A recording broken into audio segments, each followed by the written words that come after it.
looks like we are up and running. So, today, before I talk about exactly what we're going to watch today, I want to tell you a little story. I've been digging through my analytics on YouTube, and I noticed that literally zero women have watched my stream. Not a single one have watched it.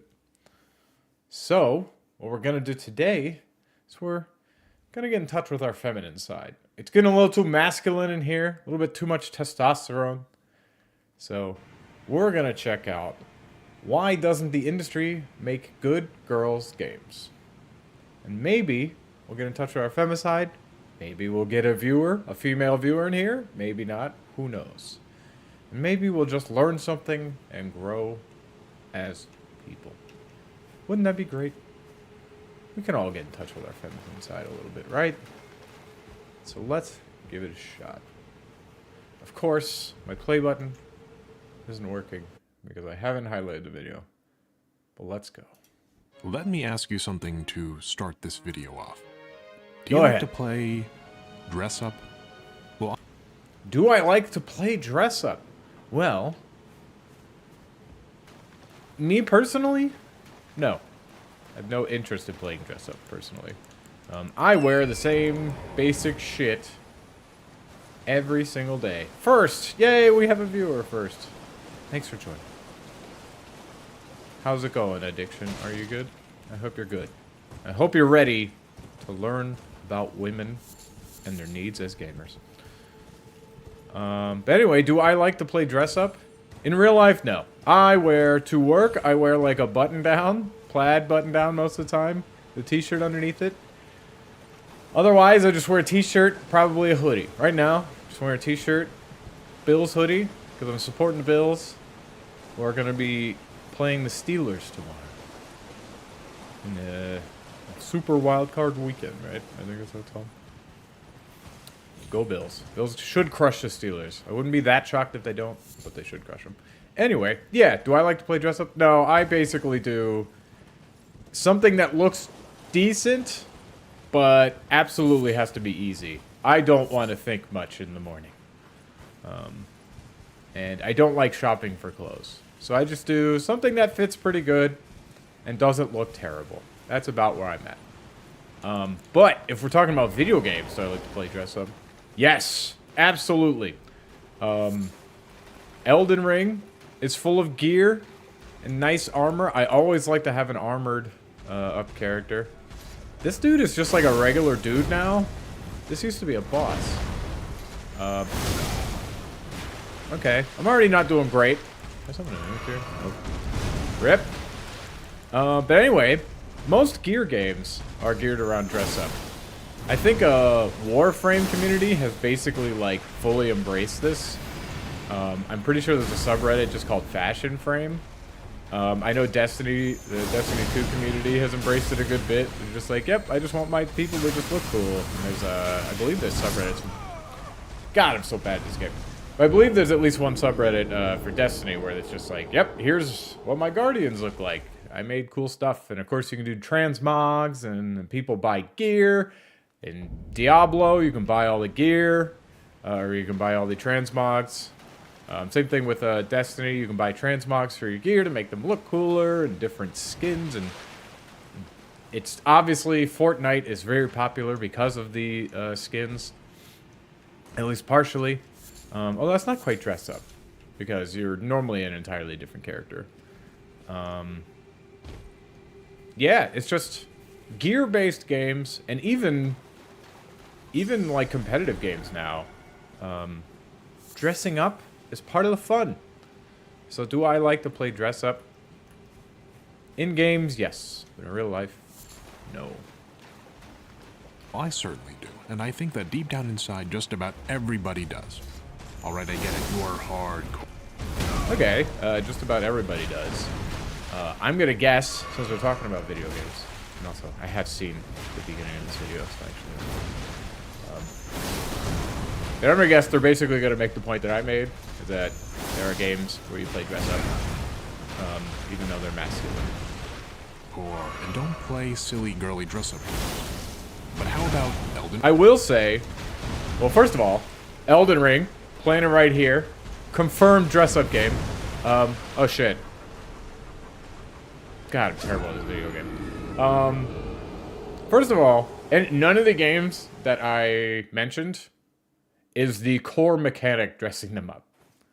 So while it's a funny meme to call Elden Ring or Destiny or Warframe or any of these games, Diablo, Overwatch, any of these games, it's a funny meme to call them dress-up games. But are they really? No. Elden Ring is clearly an open-world action RPG.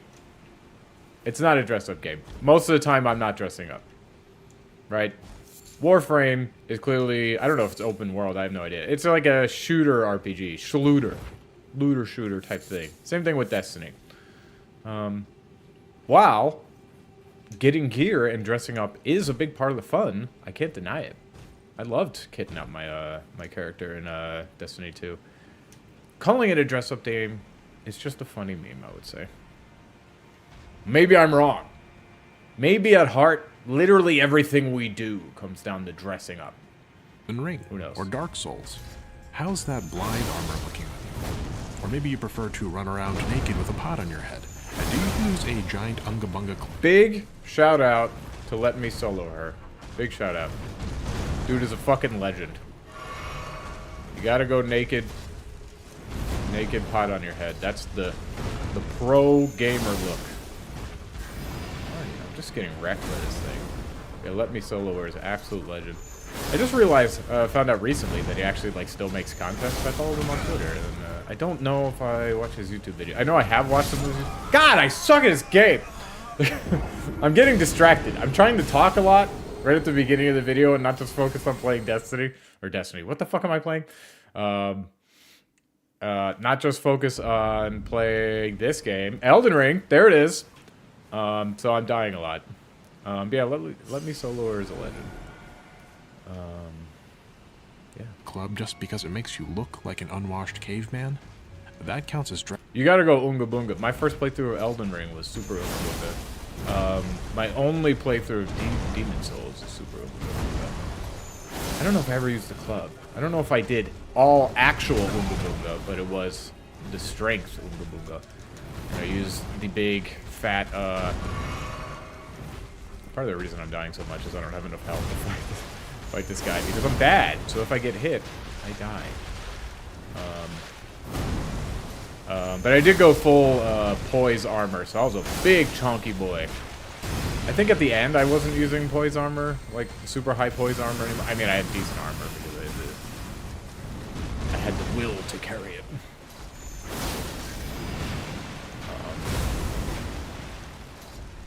Alright, I'm gonna focus on killing this, because this is the first time I've actually not died, like, immediately.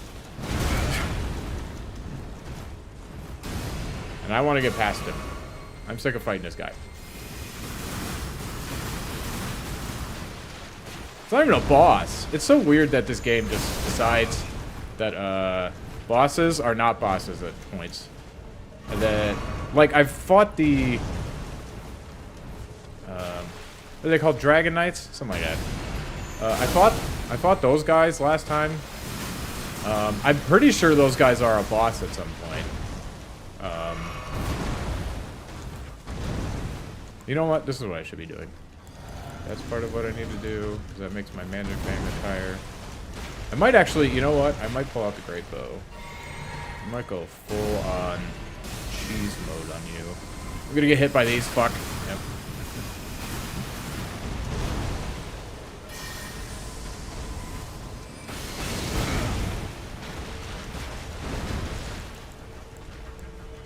You guys having fun watching this? This is just quality content right here. Oh my god, dodging into rocks. I hate being... Oh my god, oh my god. Panic. Panic is ensuing. Should be able to take this guy out, though. I'm so sick of it that I'm just doing the range. This is why we have the Great Bow spell, you know? This is what it's here for. It's for when I'm really, really bad and just getting annoyed. We just go ahead and do this. It's just It's just that easy, folks. Anyway, now that we finally got through that, we got our Staff of the Avatar. Let's continue. Dress up. Or maybe you've been playing a MOBA or an FPS. Have you spent any real-life currency lately updating your in-game skin wardrobe? Have I done that? I've done that for the original Overwatch. I definitely bought loot boxes. They fucking got me in the original Overwatch. I did buy in Overwatch 2. I bought the Battle Pass once, maybe twice. I don't know. I don't remember. I got into Overwatch 2 like right after it came out. So yeah, so I guess I did. I have technically spent money. I spent a little bit of money on Destiny. I want to say there was like a sale on like silver or whatever it was. So yeah, I spent a little bit of money on Destiny cosmetics too. But usually, I stay away from them. But obviously, this is a big thing for people. Lots of people do this. Yeah. I just want to make sure there's nothing really obvious and great that I'm missing around here. Yep. Quest line, area offers smithing stones, a glow glove vortex. You should have upgrades 15. Yeah, okay, cool. Let's continue. If you're an adult male, do you play a female character in an MMO and tell people you do that because you like to stare at her when the real reason is because the female characters get all the cool outfits? I never play female characters in damn near anything. I normally like... it's actually the opposite for me. I normally like the male characters more because their armor is normally much heftier. And I like big, heavily armored characters. I normally think they look cool. I'm a plate armor wearing guy. I'm not really into cloth and leather and shit like that. Basically treated Trainso as a dress-up simulator. Yeah, that was a good one. That's true. I remember making a bunch of like superheroes and shit with you. That was a good time. I believe we made like Green Lantern and some other ones. I remember Green Lantern. I don't remember what other ones we made. That's a horrifying... Oh my god. Well, I didn't get the beetle. Look at the size of the heads. I don't remember this. I must have played this before. I really don't remember this area. I don't remember fighting a non-boss air tree avatar or these fucking ridiculous ants. I have just... Yeah, I don't know. My mind is not working here. Anyway. Yeah, so, yeah, Saints Row is another good example of just character creators. I don't know if character creators always count as a dress-up. I mean, I guess part of the creating the character is you want to kit them out with clothes that make you look like whatever character you're trying to do, obviously. So it can count. Yeah, I normally actually pick male characters because their gear looks cooler. I love, like, big, chunky characters most of the time. So, like, in WoW, I like playing orcs. And, Tauren were maybe a little bit too much. Orcs were cool, though, because they were just basically buff dudes with big shoulder pads. I enjoyed that. I did like Tauren, too. I was a little bit disappointed because I played in Burning Crusade / well, actually, it was Wrath of the Lich King era. And I played a Paladin. And so, when I was on Horde, the only option I had at first was to do Blood Elf. And they were tiny little guys. But if later on they added Tauren as... Okay, I remember all this, but I just don't remember the ugly ants. But yeah, they added Tauren as paladins on the Horde, so you could do that. And then I believe, what's it called? Pandaren can be paladins too, and they can be Horde. There may be more now, but I only really played WoW a couple times.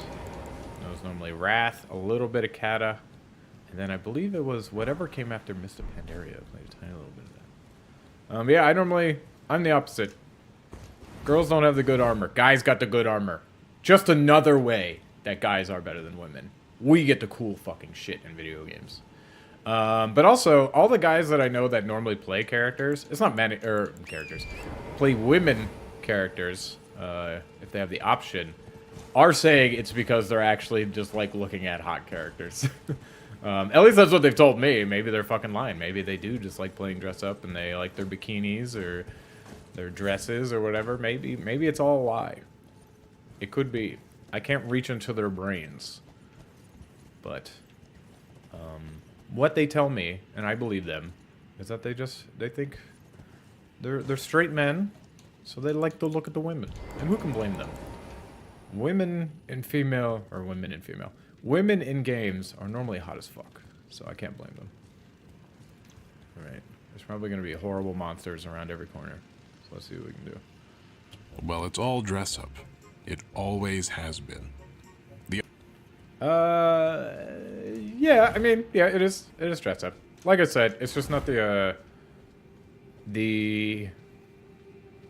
it's not the entire game. Like, the point of these games is not to dress up. It might be, you might say the point is to get loot, but I don't think anybody really plays a game that is mechanically unsound, or that they just don't like playing, based on, like, the actual gameplay, just so they can get gear. I've also heard the small hitbox reason. Yes, a small hitbox reason is valid in some games. In, like, WoW, I don't think it matters. I don't think there's even hitboxes, really, in WoW.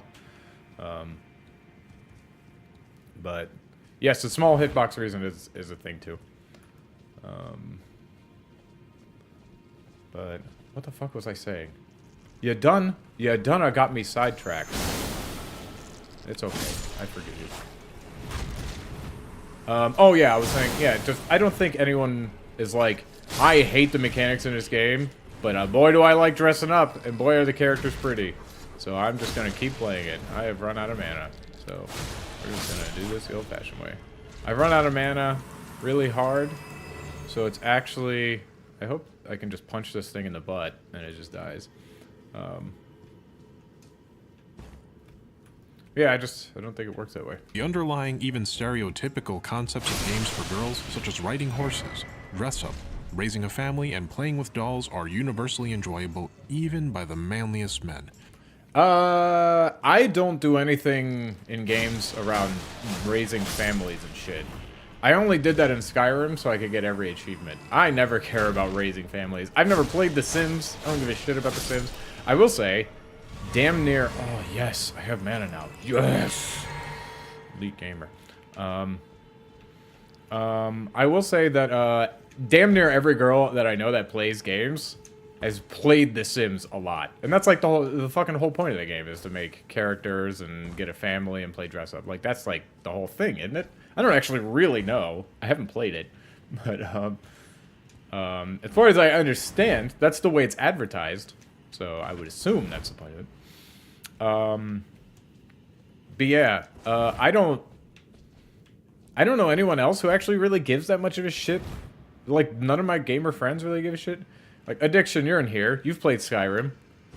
Do you actually give a shit about any of the family stuff in Skyrim? Has any of that mattered to you ever? I know, like, I did try to go find a good wife, just because they're actually, I believe they can give you different things, if I remember correctly. I honestly only did this because of fucking the achievement. But I'm pretty sure they can give you, like, better, stuff, like, because they give you gifts and shit, and money. So I'm pretty sure I looked up good wife material. But that was only, yeah, it was to further the gameplay, not the like, family making. God, there's so many of these fat ants here. Yes, I'm not scared of you, buddy. Getting so many Newman's runes. Oh my god.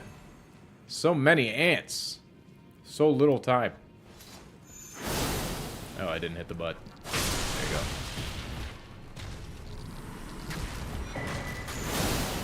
Yeah, I got it. Newman's rune arc. Got it. Understood.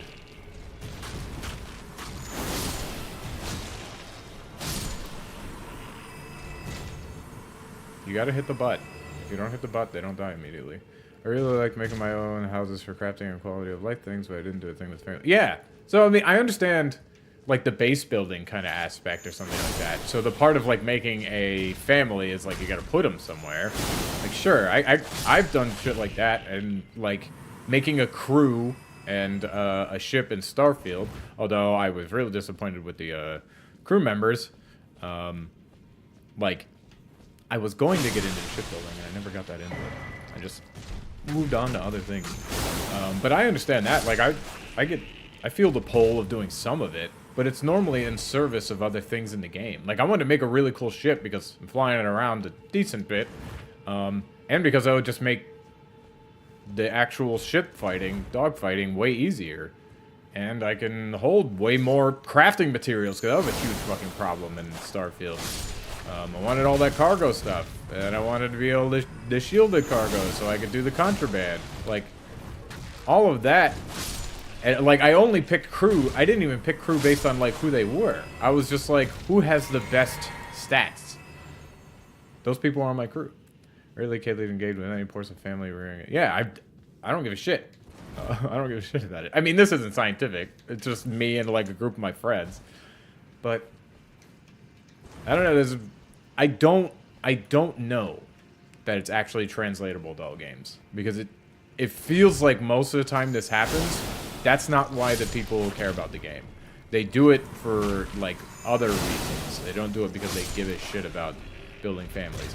If they did give a shit about building families that much, they would just be playing The Sims, right? But they don't.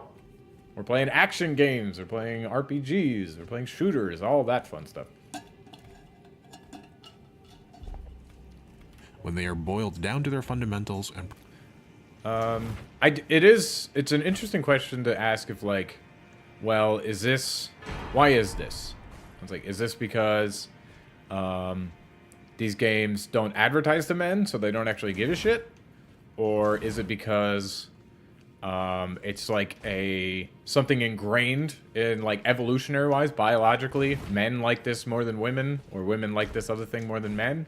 Or is it society has told women that they should be home, like, they should be stay-at-home moms, and men should fucking go out there and earn all the money and all that shit. They should be breadwinners. My guess it's like a mix of all three. I couldn't tell you. I am not a psychologist. I don't know anything about fucking advertising. I don't know anything about any of this shit I just talked about. But my guess would be, based on what little scientific knowledge I have, it's precious little, but there is some in there. I did go to school and graduate. I even went to college. But yeah, based on what precious little I know, it feels like it's probably all three of those things.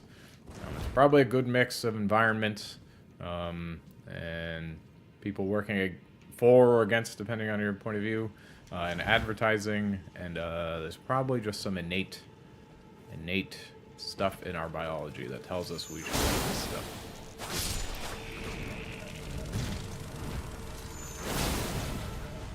Yeah, clipped your wings, bitch.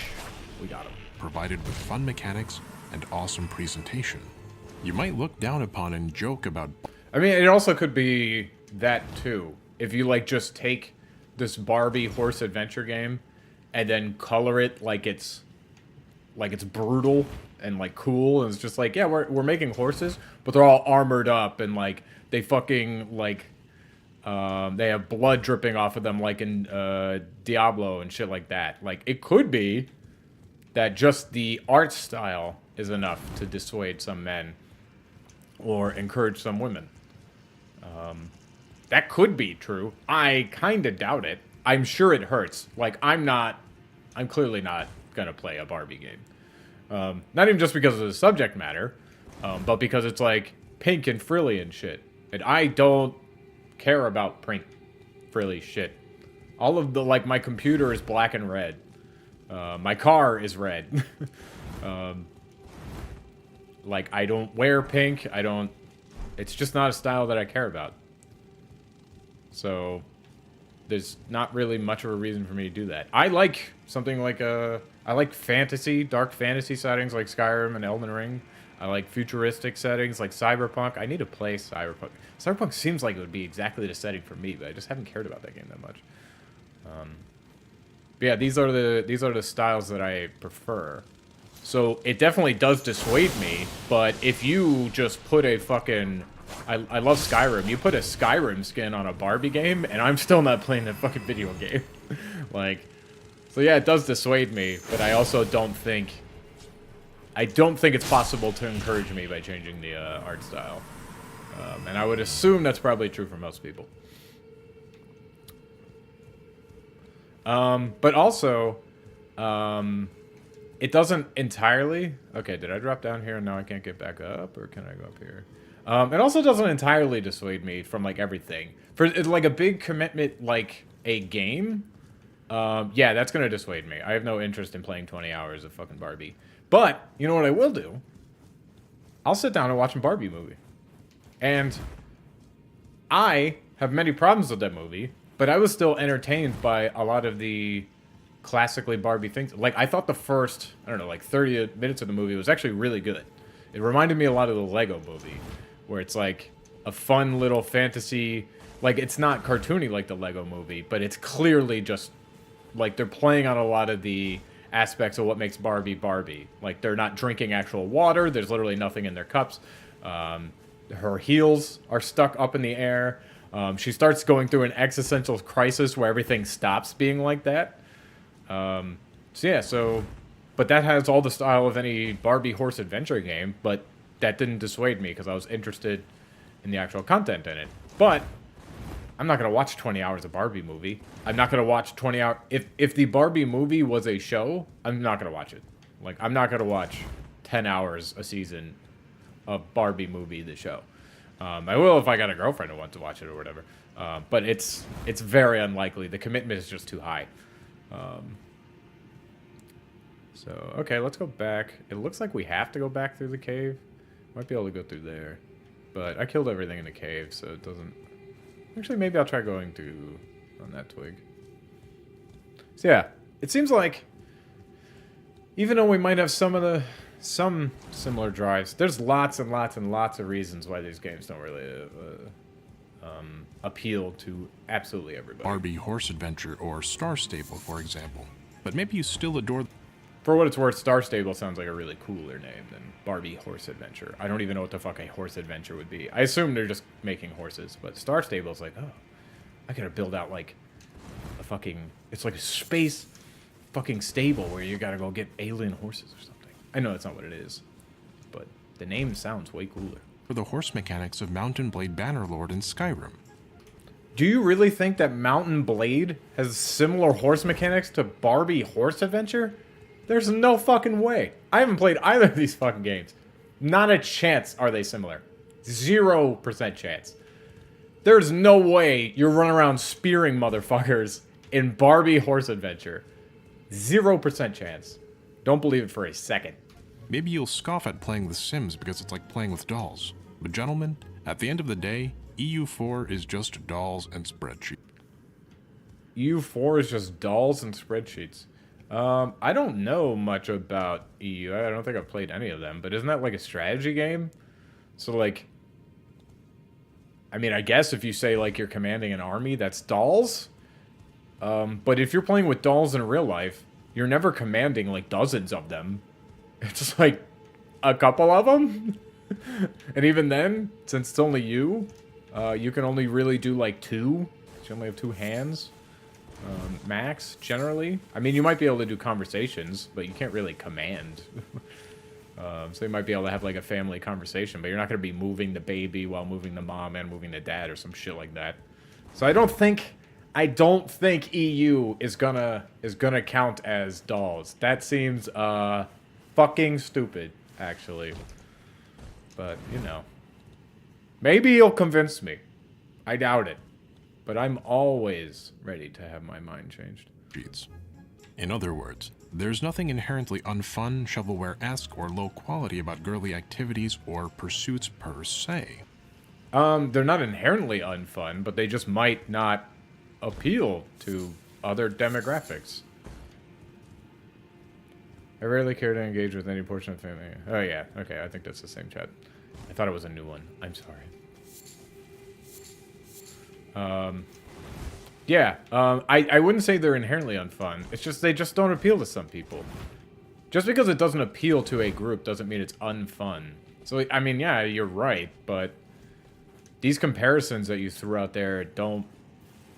At least the EU one the Europa Universalis, which honestly, I don't know anything about that fucking game. That seems like a fucking wild comparison to Barbie. Well, the Mountain Blade and Barbie Horse Adventures is absolutely fucking insane. I only know a little bit about both of those games, but I know that's fucking insane. But why then does the industry largely treat girls' games like shovelware? Where are all the quality games for girls, and of the ones that exist, why are small, usually indie developers the ones making the most quality girls' games? Yeah, so... Sorry, just finishing up his quote there. Yeah, so my guess is girls just aren't a big part of the video game market. I think it's really just that simple. You're not going to spend millions and millions of dollars. You're not going to, like, spend GTA 6 money on making a Barbie fucking game. You're just not. It's too niche.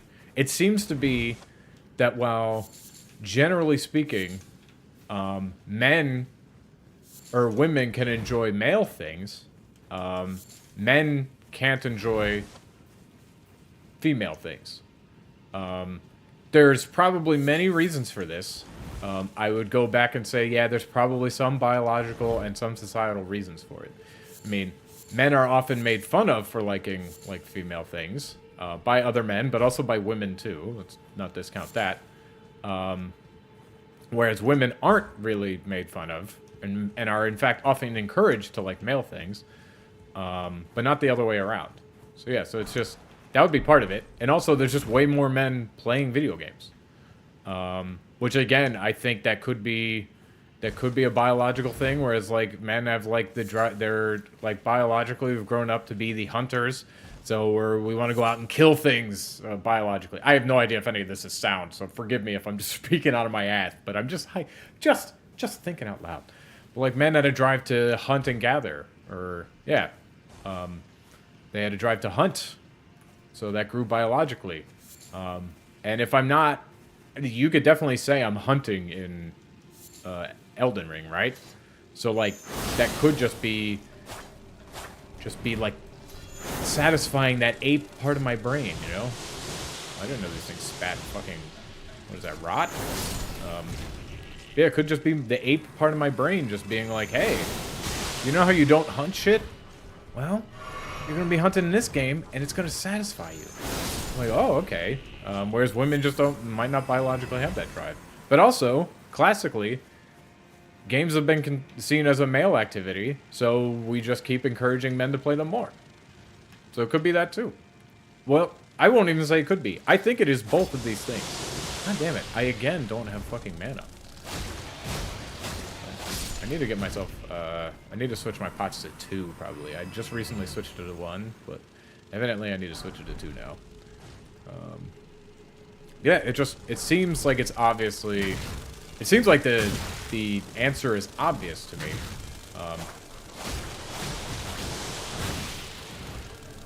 Okay, I'm fucking dying. I'm curious if they have more reasons. It is a 27-minute and 56-second video, so I hope they've got more arguments. But that seems like it's a pretty clear explainer to me. I'm satisfied with that answer. I'll continue the video whenever I'm done killing these fucking ants. Oh, you coming at me, bro? You want some? You know what I'm not doing? I keep forgetting. I never like dual. I'm used to two-handing. I can totally attack with both of my things. I'm not fucking doing that. I'm used to just two-handing, like a two-handed weapon. So I should be doing that more. Oh my god! I did not know about this! Holy shit, okay. We learned.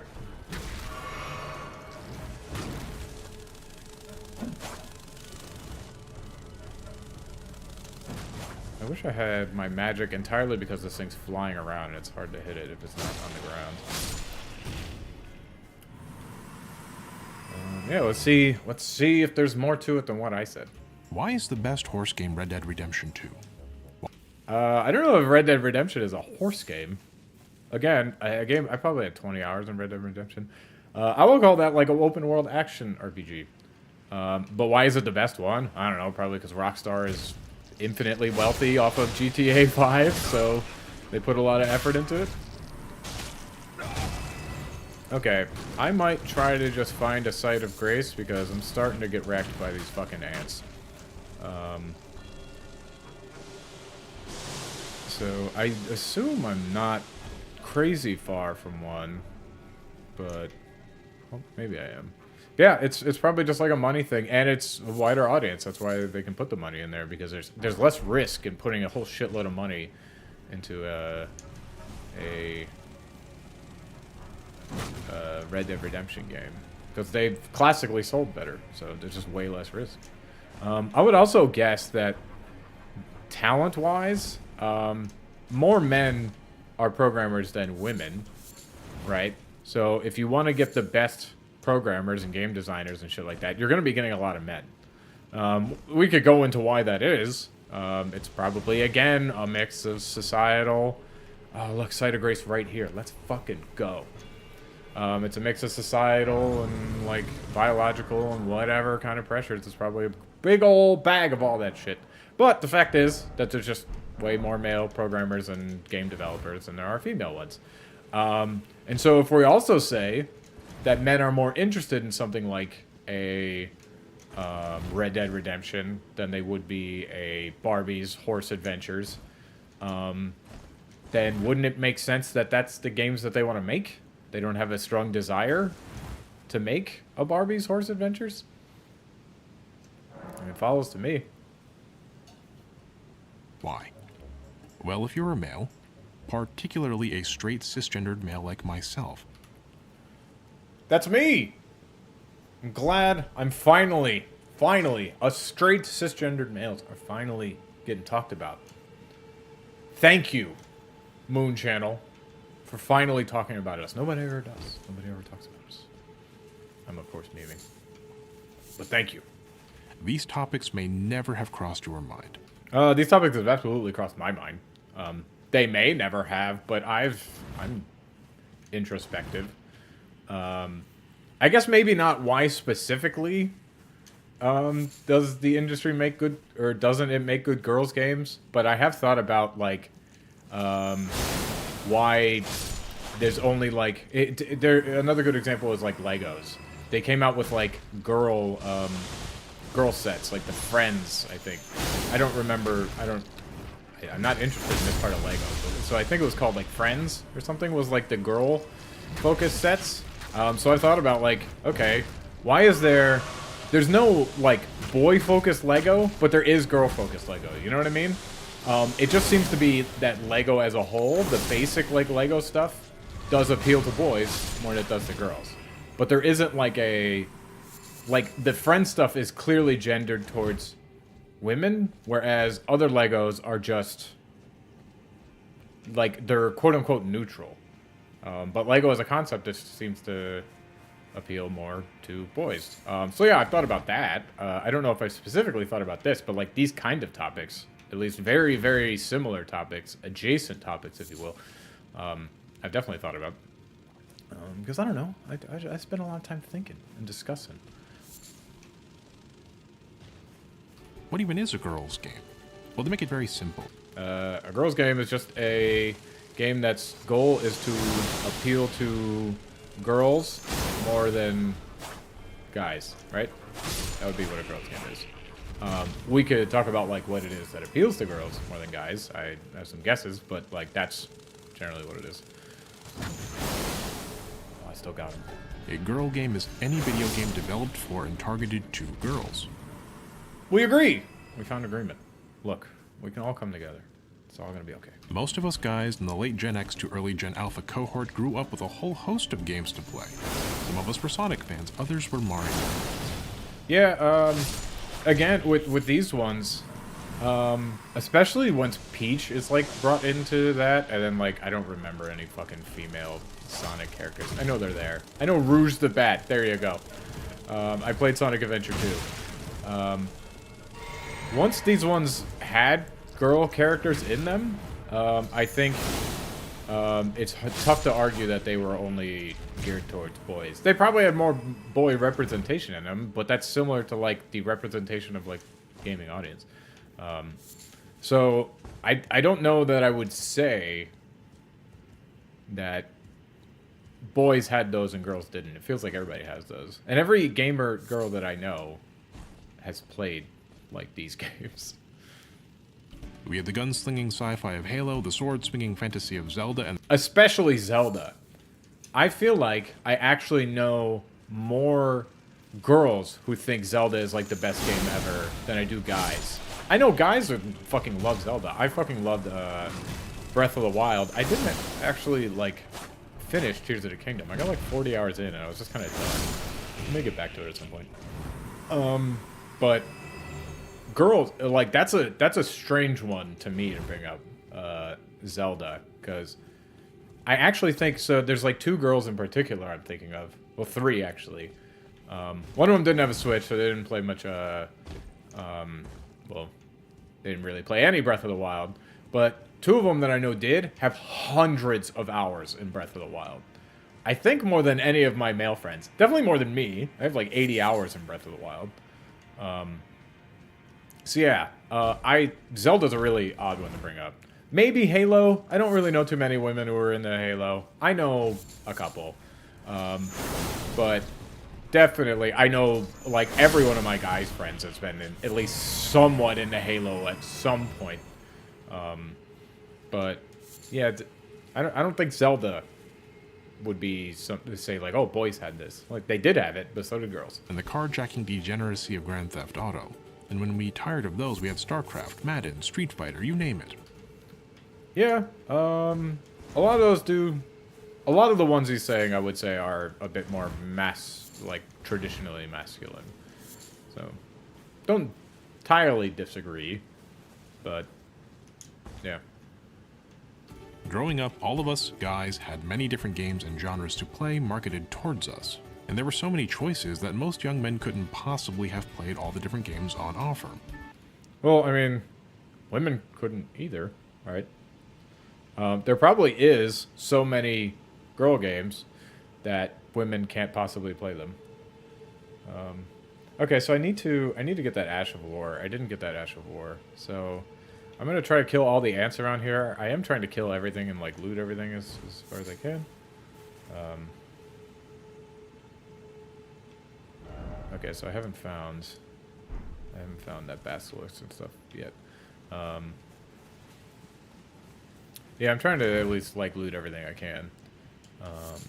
But I didn't get that Ash of War because the ants were fucking me up. So let's go back and try to get it. Most of us were specialists in one game or another. But if you ask a woman born in the global west from that same generational cohort, what... I wonder why I said born in the global west.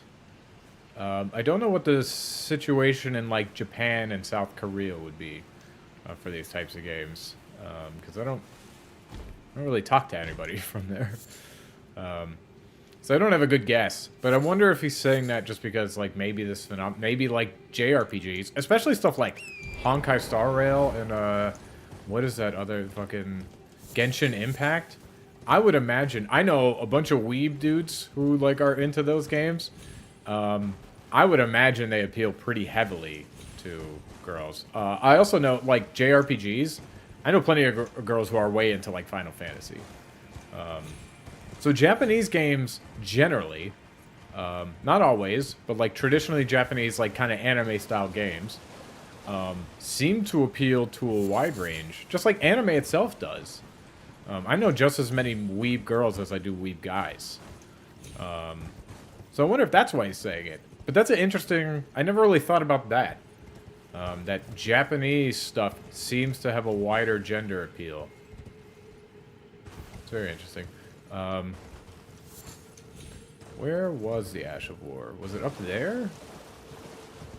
I don't remember where that fucking beetle was. Okay, I hear the twinkling, so it's gotta be up here, right?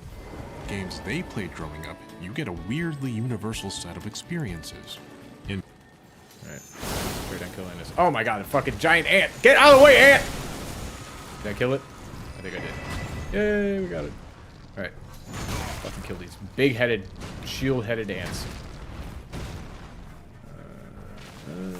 Trees. Trees are my worst enemy. What would cause a fucking ant to turn into this? You know? What's the evolutionary pressure that gives you a fucking giant shield head? I don't know. Just like I said, I may be a scientist, a computer scientist. I'm not a fucking biologist. So I have no fucking idea what to make this. It's weird and unsettling. So therefore it is in the game. God, I can't get around their head. They just got such a big head. I just can't get around the head. There we go. In fact, for all the women in the audience, let me see if I can predict some, but not all, of your core memories as a gamer.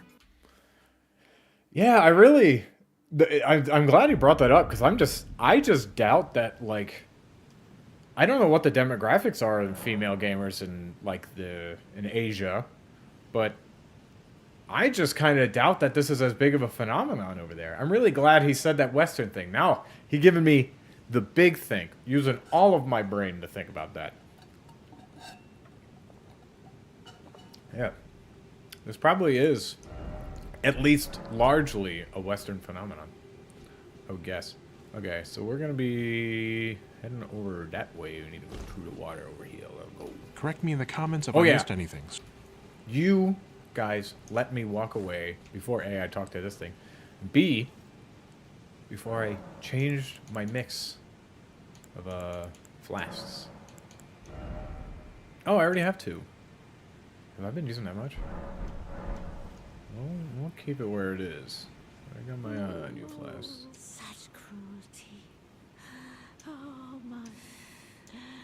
As a Messiah. Oh. So these finger readers, they just be chilling here. They just sit on a fucking table and like cry for like ever. Do they eat? Do they sleep? What's the nature of such a creature? It seems like a horrible existence. Okay, you're repeating yourself. Actually, I've redecided. Using my big think brain. I was using almost all of my brain on this West versus East game population thing. But now I'm using it again on allocating flasks. I will go up to 3. See how we do. Do I have... Alright. Starting from the very top. Barbie fashion designer. Harvest. Okay. Barbie fashion designer. I'm gonna guess. Like none of the girl gamers I know have played anything like Barbie fashion designer. They don't seem like the people. It's probably... Even my sister had a Game Boy. She had, like, Pokemon. She didn't play it very much. She eventually sold it, I think, or something. I don't know. But she played Pokemon most of the time, you know? When she did play. But Harvest Moon... Yeah, that's a good one. Not just Harvest Moon. What the fuck is the fucking game? Animal Crossing. I think that's like the only one I did that was like any kind of like rearing game, but it was almost like a farming simulator. There's all the trees and shit that you could farm. But even then, it's not like a house and like family and stuff. But that was probably one of the only like sort of homemakery kind of games that I got into, and I think that was largely a consequence of it. I mean, I did enjoy it, but I think that was largely a consequence of pandemic. And all of my friends are playing it. I originally didn't fucking buy it, and then I noticed just everyone was playing it. Once I beat Doom Eternal, I was just like, I'll give it a shot. And I put a lot of my time into it. I put like 130 hours into it. But I think that was largely a consequence of the time. But anyway, I bet most girls have played something like a Harvest Moon, or... what is that fucking game? There's the one I was just talking about, which I already forgot again. Animal Crossing, but that farm game that everybody loves, and I thought was okay. I have completely forgotten what it is. Oh god, am I already dying to the basilisk? I got that one.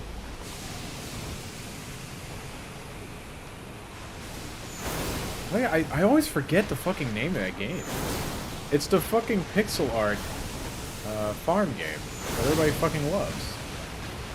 I always forget about what the fucking name of that game is. I think on another stream, I was fucking talking about it, and I just completely brain farted and couldn't think of the name of it. Okay, I'm really fucking dying for their shit. So let's keep backing up. Got lots of death coming at us. Oh, there I go. I got death. Rip. But yeah, that fucking game. Stardew Valley. Thank you. Jesus Christ. Why can't I think of the name of that fucking game now? Yes, Stardew Valley. I know tons of girls and tons of guys who play that game.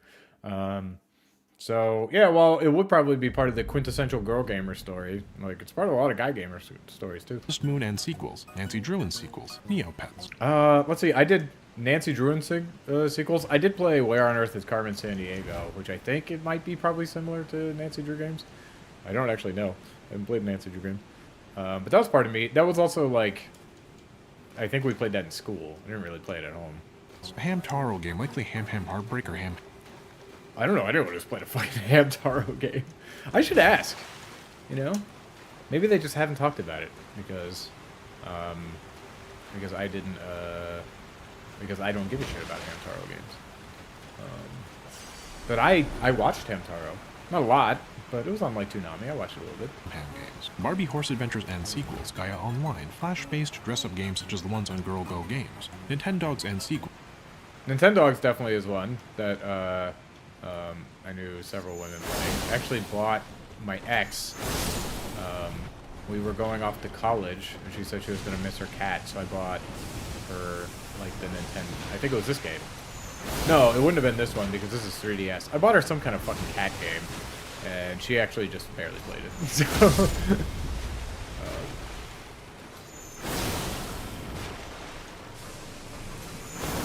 I'm sorry, I'm concentrating on these because they fucking killed me last time. They're bastards. Normally, like, I don't find these guys that annoying. This fucking horde of them, though, it's a lot. It's a lot to take in, you know? I mean, I find them annoying, but they're normally not, like, so fucking bad. Like, the time in the other cave where I fought, like, 2 of them in a row or whatever, that wasn't a big deal. But this fucking 8 of them, or however many it is. Looks like we're getting it this time, though. God damn it.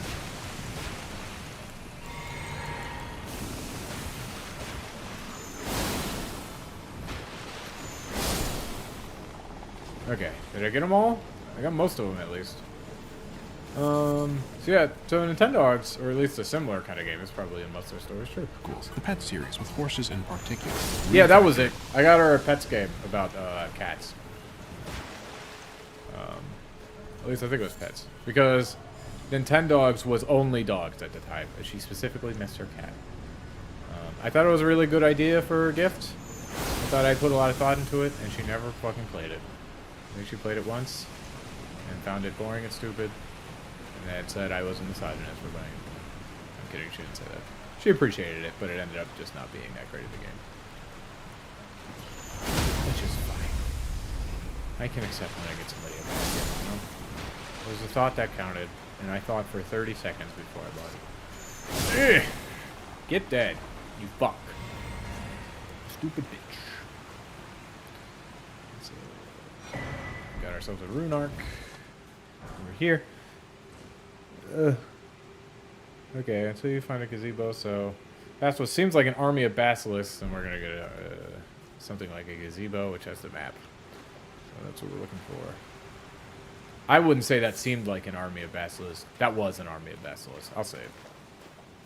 And sequels, Style Savvy in 2008 or Style Savvy Trendsetters in 2012. Farmville, The Sims 2. He's just naming, like, every fucking game, so a bunch of girls will probably be like, yeah, I did play that. Like, I've played some of these fucking games that he's I played Farmville, I think, on Facebook. So, like, I don't know. He's not going to get 100% of people, but, like, yeah, I would guess that this actually affects a good amount. I haven't played Harvest Moon, but I played Animal Crossing, like I said. And I played Stardew Valley, similar game. So, while I agree, he's throwing in a lot of ones that would really only pertain to girls. It's a pretty wide fucking variety of games he's talking about here. 3 or 4. Kingdom Hearts and derivatives, Mabel. Kingdom Hearts, again, that's... I think the only people I know who are way into Kingdom Hearts are dudes. I feel like probably my weeb friends have like my weeb female friends have played Kingdom Hearts, but it wasn't. I didn't know them to just like be way fucking into it or anything. Maple Story also, I did know. I think I know at least one girl who played a good amount of Maple Story. There's lots of stuff happening in there. I'm interested in going in there, but I want to find that map. Is that like... Is this like a living... Is this flesh? Or is it a rock? Maybe it's both. Oh, there's the gazebo, I think. So, we should be finding a map soon. Full story or a derivative KRPG like Windslayer, Cooking Mama, Coco Play in 20... Where... Okay, that was the map. Cool. Yeah, it's just still going on games that people played. Cooking Mama also, I played that. No, I haven't played Cooking Mama. I played Overcooked. That's what I played. Okay, here's a big, scary guy. Spits lots of fire. We're gonna need at least that. But yeah, it's covering such a wide range, so just like your point is almost getting lost here. It's such a wide range. 2014, Love Nikki in 2015, or a derivative phone app dress-up game. Mass Effect, Dragon Age, or both. League of Legends, or something. Mass Effect, Dragon Age, or both? League of Legends? These are... all the people I know who are... Well, actually, no, I do know one girl who's just way into Mass Effect and Dragon Age. But, like, guys are way into these, too. I think he started off okay with this point. I think his point has just almost gotten completely lost because he's just naming games that, like, I could absolutely do. I could just do the quintessential. If you're a gamer, you've probably played these fucking games. Like, I could just do that. Like I can be like, oh, you probably played Halo. You probably played Pokemon. You probably played Mass Effect. You probably played Skyrim. I can just fucking name all these games and, like, you're just naming popular games now. Like, yeah, you're not naming Gears of War. I noticed that. But, like, or Halo. It's like, you're just going through popular games. That's not a great take. You can predict most gamers have played these. This isn't specifically women. Some other MOBA until it got too toxic and you quit. Stardew Valley, Legend of Zelda. Also got too toxic and you quit. That happens to guys a lot too. I won't say whether or not it happens to guys or girls more. It seems like if you make yourself known to be a girl online, you do face some fucking hate. But guys get lots of hate. If you're bad at the game, they're gonna be toxic. That's just... League of Legends is a fucking cesspool. Overwatch was a fucking mess. Even when I was doing really good, people fucking hated on me because I was the tank, and they just blamed everything on me, even though it's their fucking fault for not killing shit. But I digress. So yeah, so I don't know, till it's too toxic and you quit, that affects everybody. Zelda, but for some reason specifically Wind Waker or the Minish Cap. For some reason specifically, all the girls that I know who've played Zelda just like pretty much all of them. Okay, so that isn't a rock. It's one of these guys. Alright, I need to get past this dude's fire. You know what I might do? Not might. I'm gonna shoot it. Because he's doing this fire thing in front. So we're gonna hit him with the old great bow. Oh yeah, that's gonna work out great. Work out great bow. Ooh. This thing is reasonably glass, but like it would be hard to get through that fire. But that's why we have the great bow. You see? Plan ahead. Plan ahead. It's lame that it didn't get it yet. But there we go. But yeah, this just so much of this is just like everybody. Any Fire Emblem game after Awakening. All the fuck... That's like US players. Fire Emblem didn't... I don't remember if Awakening was like the first one. But you're just saying like Western players. I played fucking Fire Emblem. I know dudes who have hundreds and hundreds of hours in Fire Emblem. I don't actually think I know any girl who played Fire Emblem, seriously. And I dated someone who was a fucking mod in RuneScape. The girl liked video games. I dated another one almost entirely because I let her borrow my Switch to play fucking the latest Zelda game. What the fuck was the name of it? Fucking it's Tears of the Kingdom. You know? That's how I got in. I slid into her DMs and said, "Hey, how you doing with Zelda?" And she's like, "I don't have a Switch." I was like, "I have a second one. Fucking play this. And then come over to my house. And we're gonna hang out. And we're gonna chill. We're gonna Zelda and chill." But she didn't play fucking Fire Emblem. Who the fuck are we talking about anymore? That's just Western gamers started playing Fire Emblem when it came over here. Smash Brothers made it popular. It was a big thing in Japan. They assumed it wouldn't be good. People were really interested because of Smash Bros. It came over here.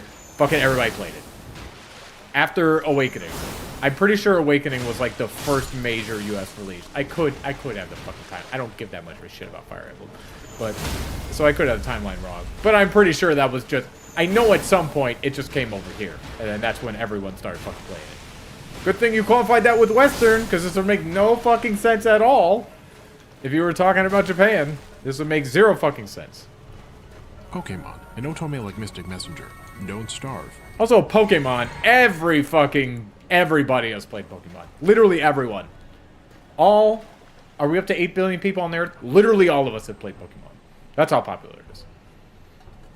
But seriously, if you were born in the 90s, you fucking played Pokemon. If you were born in the US or Japan in the 90s, you fucking played Pokemon. Western and Japanese and probably South Korean millennials have all fucking played Pokemon. Male, female, doesn't matter. It was that fucking big. Maybe kids born like the 2000s haven't because the games kind of suck now. But yeah, that's everybody. This isn't women. Hey guys, did you know that if a lot of people play a game, women play it too? I can predict that you've played Skyrim as a woman because fucking everybody played Skyrim. I'm a genius. How did you do that? How did you go from this is an incredibly popular game to women have played this? This is part of the story of women playing games. These last few are inserted. It's probably 2/3 of these are just everyone fucking plays these. That's what it feels like. Points getting lost. You're not making good points anymore. You made a couple, maybe. But now you're just fucking... I don't know.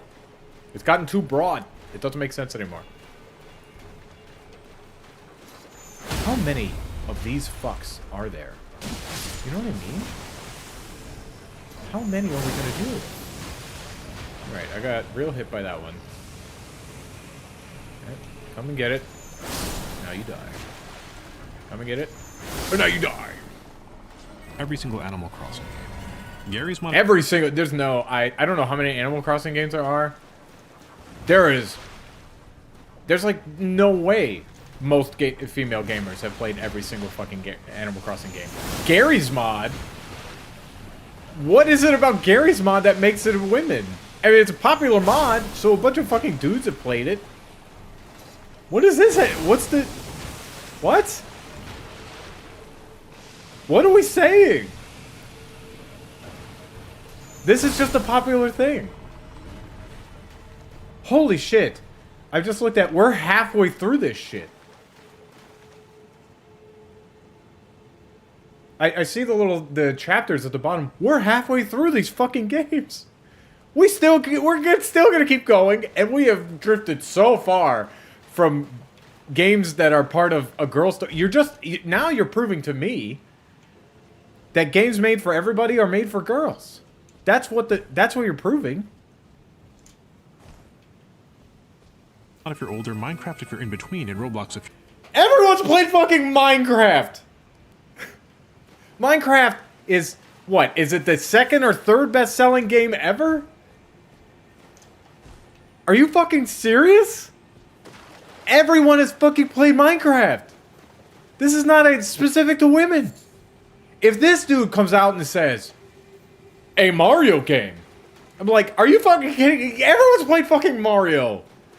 Tetris, I believe, is a best-selling game. If this motherfucker says, Do you know what's weird? A bunch of girls, while they were growing up, played Tetris. I'd be like, are you fucking serious, dude?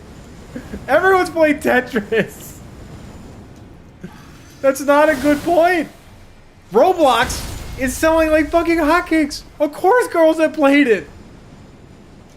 You're just naming popular games. What is the point? We're so far off of girl-specific games. I'm fucking... We're in... I have no fucking idea what... There's no point being made anymore. It's completely lost. There's a 0 point being made now. If you were younger, and the one FPS you really like is either Splatoon or one of either Overwatch or TF2, but... Guys got way into... First of all, I don't know any girl who played fucking Team Fortress 2. I do know girls who played Overwatch. I don't think I know any girls who played Splatoon, but I really only know like one other person that's played Splatoon. It's like me and my buddy have played Splatoon. I get that I'm not doing some statistical analysis or something, but this... What is this? You could just go down the list of like the best-selling game franchises and be like, I bet girls have played this. I bet if you're a girl, you played that. And then probably some of these girls will be like, oh my god, that's weird. How does he know that girls play this? Like, how is he able to just identify that this is something that's happening to women specifically? It's like, it's not. These games are being played by everyone.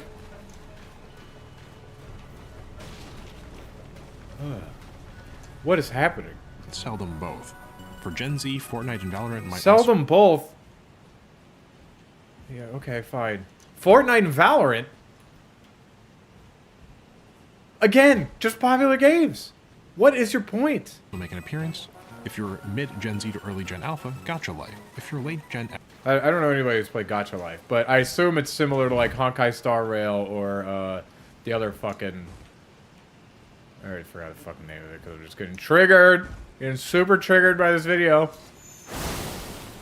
Genshin Impact, that's it.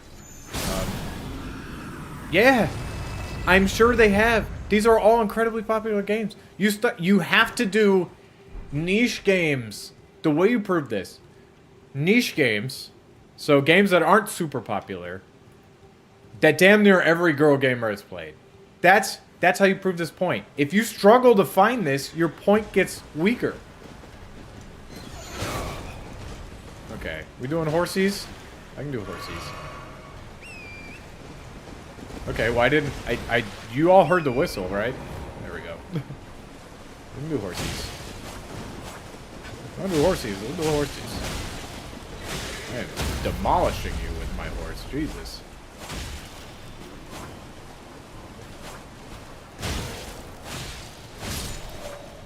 Get wrecked, nerd.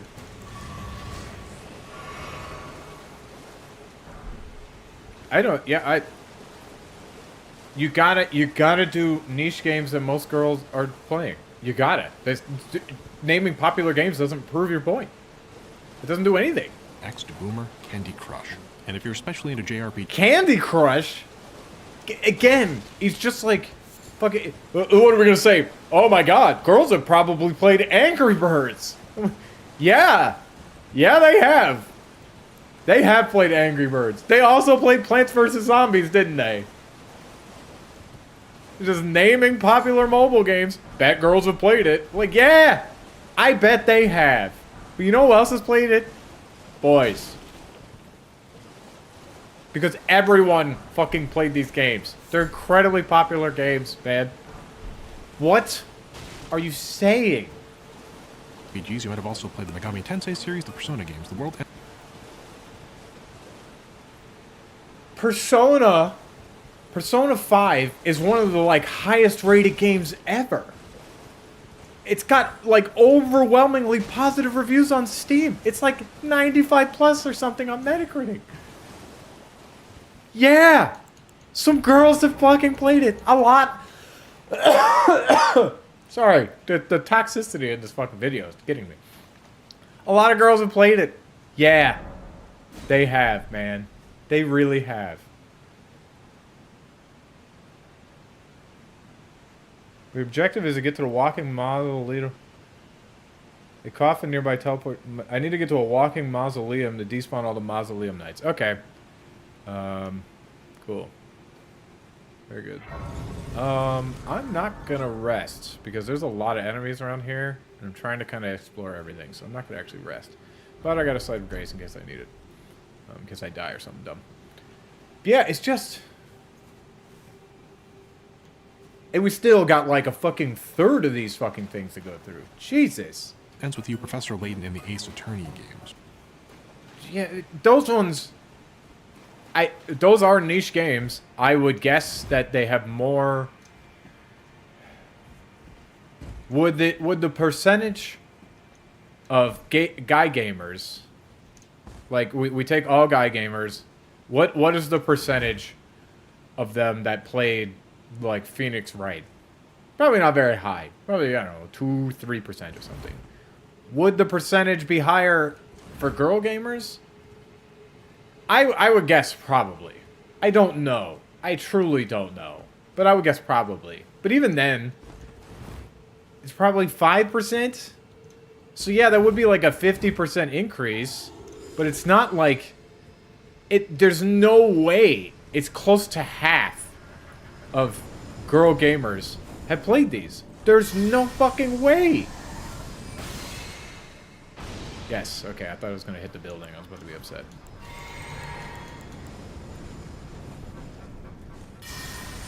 There's no way. If you're into Ace Attorney, your favorite character was Miles Edgeworth. I don't know anything about Ace Attorney to talk about this, but I'm going to guess he's just a fucking popular character based on all the other shit. There's no to say. Did I get most of it? It's almost criminal that there are... Did you get it? You got it right for like almost all dudes. Are you fucking serious, dude? You really thought this was a good point to just name popular games. Started off okay. But now they just devolved into naming popular games. What's the criminality in a lot of girl gamers playing popular games? A lot of guys do, too. What are you on about? What is your point?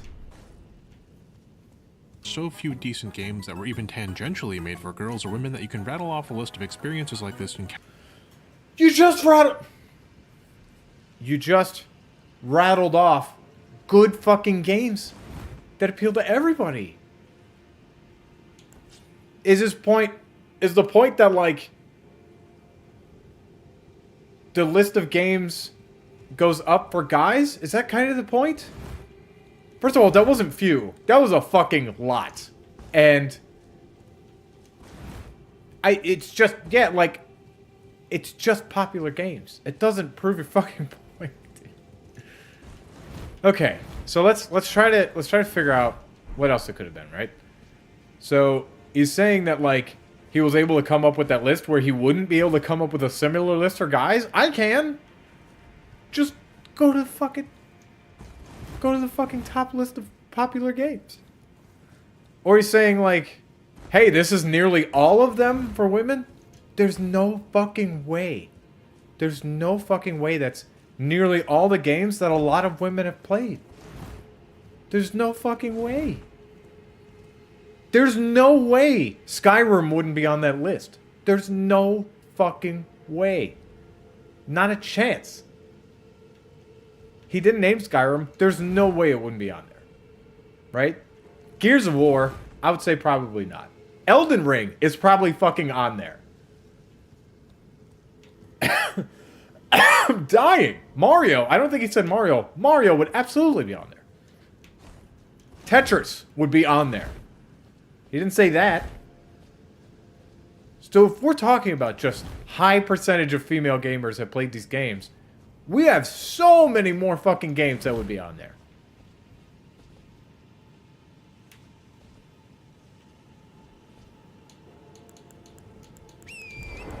I'm sorry, women, that you don't have any games to play. I'm sorry. I wish you had more. But you only have the best games and most popular games that were ever made. That's all you have. I'm sorry. That's all you have. Turns out those are garbage. Or something. I don't even know what the fuck our point is anymore. capture so many of them? Well, there's a reason for why there are so few quality girls' games. Let's Or are those... Was he saying those are girls' games? Well, he said also tangentially related games, right? So those are all tangentially girls' games? I saw the fucking basilisk. Did he die? There he is. Did he just kill himself? Oh, there's one. Okay, we're gonna shoot those guys, but we gotta get rid of this basilisk first. Or he will kill me. If I don't. Hey, I can go pretty high up here. I might die, but I'm gonna keep climbing. Yeah, there isn't a reason to go any higher. Okay. But yeah, man, that was just... that was just rambling. God, I'm fucking coughing. I'm sorry that I'm just making stream garbage by just coughing everywhere. I was sick like a couple weeks ago, but I still got a lot of phlegm. But it is mostly gone.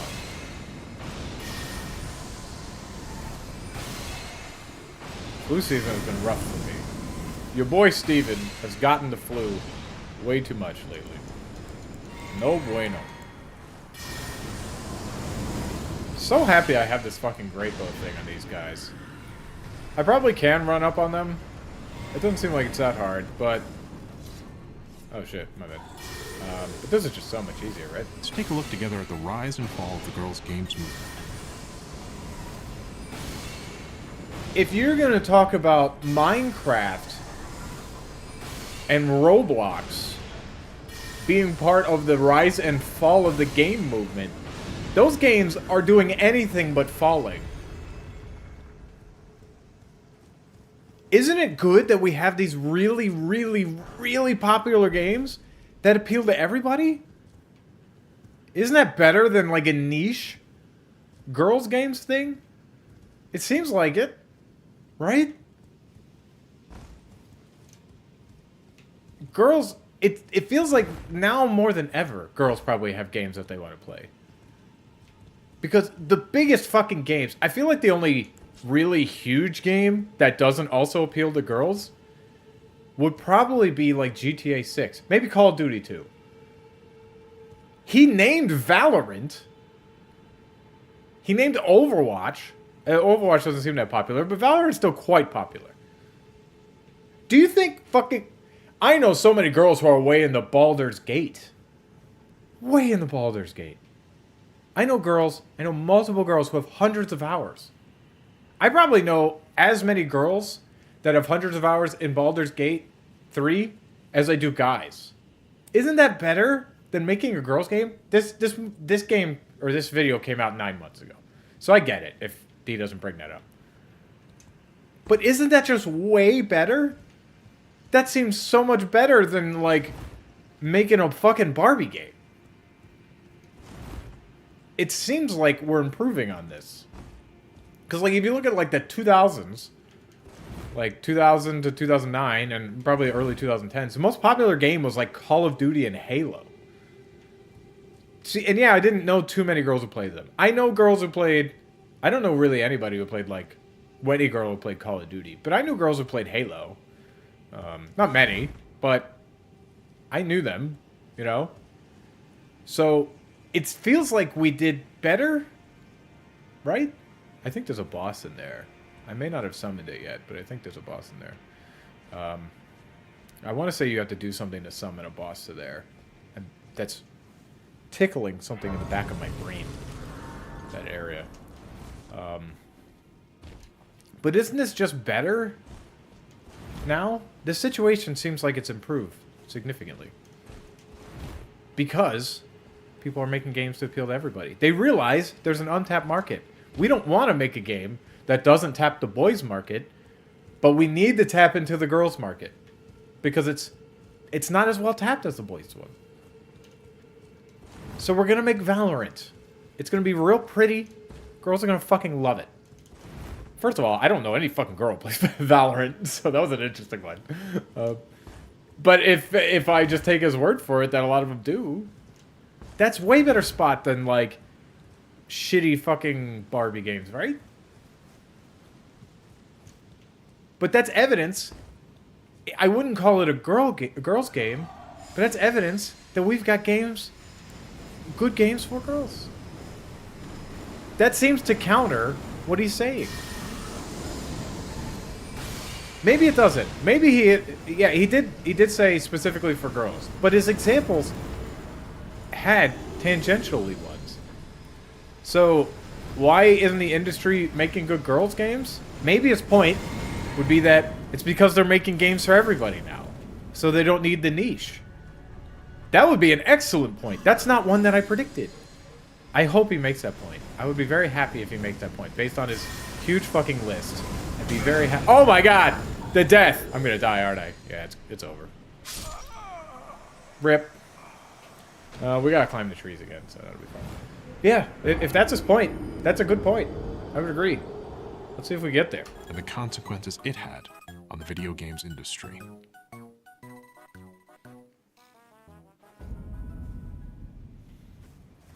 In 1983, during a presentation at the Boston Computer Society. Okay. During a presentation at the Boston Computer Society. Before we even hear what happened here, my guess is we're going to talk about oh shit. Oh, nice. I'm up here. Nice. I don't have that far to go then. Fuck yeah, dude. That's nice. Oh, I could just teleport it up here. Yeah. I'm in a much better spot than I thought I would be. Yeah, my guess is he's going to talk about how women aren't very well represented in engineering. Or something related to that. Maybe he's going to say, at this engineering society, I don't actually know, but he's going to say something like, at this engineering society, this dude talked about how we need to get more women into engineering because we need their brain power, and we need the power of their brain. We are wasting their brain power if we don't encourage them to do whatever field they want. An executive of Coleco, makers of the ColecoVision video game console, noted that their new home computer named Atom was being marketed specifically to boys ages 8 to 16 and their fathers. Okay. Yeah, so he's not talking about the engineering problem, at least not yet. He's talking about how games were originally marketed to just boys. Okay, cool. This is relevant information to his point, I believe. That's good. That's good. Holy shit, look at where... I hope I can just grab this from here. Okay, very good. It's just like, Jesus, look at where those fucking ended up. You know what I'm going to do? I'm actually going to go level up. I should be able to level up twice. So I'm going to go back to the Site of Grace and level up a couple times. So that if I die again, I don't have to worry too much about it. He would go on to state, "We believe those are the two groups that really fuel computer purchases." It might have been. It probably was true in the 80s. I don't actually know. Women control like the market, though. Generally, women make way more of the purchasing decisions. I believe. I could be wrong on this. Some fucking statistician or advertiser or something could come in and just blow me out of the fucking water. I've just heard this repeated, so I'm going to repeat it uncritically to you all. I'm pretty sure women make most of the purchasing decisions. But on computers, I would guess, even today, especially in the 80s, but even today, I would guess men make most of the purchasing decisions around that. I would guess. The executive was then booed by the audience. But that would then indicate that there's probably an untapped market, right? So maybe it makes sense if the male market is just easier to tap. Maybe at that point it would have made more sense to just go ahead and tap the male market because computers is a burgeoning thing. So let's go to the people we know will want these first, rather than doing the hard work of trying to encourage people we don't know would want them. That might be fair in the 80s. It's not necessarily good, but it might be a fair point. But eventually, once things start slowing down in your sales, you probably want to start tapping into the rest of the market a little bit more. That'd be my guess. Also, not a fucking advertiser. But that's just what my gut would tell me to do. In response, the executive simply replied that the marketing strategy was based on consumer research. Yeah, so kind of what I was saying. It sounds like it's probably similar to what I was saying, where it's just like, yeah, a lot of the men are just making the purchasing decisions around electronics. Okay, so we're not going to get blown off again. We're going to run from the fire, through the fire and flames.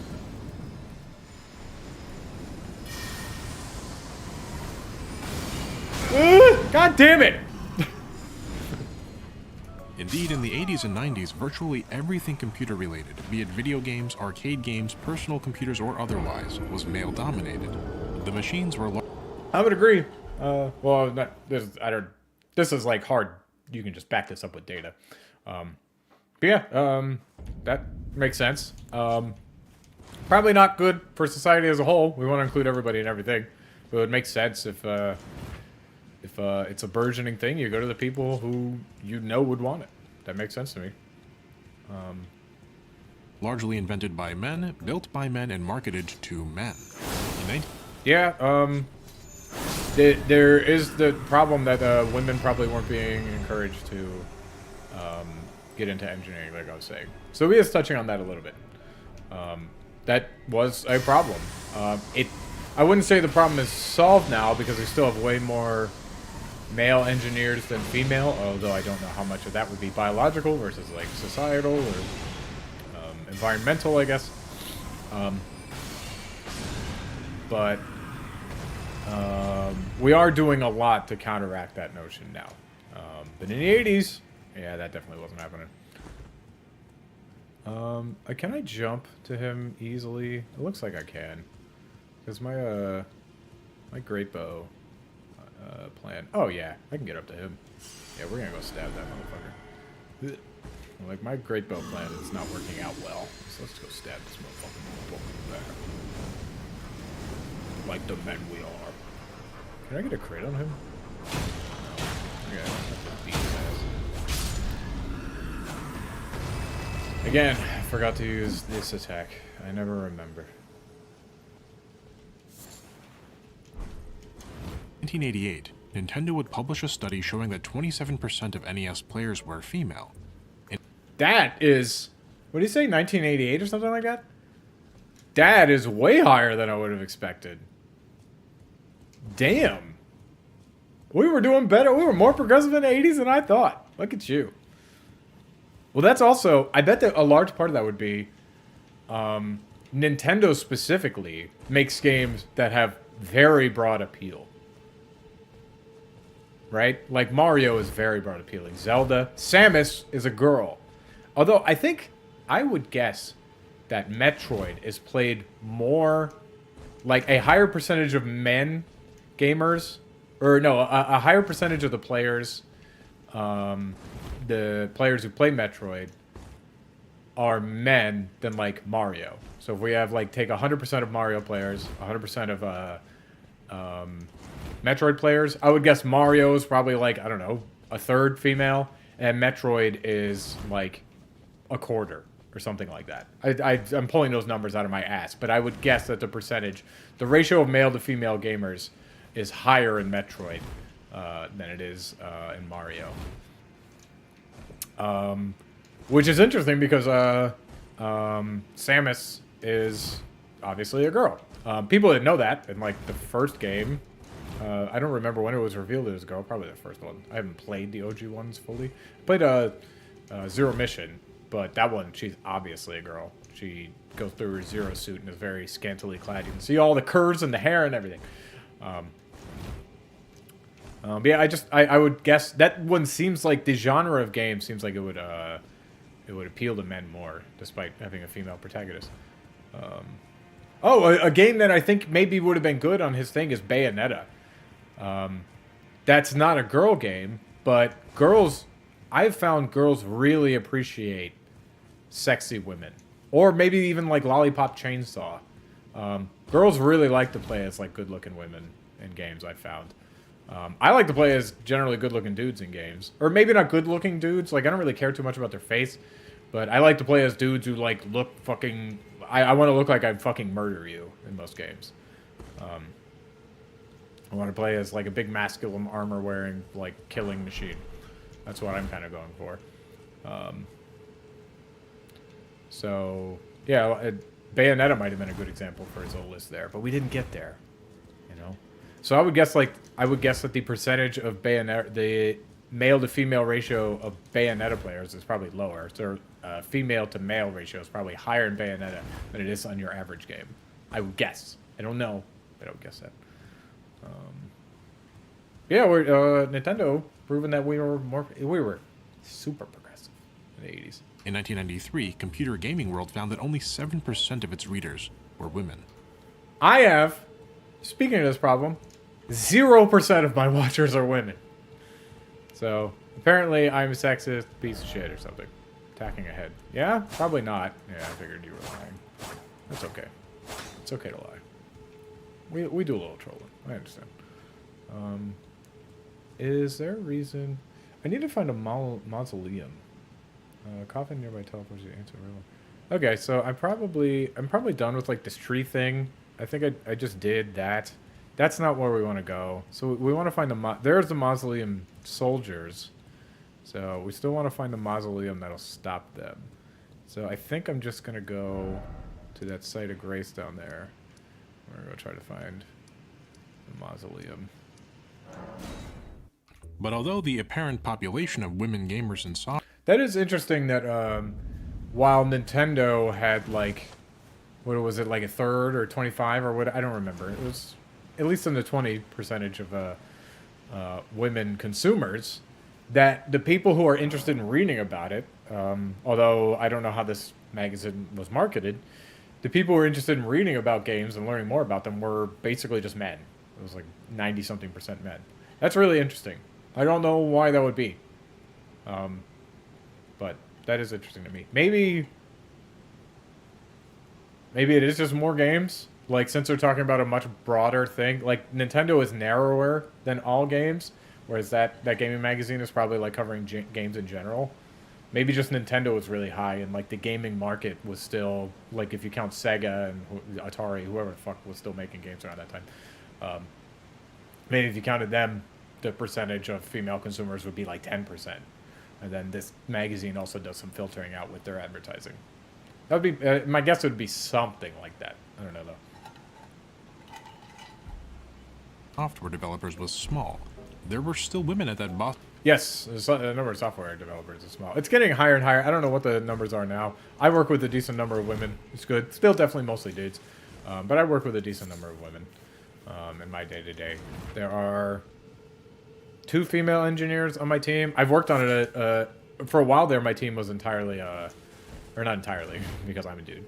It was like half women, which was cool.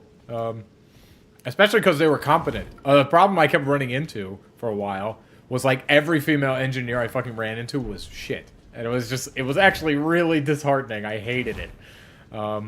But once I started working at Amazon, and there was just less bad developers, I started encountering really good engineers who were females. I've encountered really bad engineers who were females, especially one who was really high up. Fucking horrible fucking engineer. Absolute dog shit. But I encountered a lot of good ones. And my manager, I just switched managers, but she's now my skip level manager. She's a female too. Obviously, I keep saying she. But yeah, I had a female manager, and now I have a female skip level manager. So the percentages seem to be going up. My own personal thing, they seem to be going up. I've heard that. I haven't looked up any studies or anything like that, but I've heard it seems to be working. I've heard enrollment numbers in like computer science and engineering fields at colleges. That's good. Let's get we need all the brain. Okay? We need as much brain as we can get. And believe it or not, I know it might be hard to believe, women have brains. We need that intelligence. We need them. Okay? We need the brain. Boston Computer Society meeting booing that executive. Women in the gaming space have always existed. The venerable Yeah, it sounds like they existed in pretty low numbers, though. No reason to fight you? Probably not. Oh, I hear the mausoleum bell. There it is, the mausoleum. Okay, that's where we're heading. Let's kill some of these fucking ants. 1981 arcade game Centipede, for example, was programmed by one Donna Bailey. Hey, that's cool. Also, that we know about that one girl. It was like a NASA thing. I don't remember what it was, but you've seen that one girl with her stack of printed out code. I'm sure she didn't write all of that, but there's a one famous engineer. I want to say it was like a NASA thing or space flight or some. I don't remember exactly what it was. A pretty famous picture of the female engineer who did that. Centipede is also dope. I love Centipede. Centipede's one of my favorite like arcade kind of games. I love it when you can like line them up and then shoot them and the whole fucking thing just comes down. I'm not way into Centipede, so I don't know the meta, but it's just really fun when you get them all kind of bouncing off the side and you can just sit there and just light them all up. It's a good time. Centipede, good game. Good old Donna Bailey. Shout out to Donna Bailey. Way better, way cooler person than me. The only woman in Atari's entire coin-op division. And though women like Donna Bailey made important contributions to the video game industry, they would never be given positions of power enough to make games that were meaningfully designed, specifically for women. Why would we want to design games specifically for women, though?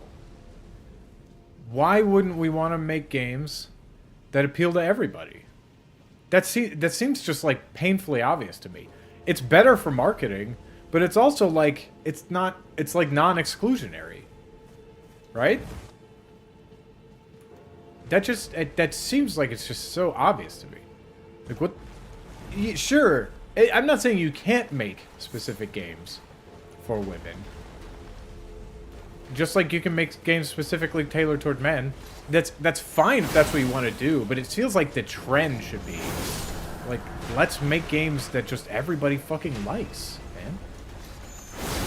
man. It would be tough if we say like women are treated poorly in gaming spaces. What would be tough to change that is if we just have a bunch of games that only women play, because that's just another attack vector for men, right? So we could attack women just like, oh, go play your fucking Barbie game. Like, why would we want that? You know what? It shows that women are fucking awesome and can play video games? If they kick the shit out of you in Valorant. Or Overwatch. Hey, you can talk shit and tell them to go make a sandwich or whatever the fuck all you want. But you're losing, motherfucker. And the woman is kicking your ass. Isn't that a way better situation? It seems like it's just obviously a way better situation. I'm not going to play the thing. Oh, what do I got to do to make this guy go down? I don't see the extra stuff. While I'm facing this big gong, I'm not going to play the video so that we can hear it a little bit clearly. What do I got to do for the mausoleum? The objective is to get to the Mocking Mausoleum room and deactivate it. Well, I don't know how to deactivate it. Anyone see anything obvious that I'm supposed to do to deactivate this mausoleum?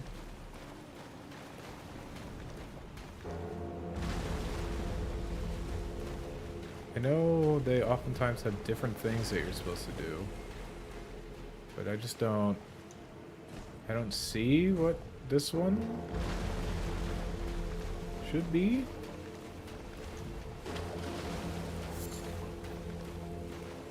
Yeah, I'm really not sure. Maybe it's something nearby that I gotta do? Like climb up this or something? I don't know. But we're getting a little bit further away. I'll keep exploring, see if we can figure it out.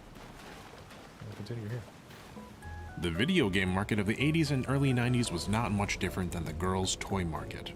Girls' games were primarily on CD-ROM, as market research suggested that girls didn't own consoles. Those CD-ROMs... Okay.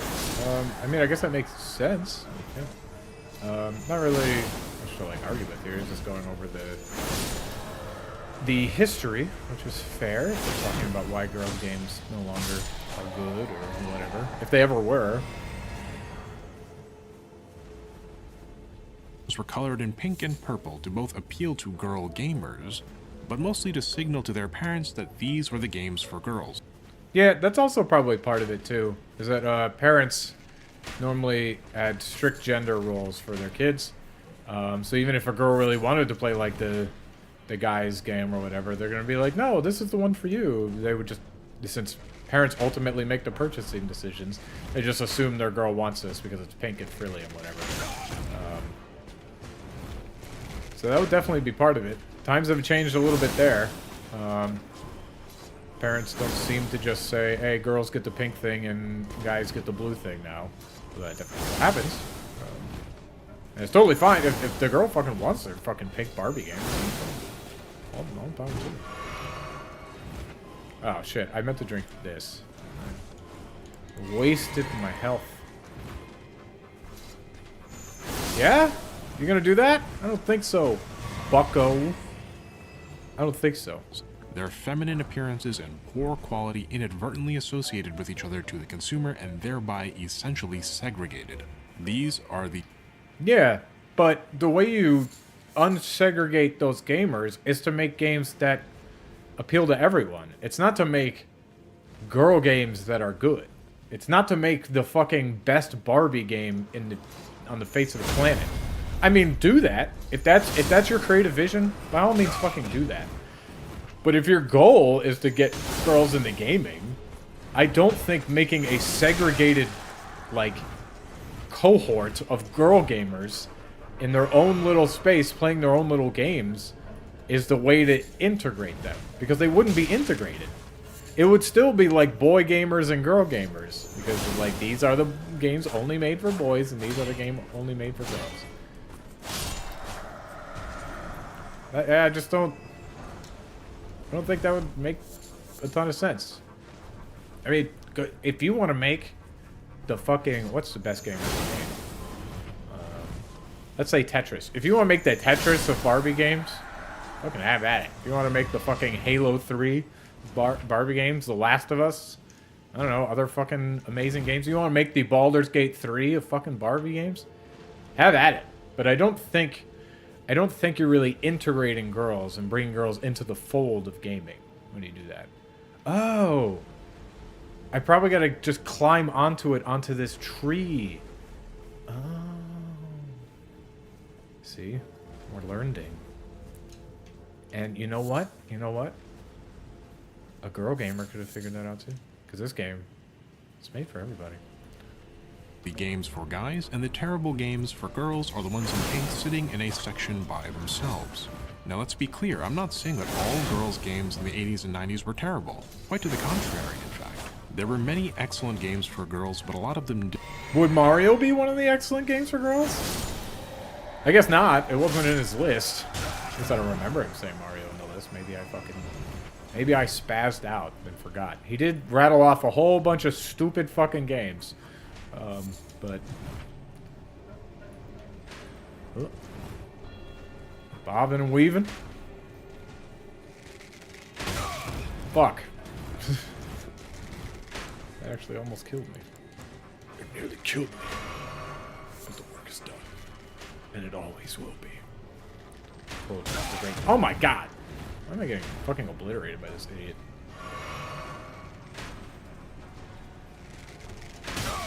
Ah! That's like so hard to dodge when you're up close on him. What? Where did you come from? Fuck! Okay, we know where to go though. didn't sell very well, weren't marketed well, and most of the best ones were Japanese. Believe me, you haven't lived until... Yeah, most of the best ones are Japanese. So it goes back to that thing that he was saying before. Where like he specifically called out Western gaming. It's an interesting note that it seems like, and even this dude might agree with me, that this doesn't seem to be happening as much in the East. Okay, we're gonna dodge all of you on our great journey to get our runes back.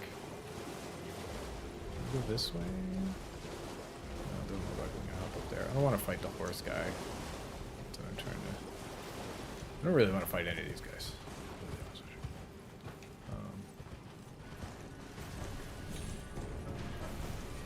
you. Yeah. Japanese. The Japanese, I guess they are the women understanders. The great understanders of women. Japanese. Oh my god! Fuck, I did not notice that guy. Get up! Why was it taking 800 years for you to get up?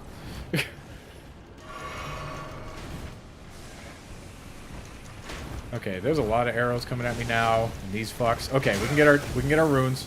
Come on, get the runes, get the runes, get the runes. You can do it, you can do it, you can do it. Alright, good. Good, good, good, good. Damn!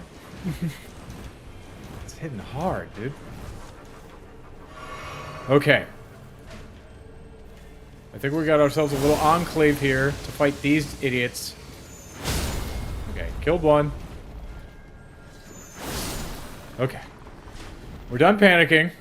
Okay? We're all calm. Everybody's chill. Let's kill this fucking idiot, dude.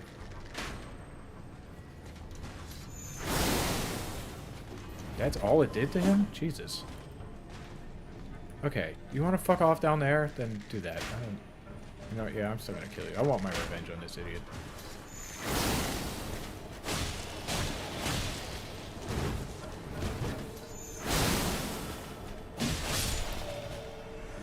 God tier gamer. God tier gamer. Don't y'all forget it. Okay, I don't think I've actually gone over there. I need to go over there at some point. I almost died. Did you see that? But I didn't. My third sense, or my sixth sense was kicking in. It's just like I feel it in the force. So you've played Bishoujo Senshi Seramun Super Asu Fuafua Penikuni on the Super. Oh man, that is my favorite. Everybody loves the Bisho Sorentu, the fucking Oregao Chinchin Gadaisuke Nande or whatever the fuck. That's my jam. How could you not love that? Okay, so we're gonna try to get... Will this take us to the mausoleum thing? That guy's gonna be a pain in the dick, isn't he? Yeah. You're doing a big ol' heckin' shoot at me. I see you. This isn't even where we want to go, though. So, we want to go onto this branch. I think, right? No! I was on the right branch. We just gotta go down a little bit further. I don't know. I'm lost. Somebody please help me. Oh, yeah, this guy's guarding it. Okay. Can I can't target him, so... Yeah, you come this way, so we get away from the guy shooting. Oh, he already died? I am actually just gonna do this, because if I accidentally get shot by him and I fucking die... That would be very upsetting. Okay, we're just gonna run by that. Don't care. Big butt, so what?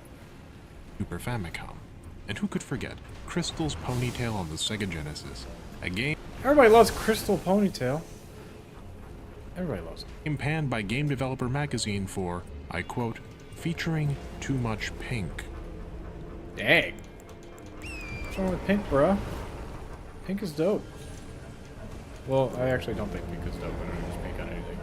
Is it going down? Do I just gotta go in here? Open it? Did I win? Oh, okay. That makes sense. Whoops.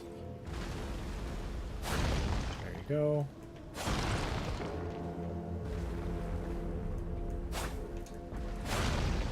We just gotta kill all the little skull barnacles. You guys ever just kill a skull barnacle? I know I have. Is that it? Did we do it? We did! Okay. Am I safe to just stay on this? I have a feeling it's gonna kill me. I knew I was gonna get hurt! I knew it! Did it hurt my health? No, I didn't actually take damage, I just got knocked. Okay, cool.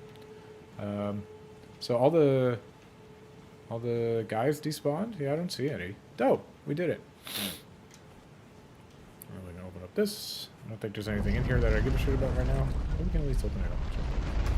If you're interested in especially old games for girls, by the way, I direct you to the excellent... I'm not a girl, so I'm not interested. But I appreciate if you want to recommend some for me. ...collection and catalog of those games over at the Famicom Museum at famicom.org. All you women, all 0 of you women watching right now, go check out the Famicom Museum, dude. It's got the games for you. Don't check out games that guys play. Check out the girls-only games. In any case, it wasn't until arguably 1995 that a company would be founded by women for the express purpose of making games for girls. This company was called Her Interactive, and it was founded by Patricia Flanagan, Vice President of American Laser Games. Interesting. I didn't know. I didn't know there was a game company specifically catering to girls.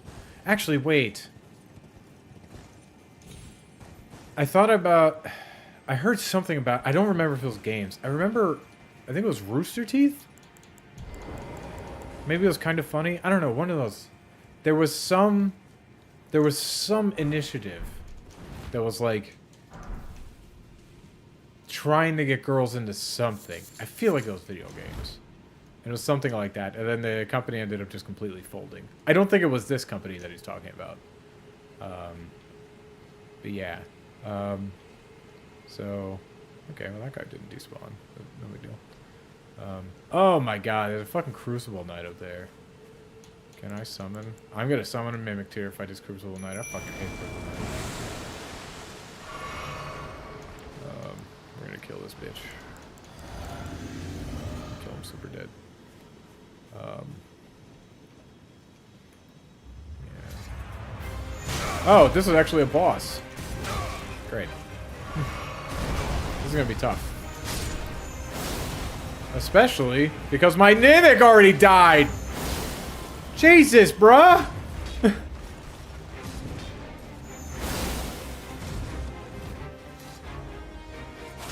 Fuck.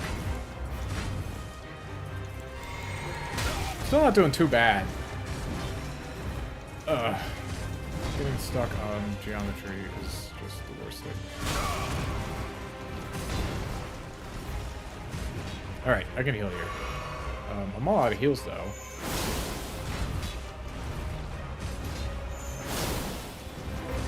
Just gotta be careful. I'm not out of, that. Ugh!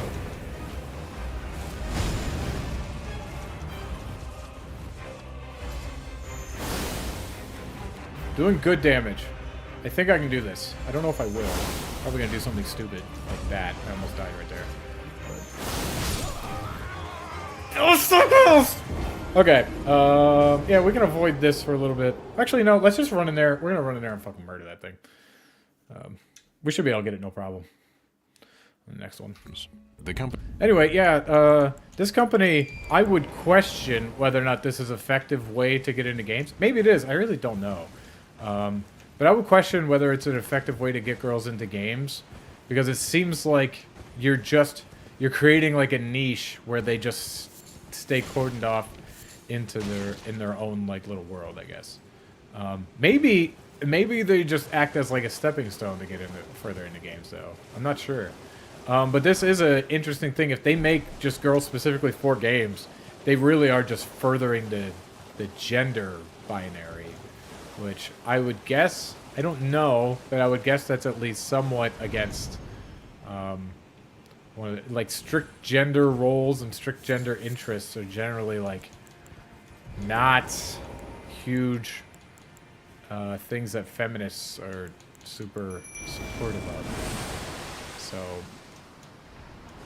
it seems like there's maybe a bit of a contradiction there, but maybe not. I don't know. But let's kill this fucking boss. You suck, bruh. Even though you almost nailed me like immediately. Get in there, son. Get in there, son. You're doing it. Get in there. Oh, you know what I forgot to do? Blast the Wonder. Okay, he's already dead. That's okay. I have plenty of health,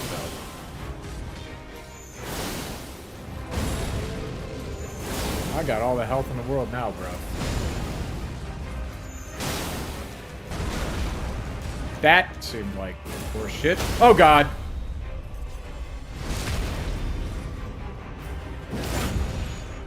Get up. Now die. Gods! Gods. The company was founded as a division of American Laser Games, but would spin off into its own independent entity and then would eventually buy out its former parent company. Well, that's kind of a fun story. They were just like, hey, let's make this division. Actually, we don't fuck with y'all. We're gonna split off. And then, like, actually, you're now ours.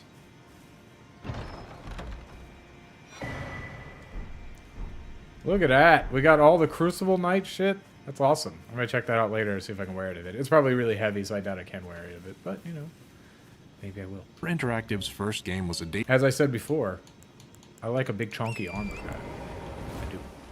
dating sim called Mackenzie & Co., available for Windows 3.1, Windows 95, and Mac OS. Perhaps, rather predictably, many of the major publishers at the time would refuse to distribute the title, citing that there wasn't a market for girl-oriented game. Yeah, that's interesting. I don't remember what time frame they said this was. But yeah, I mean it would be. Oh fuck! I gotta kill this fucking beetle. Got it. Yes. Okay. Let's not die to all these basilisks. Oh, is this a smithing stone? Thought it'd be like an ash or something, but that's okay. We got it. Mission accomplished. Okay, that one killed itself, so that's cool.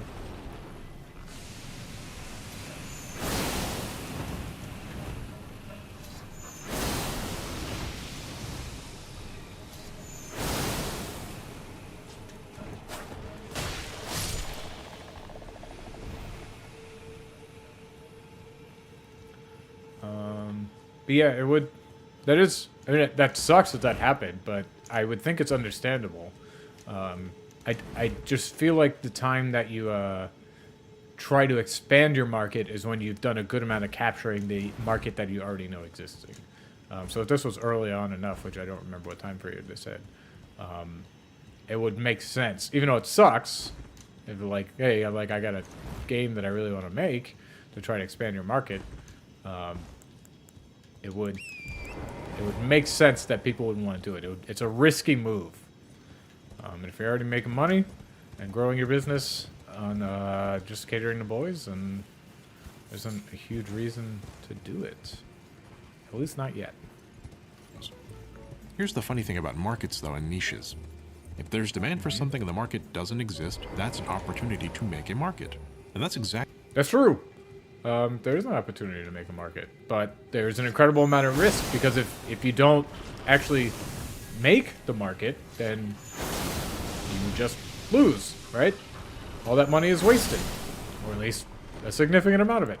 So, tackling a market that already exists is a more safe option than trying to create a new market that you don't know will exist.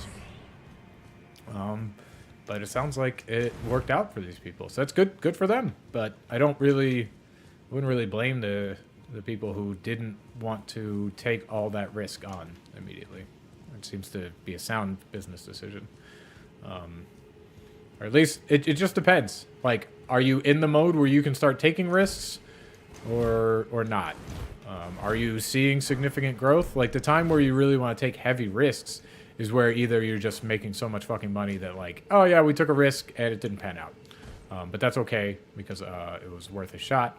Or you your growth is starting to slow, so you really need to start moving into something else. It doesn't feel like I can jump onto that again, even though I really want to. I fucking panicked and jumped again. I killed myself. Rough. exactly what Her Interactive did. Mackenzie & Co. would sell 40,000 units by early 1998 and over 80,000 copies of the game in its lifetime, which is an impressive number back then. Yeah, cool. That does sound pretty impressive.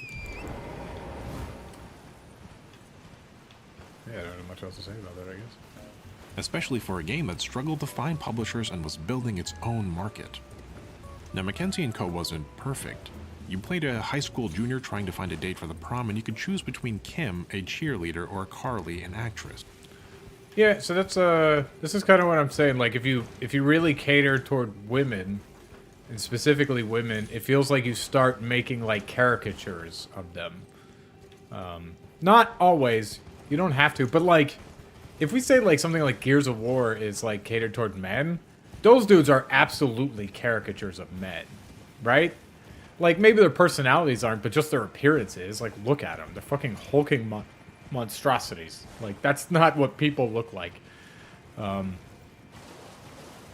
So, yeah, it seems like you're almost necessarily going to start creating something of like a caricature of women.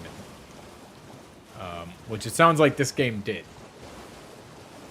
I don't know how, if you're going for that single, I don't know how you appeal only to women and not to men without doing that. Although I don't think they would have a problem with men playing their games, obviously. But if you're honing in on that, like, I really need to get into women, so you're honing in on the thing that, like, is not being catered to by, like, Mario and whatever, Sonic and whatever fucking games were out at the time, then you're going to, that's going to be necessarily going down to, like, women-specific things, which sounds like it's going to probably create caricatures of them, or at least reinforce stereotypes, right? Not saying that's always bad. Having, like, a stereotype in a game, or having, like, a really traditionally masculine or really traditionally feminine, like, character, main character, side character, whatever, like, there's nothing wrong with that if that's your vision. But I just question whether or not it could be, yeah, it really just could be like a huge, like, gateway, like the first step into getting gaming for women. But like, what does it do? It does, like, it still keeps them very separate from the rest of the gaming audience, right? So I would hope that after they make the, like, really women-focused games, that they would actually start making broader appeal games and make sure they don't exclude women. Even though they're not specifically catering to women, they're at least not excluding them. We're going to try this hop again. I panicked and jumped again last time. Yes. All right, we did it. And keep exploring. The game was criticized for being quite stereotypical. Yeah, exactly what I was saying. It might. I'm just not 100% sure if that would make sense to do. It might. It's like a gateway thing. That's what I'm saying. Like, but it seems like that can't be the end goal. Is to just keep that. That really, it seems like a terrible end goal. Might be a fine starting place. I'm not sure, but a bad end goal. Even for the time. But still, progress is progress. Without this step, there may not have been other steps. Almost all progress given. Yeah, that's exactly what I was saying. It's like, without this step, there may not have been other steps. That seems true. But I don't think that makes the criticism invalid. You can just be like, yes, that is true of my game, but here's why. You can have a reason, like, you can have something that, like, you can have something that is criticized in a valid way, and accept the criticisms, but just say, hey, this is why I'm doing it. Like, you could have, like, a nonsensical story, a story with, like, plot holes and shit like that, if the goal was to show that you have an unreliable narrator, so the plot doesn't make sense. It's not always going to work, and there's going to be people who be like, hey, I can't follow this, and just be like, well, yeah, it's being told by, like, a fucking crazy person who just who's unmoored from reality. So that would make sense. Although, I mean, I guess within the world it would start to make sense in some way. But yeah, there's valid criticisms to be had in something, but that, like, would reinforce the point. Something like Gears of War, you could criticize and be like, hey, like, these are just hyper masculine fucking dudes who just kind of play into the stereotype that, like, gamers want to just murder everything and chainsaw shit and just shoot everything. I was like, yeah, I guess it does that, but, like, that's the point. We want this really hyper masculine, bloody fucking gore fest game. That's okay. You can have that. Let's see. What did it say after the mausoleum? Oh, this actually told me how to do it. Yeah. Defeat it. You can cruise it. Yeah. Onto the mausoleum. And Vassal's arcade. Yeah. Now free to roam and loot any other objects in the area before heading back up to the nameless eternal city, site of grace, and heading east to take on the main branches up. Okay, I've already done that. This is an optional boss. Randomize invader enemies and are found in the deeper depths. Okay, yeah, so I did this a little out of order from the guide. But we're just going to continue exploring this area real quick. And then we're going to go back up to that one and the Site of Grace and fight the boss. I knew there was a boss there. I found it. Ooh, I found it. But enough time becomes cringe, but it's only cringy because of how much progress we've built on top of that foundation. It's cringy because of how far we've come since. In any case, I don't know. I don't know that it's just cringy because of how far we've come since. Like, maybe. It may be that I just have a more modern sensibility because I live in 2024. And these were in the late 80s or whatever the fuck. I still don't remember when it was, but I believe it was like 80s and 90s or whatever. Early gaming times, at least. What was I saying? Oh yeah, so I don't know if it's just cringe just because of the progress we've already made. Especially if people were criticizing it then. It sounds like it was at least somewhat cringe to begin with.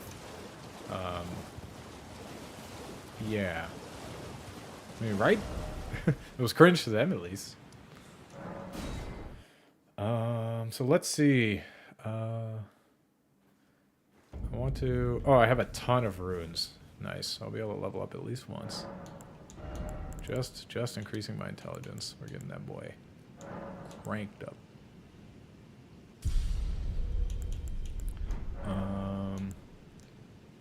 How much more do I need? I need 24,000. Probably don't have the runes. Yeah, I don't think we're gonna be good. Oh! Used to gain a multitude of runes. I'll try one. Okay, so I do have enough runes. Damn, look at all these fuck... How many times am I gonna level up off this? A lot. Okay. Cool, so we're about to be buffed up.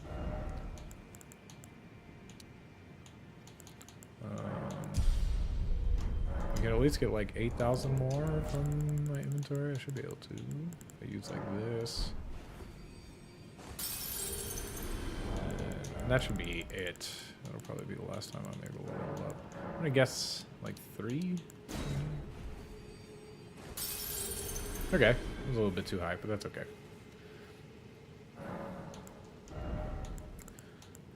God, my character is so smart. So smart, me. We love books so much. To quote King Shark from the Suicide Squad. Alright, so we are going to go in and fight these after we talked about the cringe of her interactive. The deep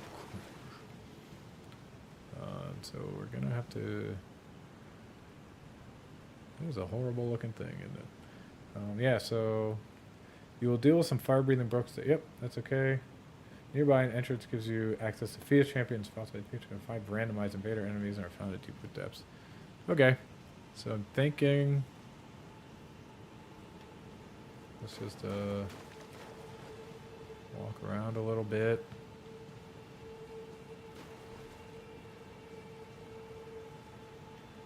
You know, just waiting for the boss to join us. Maybe have our mimic equipped in case we can use it on him.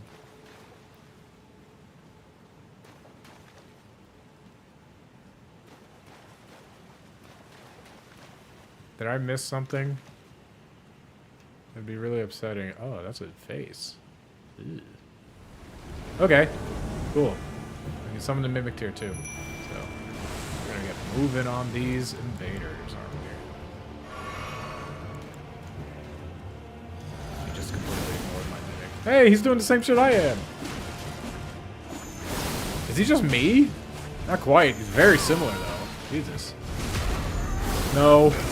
That's lame that I can't hit him while he's doing that. Well, so be it. Okay, that's one.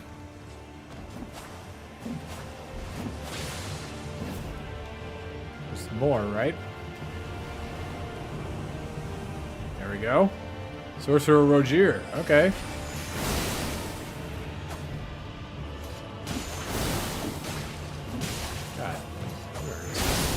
rolling through these guys. Me and the Mimic. The Mimic, bro. Yep, keep killing him. You can do it. I have faith in you. Mimic. Crushing hits. Alright, let's focus on this guy.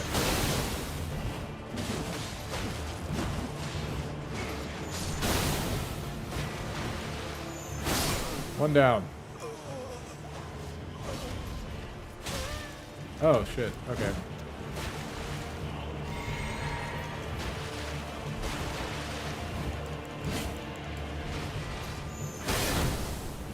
Oh shit. Did he get hurt? What is that? Okay, still moving skulls. Do they ever go away? I guess not. Jesus.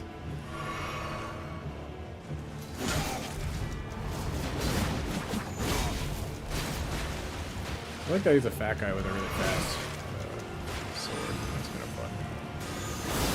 Nope, not getting into the death shit. How long do these skulls last? Okay, there we go. These guys are a little bit tough, but I think I'll be able to get them. Ah, the skulls. Okay. Alright, they're pretty separated now. Should be able to... Yep, he's gonna go down. There you go, buddy. Valiant fight. Run from the skulls. We got a lot of skulls. We'll just run from them. Dang! You ever gonna stop dumping skulls? Cheating?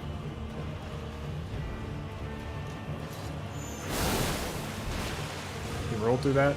Lame. How dare he use my own tactics against me? Yep, you got the skulls, and now you don't. God, he is rolling. Big man's got some rolls.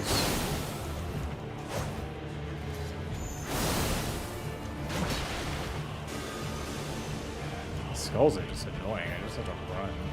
There may be a better way to handle them, but I don't know what it is. Oof. Oh no! I hate it when I get stuck on fucking hedges. I like to run. I'm a little bitch. I like to just keep running. This guy dodges. Dodging. ABD, always be dodging. Okay, he's almost dead. We got the skulls after us still. Okay, is that it? I think that's it, but I don't know. We'll find out shortly, I think. Yay! A great enemy was felled. Because I'm a great player.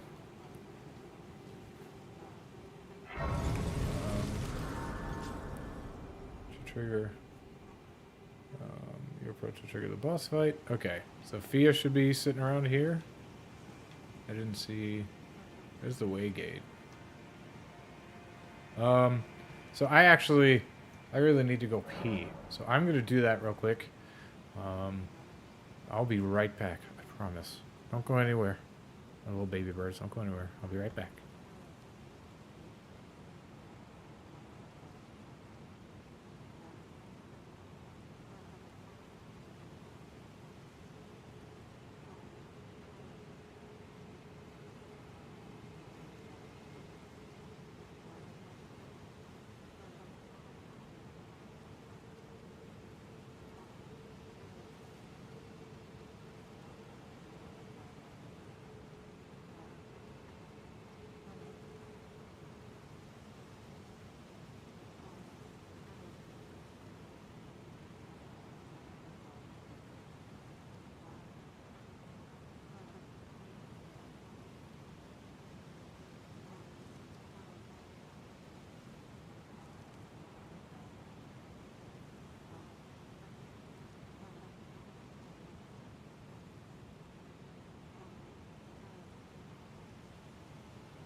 Alright, I am back.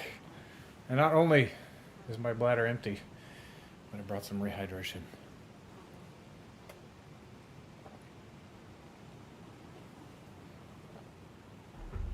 So let us continue on our quests to do things.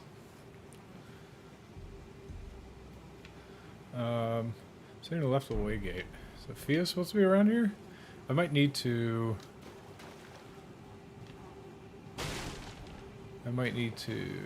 rest at the site of grace. So let's do that. Did I rest? I don't know if I did. But if I didn't, we'll do it now. I'm very close to leveling up, so I'll crank out some runes real quick. Do so. It's probably way too much, actually. Yeah, it wasn't that much more. I think I only needed one, but that's okay. Leveling up. I'm level 89. Getting up there.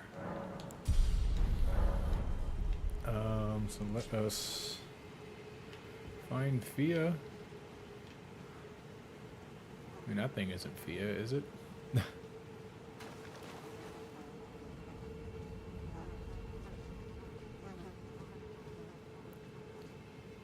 don't know where Fia.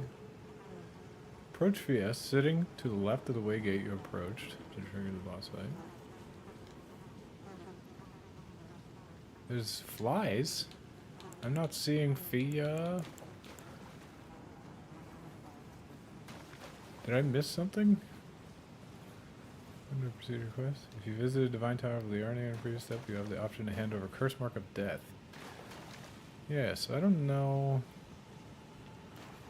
How did I not see her? Do I gotta go somewhere else and then come back?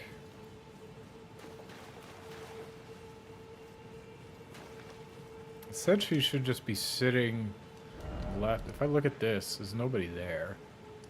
I can pass time. Let me do that.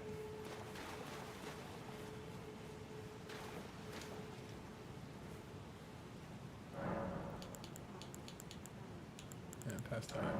Till morning, I guess.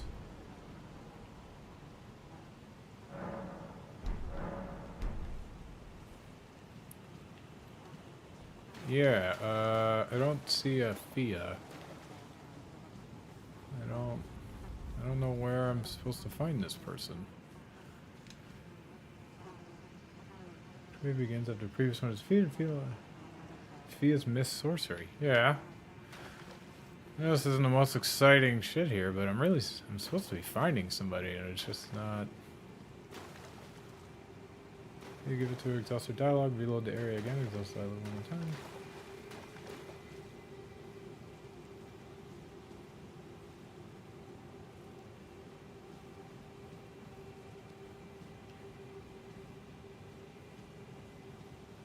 I just don't understand. I don't know what I'm supposed to find. She's just not here.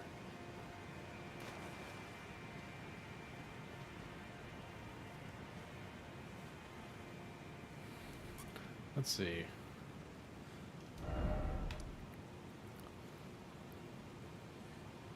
Just gonna Google it real quick. Fiat not deep root depths. You need to talk to her after she's killed in D in the round table hold. Yeah, she's in the room past Hugh. Oh. Okay, so we're gonna need to go to the round table hold?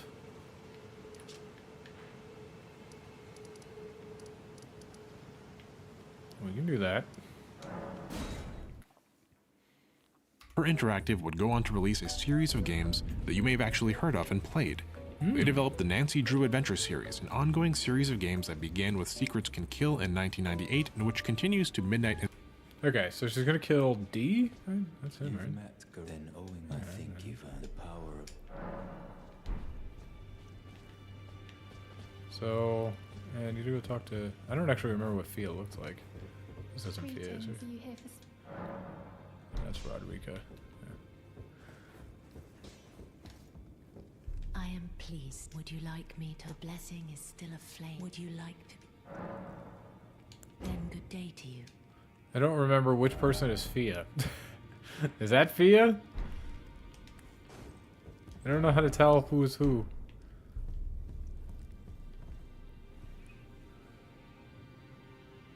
You need to talk to her after she's killed Dia in the round table hold. If you haven't, she's in the room past Hugh. Yeah, so this would be her, right? In the room past... It could be down here? I just don't remember who the fuck Fia is. Okay. Let's click on this. Yes, so that is Fia.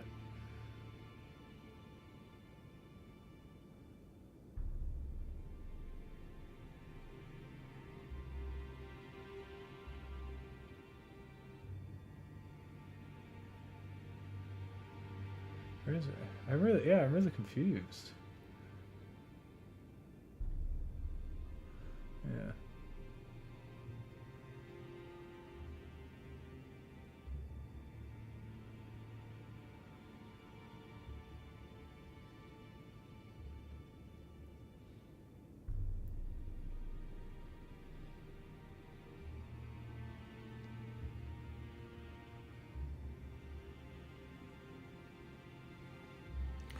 Yeah, I'm missing something.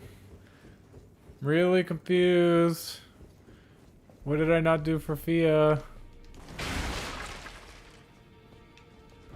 Do I still have that, it's like Fia's blessing or whatever. There's somewhere that you can see that. She said I still had it on me, right? I don't know. I don't remember where you find that. Look at all these. Yeah, we're fucking killing things.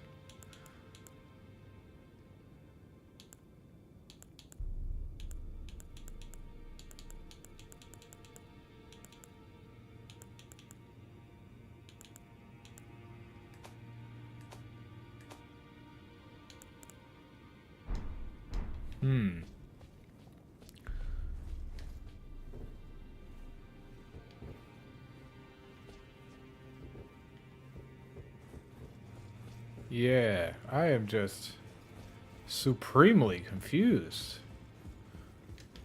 What's Well, what's I what took you for no matter how you're why would you old. take me for dead? I'm a fucking god.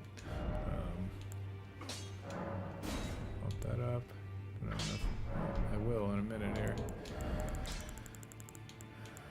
Let's use that real quick. I should have enough to bump up my other. Back already, no matter.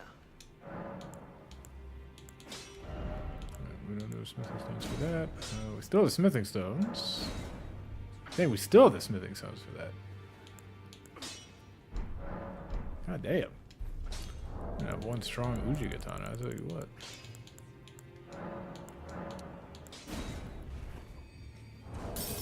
But yeah, I am still confused about what in shit I'm supposed to do with Fia. I just don't... Back already, no matter. I just don't know what I'm supposed to be doing. Because here she is, right?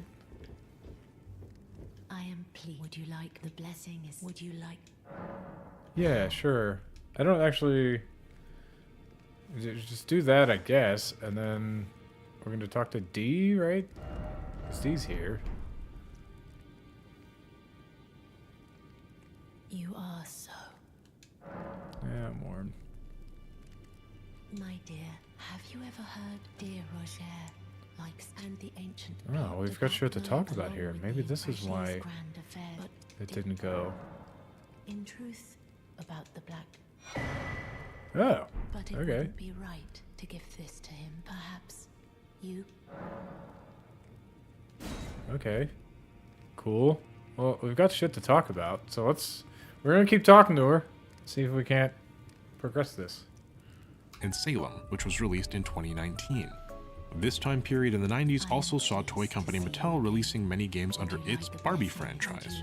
These games included Barbie on the NES, and Barbie Supermodel and Barbie Vacation Adventure on the Super Nintendo. Okay, cool. Making Barbie games. Yeah, I just don't have too much to say about this. I haven't played Barbie games. You are Um, so... But, you know. My dear, might I? Could you please find the owner of the... Okay. A Yeah. certain person. It's a very precious... So I would like... I'd like you to find the owner. It's a very precious... Okay. Dear Roger, the ancient plot, the Black Knight, along with... So we're doing something. Dear Roger, Okay. ancient, the Black Knight, along with the... It's taking a long time. To you, But we're all talking. Those initial games had very poor reception, but Mattel did not give up. In 1996, Mattel released one of the magnum opuses of girls' games, Barbie Fashion Designer. Oh yeah, I've heard of that one. I haven't played it. Would you like the I'm not a blessings? girl. Would you like to be Those are girly games. now? But okay. So we had a good one back in the day, so that's cool, right? But I guess we're not doing it anymore. The PC. Barbie Fashion Designer took the market by storm, and in many ways was the vanguard of the girls' games movement that would Okay, it's all follow. the same shit. My dear. Okay. Yeah, I don't have much to say about this history lesson that we have here. But we talking to Fia a bunch. We talked to her about the black knife thing. That's fun. Yeah. Was this D? Need some- Yeah, this is D. So give the Well, weather how dagger. did you get- Well, I know very. Why don't I return it to good work? Are you acquainted with a man? You know, he was a. Maybe I wasn't supposed to give it to No him. more. You see him like he's half dead. Take well, but that's how you end up when grace is. I serve the God that I might put following all those who live in their merits, and so it is. I don't actually care about any of this shit. Okay. So D's been talked to. We did actually talk to some things about Rogier. And he's not doing so good. So that's fun. I think we're probably good then. Not sure. I'll talk to her one more time. I am... Would you like the blessing? Would Yes. you like... Hold me, weirdo. The game looks primitive by modern standards, but it was arguably the first thoughtfully developed dress-up game, and it obliterated the idea Cool. that there was no market for girls' games. Barbie Fashion Design. You are That's good.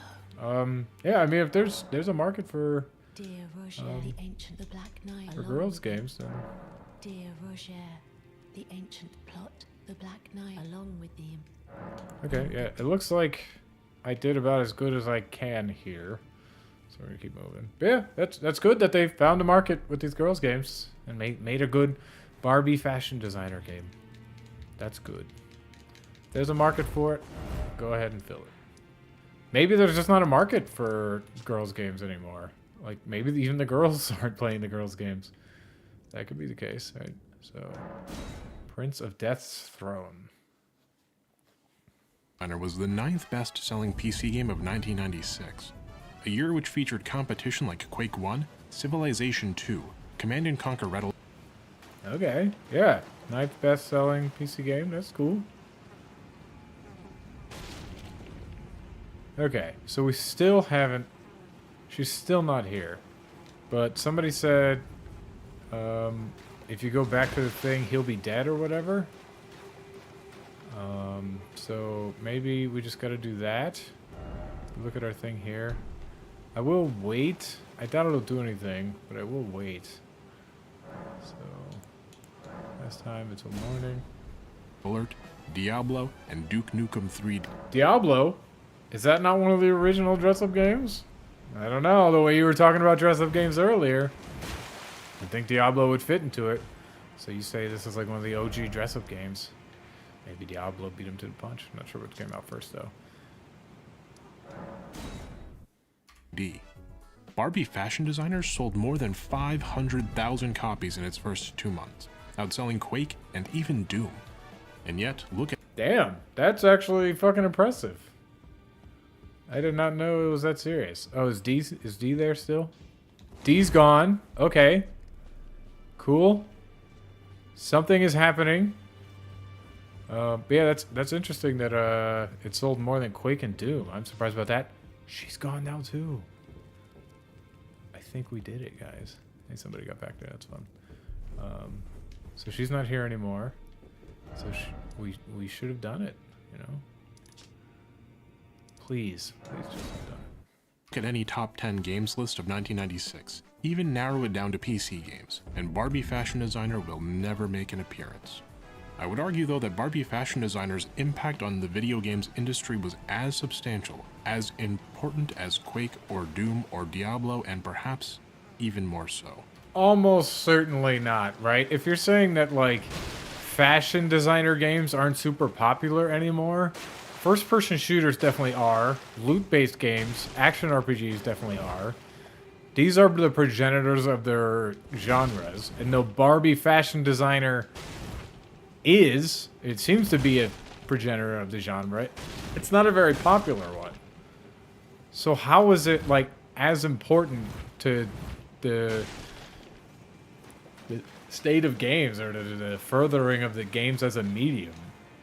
How is that true? There's no way that could be true, right?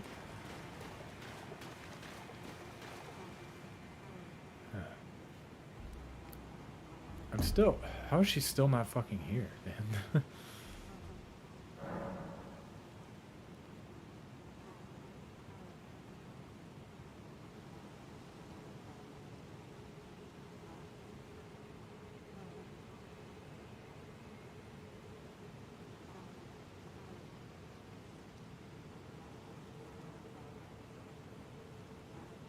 Okay, so there's a newly unlocked room in the round table hold that she's supposed to be in?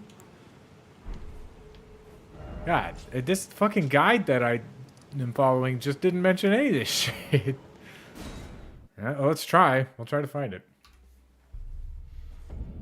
In any case, after 1996, it was like the industry's collective eyes had been opened.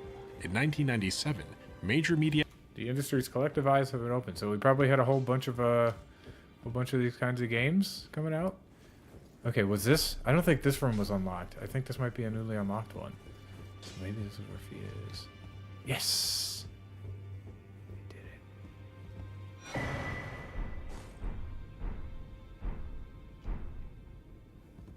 Finally, the stolen Hallowbrand. And now, though I ask you delivered, I am Fia. Deathbed companion. Hark round table. We live in waiting. What right does our Lord will rise? She's gonna disappear? Yes! It took 20 years. But we did it, guys. We did it. I'm so proud of us. Okay. Now we should be able to go back and get this.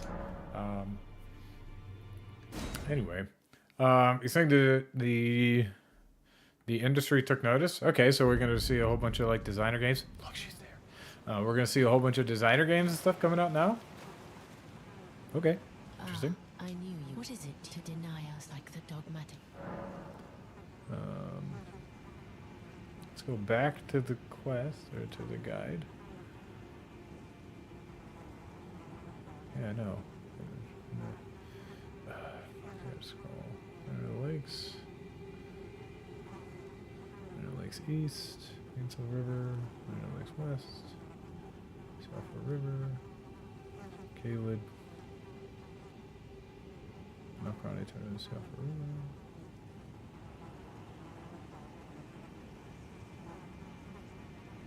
Under the Lakes West. Deep Root Depths. Alright.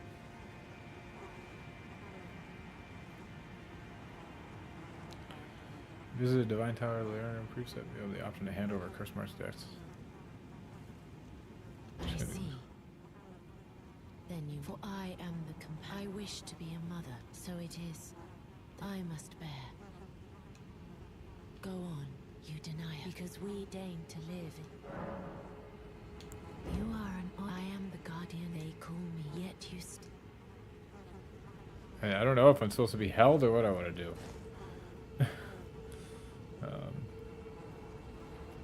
So, Curse March did that. Have you ever seen when the first Godwin's Hallowed? I do. I think I have that thing. So when Godwin died, but another, and I must before my hands. Will you still? yay! I can give it to her. How Did you? Oh my! With this, All right, we're making progress. It's slow, but we're making it. Radiant Bedalchin's blessing. All right. I will soon lay, and it will the new life of the as the rules.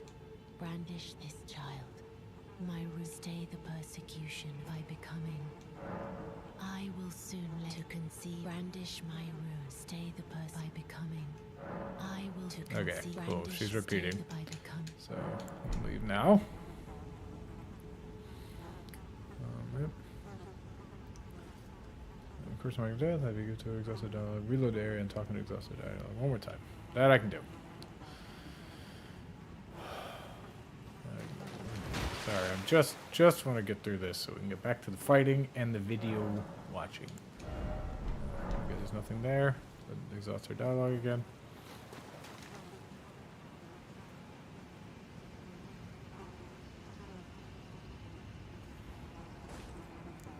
You always gotta hold me. She's so weird. She just loves to hold people. This is goodbye, but I am satisfied. I choose to lie with Godwin of my own will, and I who will inherit your. What greater blessing could there be? This is goodbye, but I choose to lie with, and I who will inherit. What greater? All right, she said the same thing again. Gotta reload the area one more time, and hopefully we're through this shit.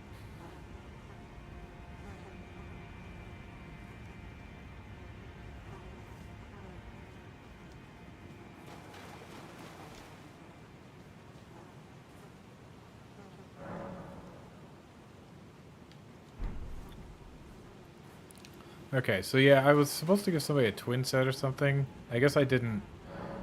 I didn't do this well enough. I have to give it to her. So we're gonna expecting her will let you enter Godwin's dream to fight the Lich Dragon Fortisax. Defeating it grants you a remembrance of the Lich Dragon. I guess we're gonna do a boss fight right quick.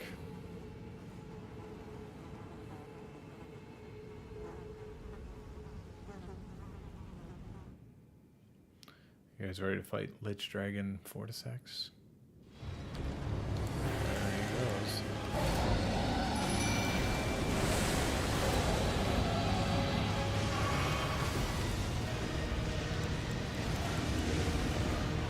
Let's go, bruh. Okay, already. Lots of flames. Lots of things that look like they want to make me dead. Very little damage being done to him. Maybe I shouldn't be doing this fight yet.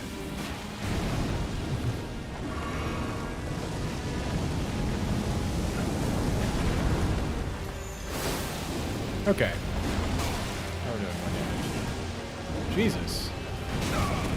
Everything's just knocking me around. It's not killing me. It's just knocking me around.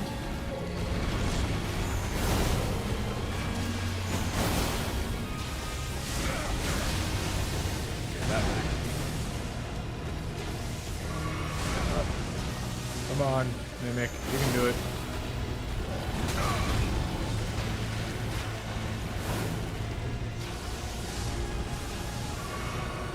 Come on, Mimic. Oh, it died. Rip.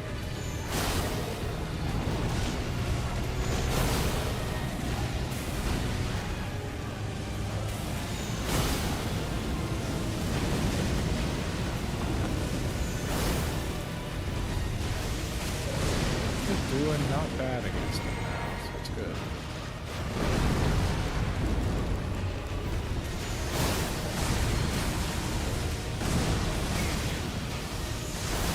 Knocked around a little bit.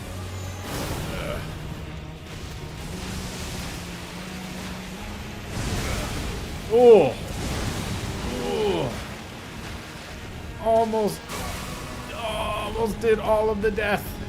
We're very close though. We don't do anything dumb. We will, because I'm bad at the game. First try, let's go. Love to see it. You absolutely love to see it. I felled a legend. I am legendary. I am legendary. Alright. Defeating it grants you the remembrance of the Lich Dragon. Return to the dream. Receive the mending room of the Death Prince from Fia to unlock an alternate ending. Okay. Poor Fia.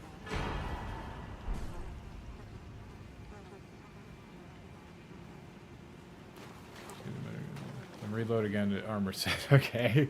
Yeah, so much reloading going on. Media outlets began reporting on girls in the games industry and girls as gamers. The mentality that games could be only for boys and men was shifting, and it was shifting very quickly. That's good. Glad to see that these girl-specific games do that.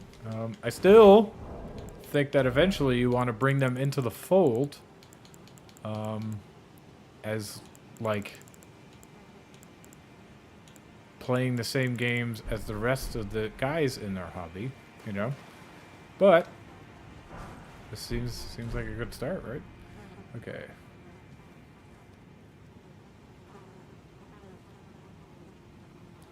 Okay. Noxella Eternal City starting point. I just want to take this. The guy didn't say to take it, but I don't know where the fuck it's gonna take me. So we're gonna find out. 1997 also saw the rise of a company many of you 90s women may recognize, Purple Moon. Purple Moon was founded by video game pioneer... Never heard of Purple Moon. Okay, we're at the Royal Capital. That's fun.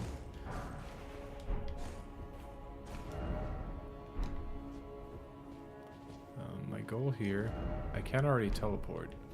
I wonder if I can find a site of grace here. That would be cool. So, walk around a little bit. Brenda Laurel, and was an American developer of video games that were targeted specifically at the audience of little girls based on the novel idea of conducting research on what those little girls actually wanted to play. Okay. Yeah, I mean, it sounds like a good idea for a game company. Tapping in that untapped market, like we say. The result was the highly regarded Rockets series of games and the Secret Paths series of games. Highly regard. I've never heard of these games. Maybe they just weren't very popular, but I've definitely never heard of them. Come on, I just want to find a site of grace real quick. I don't really need to, because I can travel out of here, but I do just want to find one. Yeah, I've never heard of Secret Paths, or what was it, Rockets or something? Yeah. Purple Moon was in many ways an attempt at cultural intervention. A company founded by women, making games for girls, driven by research. By women, for women. Yes. Power to the women. Good for them. Get out there, make your video games. Hey, found a site of grace. Mission accomplished. Wasn't really necessary, but it's cool. Like, if for some reason I need to travel back here. Search into what girls actually want to play. Founder Brenda Laurel. Yeah, when they...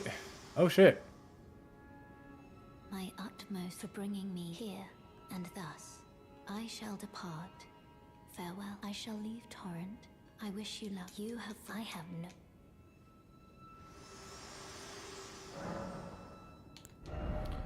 Yeah, it's interesting to just say what girls actually want to play for games that came out back in the day, right? Because now, as demonstrated by that huge list of fucking just popular games that the dude mentioned, that apparently is women's gaming journey, but now it seems like, as I guess the video will point out, girls' games are popular games. So maybe just back in the day, it was harder to make more... it was harder to make games that appealed to men and women, or boys and girls. Whereas now, it's just become easier. I don't know, because I really think Mario would still appeal to both, especially when you can play as Princess Peach in some of them. But, yeah, that's just... It's interesting. I think the trend has just gone away from these because girls nowadays know that they can play whatever fucking game they want. And it was a little bit more shunned previously. The seamster, ready to make a... Master! I was so... The Erd tree is... I know it, I do... Oh, Going so soon? Okay. We're beginning northwest near the lakes.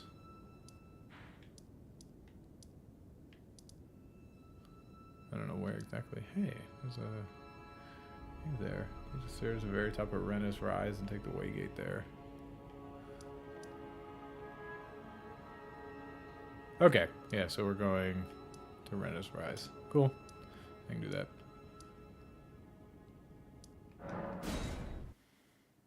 Had a dream of making a more inclusive, more progressive video game industry that could get girls interested in entering the field of tech. But some dreams arrive before their time. And here's where our story takes a turn for the worse. Ooh, it takes a turn for the worse. What do we think the turn for the worse is? Women started leaving the gaming industry in droves? We think that was it? Probably not, because more women than ever seem to be playing games. Was there a whole bunch of misogyny? Maybe. Maybe there was a whole bunch of fight. A whole bunch of articles and shit and just, I don't know, a whole bunch of them insulting women. Maybe we're going to talk about how in games, nowadays, if you kind of announce yourself as a woman, a lot of people will make sexist comments to you in these video games. Which one of these, with so many options, where is the turn for the worst gonna be? Remember what I said about markets and niches earlier? Yes. If there's demand for something, Yeah, if there's demand for something, you can make a market out of it. If there isn't a market, you can make one. Yes, I remember. I paid attention. Despite playing this video game, I was paying attention. and the market doesn't exist, there's an opportunity to make a market. Yes, you're What repeating happens yourself. though when you try and cross those wires? What happens when there isn't a demand for something, but you try to create a niche anyway? Okay. So yeah. It sounds like somebody's going to try to make, what, really women-focused games? And, hey, do I already have that side of grace? I don't. Nice. More side of grace. Really women-focused games, but they didn't succeed. Miniature brownie. Oh, interesting. Got ourselves a nice little doll. Anyway, they're going to make really women-focused games that nobody actually likes. Is there just not a market for these games? Is that what's going to end up happening? Do I get there? It's inaccessible last time you're there. Inside an open coffin, you'll find miniature brownie. Hold on to that doll for now. You need it later. Progressing brownie's quest. The Waygate will be inaccessible. Instead, you can take the coffin found at the edge of the waterfall and get there. Yeah, site of grace. Follow the path through the river where you'll get another section of the Uul Palace ruins. So I want to go... Yeah, Uul Palace ruins. I want to go this way first, right? Because it looks like there's a dead end that way. I think this is where they're saying I can get into the coffin and do something. But we'll just go this way first and see what's up. Purple Moon's research into girls was meant to uncover what girls actually cared about so that Purple Moon could cater to what that market demanded. Does it turn out that they care about the same thing that men do? Does it turn out, well, maybe not the same thing, does it turn out that you can have a broad appeal game? Mario was the solution? I'm curious to see what it turned out. What ended up being the case. Very curious. However, that research came back with a curious result. Okay. When Purple Moon asked girls what they were interested in, the girls surveyed talked about boys and fashion and gossip and horses and feelings of belonging and exclusion. Okay. They talked about, yeah, a lot of classically female interests. Cool. But also feelings of belonging and inclusion. Or exclusion or inclusion? I don't know which one they said. We're fine. Okay. Oh, I already read ahead. But okay, so they told them classically girl things. In other words, perfectly normal 90s girl things. And these things didn't necessarily line up with the image of empowerment that Purple Moon was hoping for. Yeah, that's what I talked about. Where it's just like, you might be just going into the stereotypes. So you're not doing the whole empowering thing. Like, women empowerment thing. You're just like saying, nope, women are these like stereotypes. So that sucks. I'm gonna guess. Well, I read part of that article. I don't know why you didn't mention it. But I guess there's some weird piece to their data there, huh? 4. Purple Moon wanted to create games with values at the forefront. But that's not what the market, little girls, actually wanted. I'm not sure that everything he said like doesn't have values. I get what he's saying. Like it doesn't show that women can be interested in everything. They have a wide range of interests. It shows that like, nope, unfortunately, according to the survey we did, the stereotype is real. Fucking dying to that thing. So yeah, interesting. Little girls didn't want to be preached to, they wanted to have fun. And at the same time, an older... Well, that's probably true of like everybody, right? They as the song goes, girls just want to have fun. It's true. It's true of boys too. That doesn't mean there isn't a time to be preached to, you know? Sometimes I like to be, maybe not preached to, might not be the right word, but I like to be taught lessons that maybe I didn't think about. It was just like, we're given away, like told like, hey, like you've been kind of fucking up in this way. Maybe there's some introspection that you, as a member of your group, can do. I don't think that's completely useless. But yeah, it does make sense that they wouldn't want to just be told what they should want. And be like, hey, no, we like the girly things. And that's okay too. Cohort of gamer girls was also coalescing, which strongly desired more meaningful games but found none available that were made specifically for girls.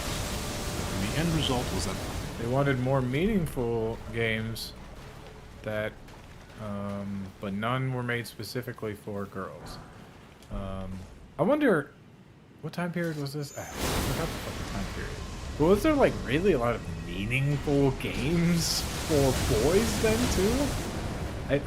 I'm not sure. Meaningful is a bit of it's kind of a weasel word. It's just like, well, what are we deriving meaning from in our meaningful game? You know? You can derive meaning from a lot of things. So, what exactly do we mean here when we say meaningful games? Not sure. Hopefully they tell us.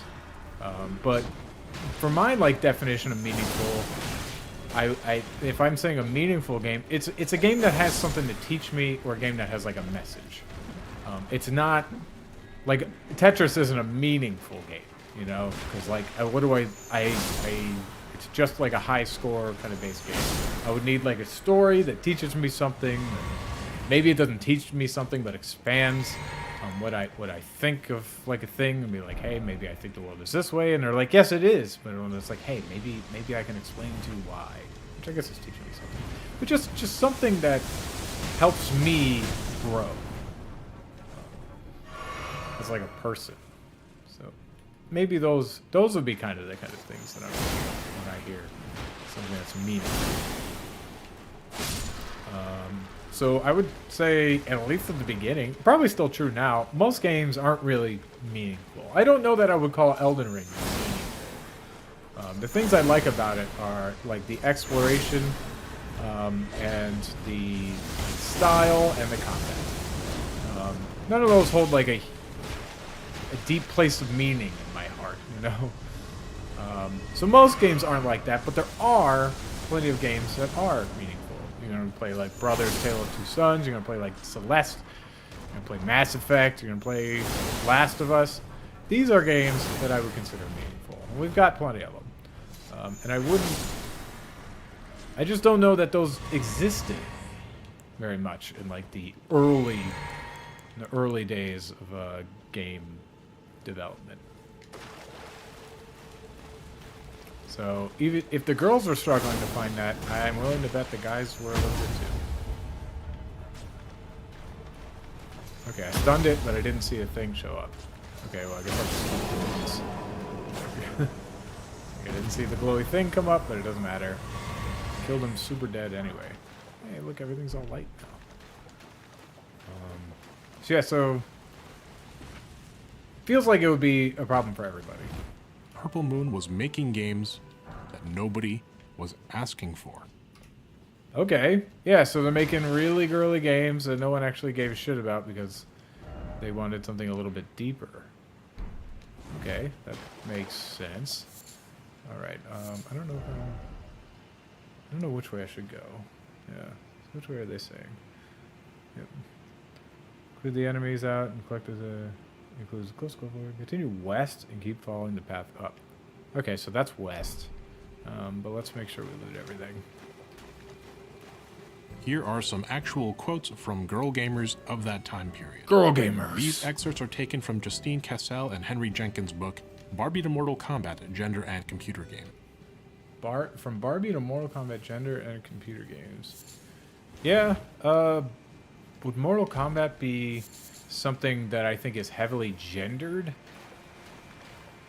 Yeah, probably. It probably does. It probably does appeal just way more to men than women. My sister was way into, well, not way into, but when she did play games, she really liked playing fighting games. Her thing was Soul Calibur. She liked playing Soul Calibur. Although she did mostly button mash because she's not, offense to my sister, she's not the most skilled gamer. So when I actually knew what I was doing, I'd normally smash her. But if people, like, if you took her as a newbie to a fighting game and another newbie to a fighting game, she'd probably win. She had like a knack for at least figuring out how to attack. She didn't know how to defend, but that girl could attack. So yeah, there definitely are examples of girls who would want to play Mortal Kombat. But I would agree that it's generally pretty gendered. It's probably the most extreme one I could think of from like that era. I got inflicted with madness. I'm sitting there looking at the thing.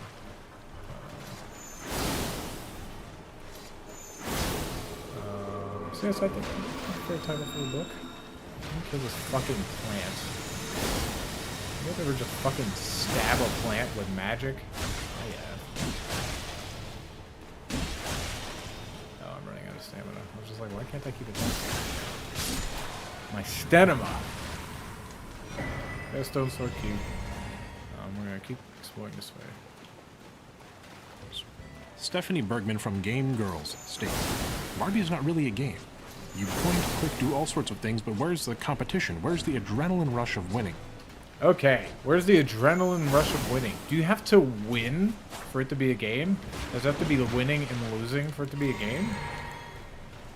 Because like if we're saying like I'm playing Elden Ring, is there winning in Elden Ring? Well, yes, because like I beat a boss. That's me winning against a boss. Any individual enemy is me winning the encounter, right? So what is there a game that I play where you don't win? I think you would say something like walking sims, which to some degree aren't winning. Maybe you do have to win. Like a Total Biscuit would say a game has to have a failure state. So I guess if it's like succeed versus fail, succeed is like kind of a form of winning, right? So if that's the definition that we go off of, then yes. But I don't know that I wouldn't say that there's a failure state in these games, because like I don't know enough about them. But like the success state would be getting your character to look the way you want if you're playing like a dress-up game, right? That would be the success state. I don't know if there's a failure state though. As much as like you wouldn't call Photoshop a game, even though your end goal is to get something like to look the way you want.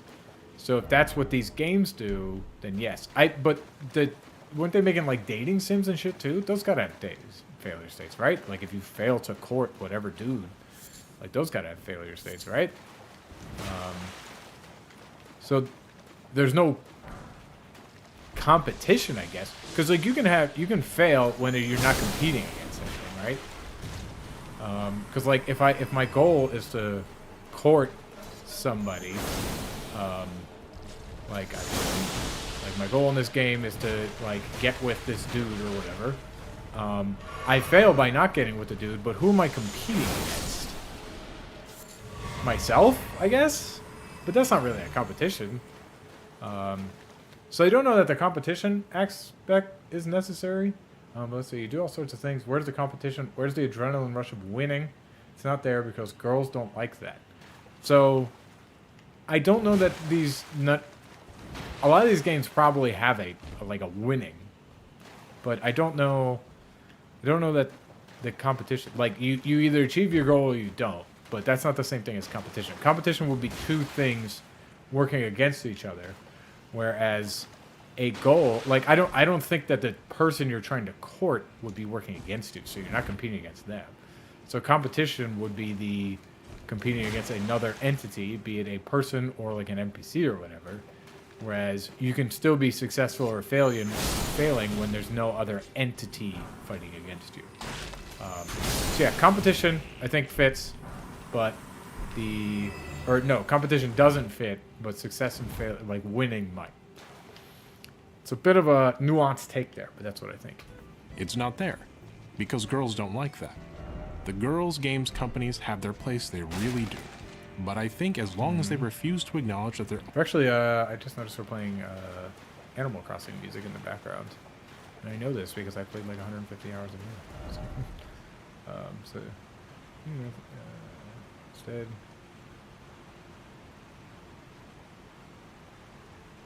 Move the enemies out and collect the loot here. Yeah. Continue west and keep following the path up, making sure not to fall back down to the lower. Eventually reach Nuxtella, Eternal City. Okay.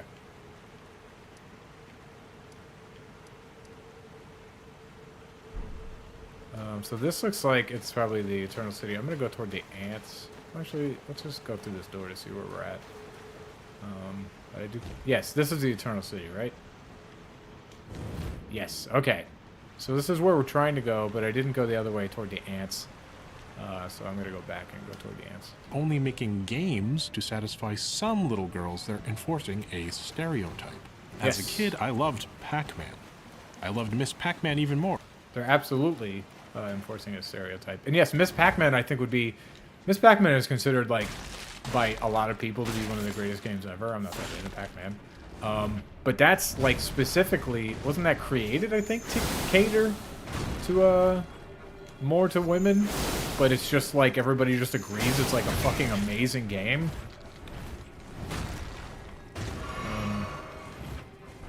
I wouldn't be surprised if Peach was added to Mario, was it 3 or whatever, whenever she got... I'm not a huge Mario buff.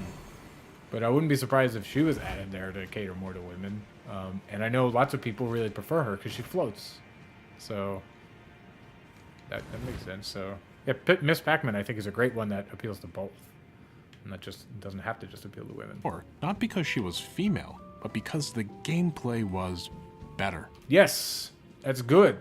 Like, the female aspect might get them in the door, but the women love it because the gameplay is good. Like, nobody just plays a game because it just has just the style that you want, right? I can't think of anybody who does it. I definitely don't do that, so I don't think these women would do it either. Okay, yeah, be careful not to fall back down there. Is that where was I supposed to do it? Well, there's a site of grace. I can walk through. I just might have to fight things again. I do want that item, though. So, yeah, I think I will try to... I should be able to get back up and then climb around. We'll give it a shot. Nikki Douglas from Girl Gamer has one of my favorite responses in the book. She starts by quoting Sherry Turkle of MIT, who stated, "It's a problem that little boys like to play games that slaughter entire planets. It's not particularly a problem just of the computer culture." To which Nikki responds, "Maybe it's a problem, Sherry, that little girls don't like to play games that slaughter entire planets. Maybe that's why we are still underpaid, still struggling, and still fighting for our rights." Okay. Is it a problem that they don't like to slaughter entire planets and shit? Yeah, I don't know. Probably not. But maybe there would be something for women to learn from the men who are succeeding in like these spaces. But in the realm of gaming interests, I don't know that any of it is really a problem. Finally, Eliza Sherman of Cybergirl writes the following. Looking at the games on the market today for girls, I get a little concerned. Where are the games that teach them competitiveness, assertiveness? I keep reading about articles and studies where experts say girls don't like shooting and blasting games, but instead prefer quiet, contemplative games with well-rounded characters and storylines that simulate their imagination. Yeah, I mean, that's a good point. If the only games that we were like advertising towards girls are just teaching them to be fashion designers, but aren't teaching them to be like business go-getters, then they're just not going to succeed in like the corporate world as well, right? So we need these games that can appeal to them, like a Miss Pac-Man. I'm sorry, got a little distracted here. Yeah, so we need these games that can appeal to them, like a Miss Pac-Man, but also teach them to be like, hey, you got to work. Like, you're not just going to be putting pictures on girls. You got to fucking you got to be working at it. You got to be fighting against the ghosts. You know? You got to be trying to get that high score. And given the way our society is structured, it would make sense that we should make games that girls enjoy that impart these lessons onto them. I'd venture to say, however, that these studies are a reflection of how we condition girls to be passive. I would guess, as I said earlier, that it's probably a mixture of their environment and biology. But again, I'm not a biologist. But we definitely did, like, generally speaking, as a society, we definitely did condition women to be passive and to be homemakers and not compete in the workforce and shit like that. They weren't even allowed really in the workforce for a while. So I don't think you can really argue against that. But that doesn't mean there isn't any biological drive in them that would change their interests.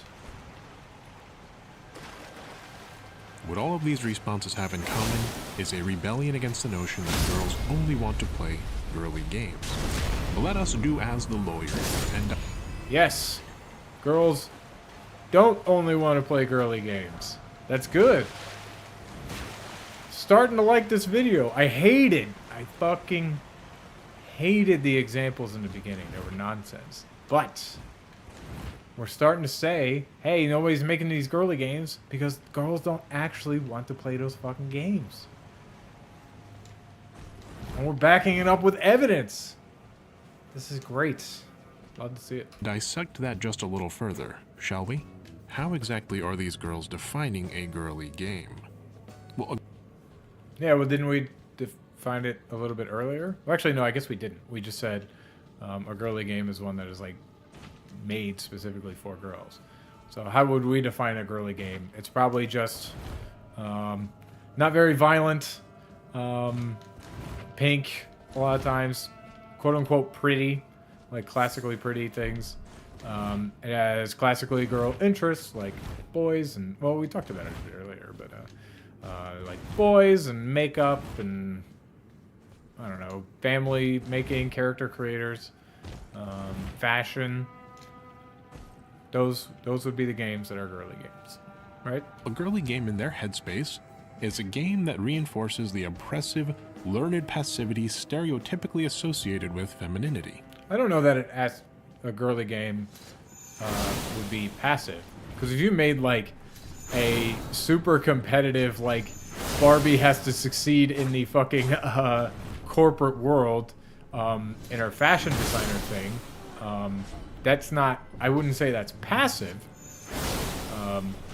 but I would definitely say it's a girly game, you know? I don't know if that game probably doesn't exist, but I'm just saying, like, a hypothetical game like that would both be girly and not be passive.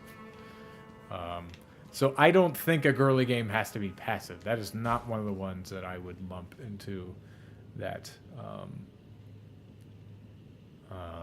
bucket. All right, so feel free to explore the city collection.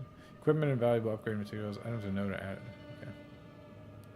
There's also a mood of Noxtella, a talisman that increases your memory slots. And the northwest of the city. Okay.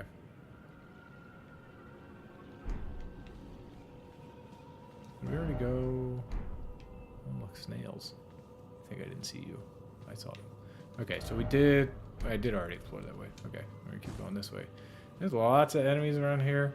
I want to explore down here, I think, before I go up into the actual city part. That's what we're gonna do. Let's break down what each girl says. Stephanie Bergman says, Barbie is not really a game. Why isn't it a game? Well, there's no competition and no winning, thereby enforcing a stereo. Yeah, I mean, we already went over the competition and winning thing. I think winning probably is necessary. Competition, not necessarily. If I define winning as like avoiding a failure state, and I defined competition as two entities going against each other, you can fail all of your own accord. There doesn't have to be another entity working against you. So, yeah. Stereotype. What stereotype? Passivity. Nikki Douglas says, it's a problem. I mean, it's a problem that the little boys look. Okay, we moved on. I don't remember the entire quote, so let's just continue. That little girls don't play games that slaughter planets. That's why we're still fighting for rights. The implication being that the games that they do play teach them a stereotypical passivity juxtaposed against the proactive aggression of destroying a planet. It's interesting that I know she's like memeing when she says destroy planets, and she's just saying that they're like more destructive than the girls' games. I get that, but it was like, what fucking game lets you destroy a planet? Is there a Death Star simulator that I don't remember coming out? I believe all the games with the Death Star were probably going against it, right? Unless the Death Star is a planet, so I guess we would destroy the Death Star. Well, it's not really a planet, but it's at least the size of a small moon. So yeah, so I guess destroying that might sort of count. Yeah, it's just an interesting. I'm not sure where she got that term from. I know she's exaggerating. She's just saying like there's a whole shitload of violence and cutthroat actions in the boy games, but they're not in the girl games. It's just an interesting little thing she said there. And Eliza Sherman says, you can't find games that teach competitiveness or assertiveness. Passive games are a reflection of how we condition girls to be passive. With this understanding, we can see the issue much more clearly. Yeah. The issue is... Well, yeah, the issue is as I identified earlier. Is it's just like, if you make these games based just with like only girl interests, you're reinforcing their interests. You're not expanding them. And you're also not including them in the wider gaming populace. They are just cordoned off into their own section. These games are saying girls' games are boring, and that they reinforce a culture of passivity and complacency for women. I wouldn't say they're saying they're boring. If you like doing fashion, you wouldn't tell a fashion designer, like, hey, your profession is boring. They don't think the profession is boring. So if we're talking about like a girly game like Barbie's Fashion Designer or whatever the hell it's called, I don't know that you could just say it's boring. Though that looks exactly like the guys in the beginning of Demon Souls. The gloopy guys with shields on the front of them. Oh my god. Okay, alright. We're doing a lot of dying right quick. Let's do a little bit more living. His whip is just, you know, crushing me. He's really not doing good against it. Is that a girl? Maybe it looks like it has boobs. Maybe it is a girl. Is a whip a feminine weapon? I don't know, maybe. Might be. Ivy is a whip in Soul Calibur. I mean, it's also a sword, but it is a whip. Whips are feminine, confirmed. Okay, I am not doing well in this section. Or maybe we'll do well talking about the video. But here's how the industry of the late 90s interpreted what we just read. Market research says little girls like pink and dress up, but don't care that much about quality. That's also some of the dangers of market research. They really... I mean, it's useful, but you can really miss the forest for the trees there. Girls might like those things, but you can't stop there, you know? You gotta do better than that. Make your pretty game with your competition, you know?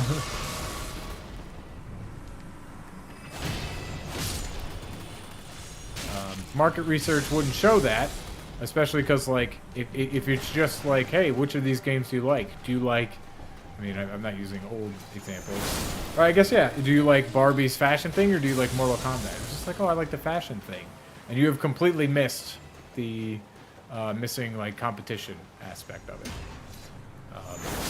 So even though girls would enjoy that, you've missed it. So you got to be careful with your market research. It can also just basically lie.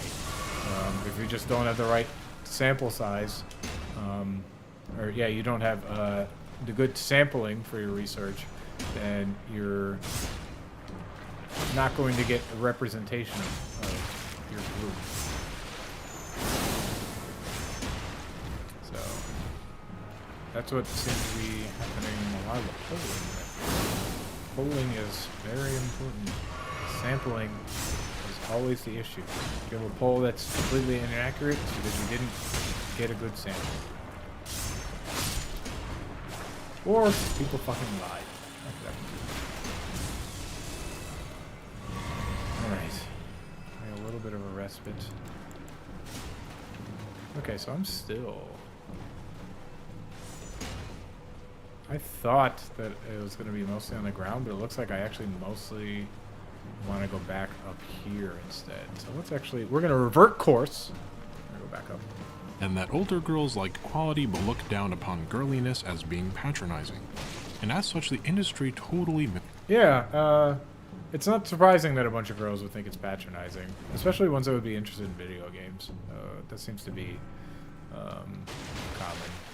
common.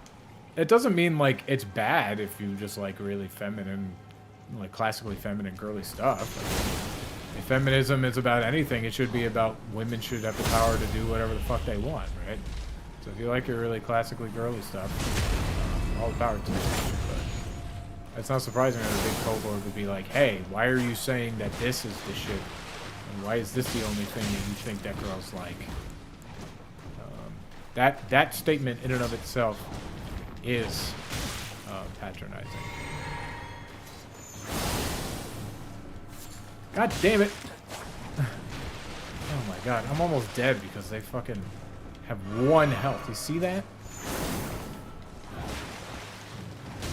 They got a long reach on that fucking thing. Jesus. Alright. Got our health back.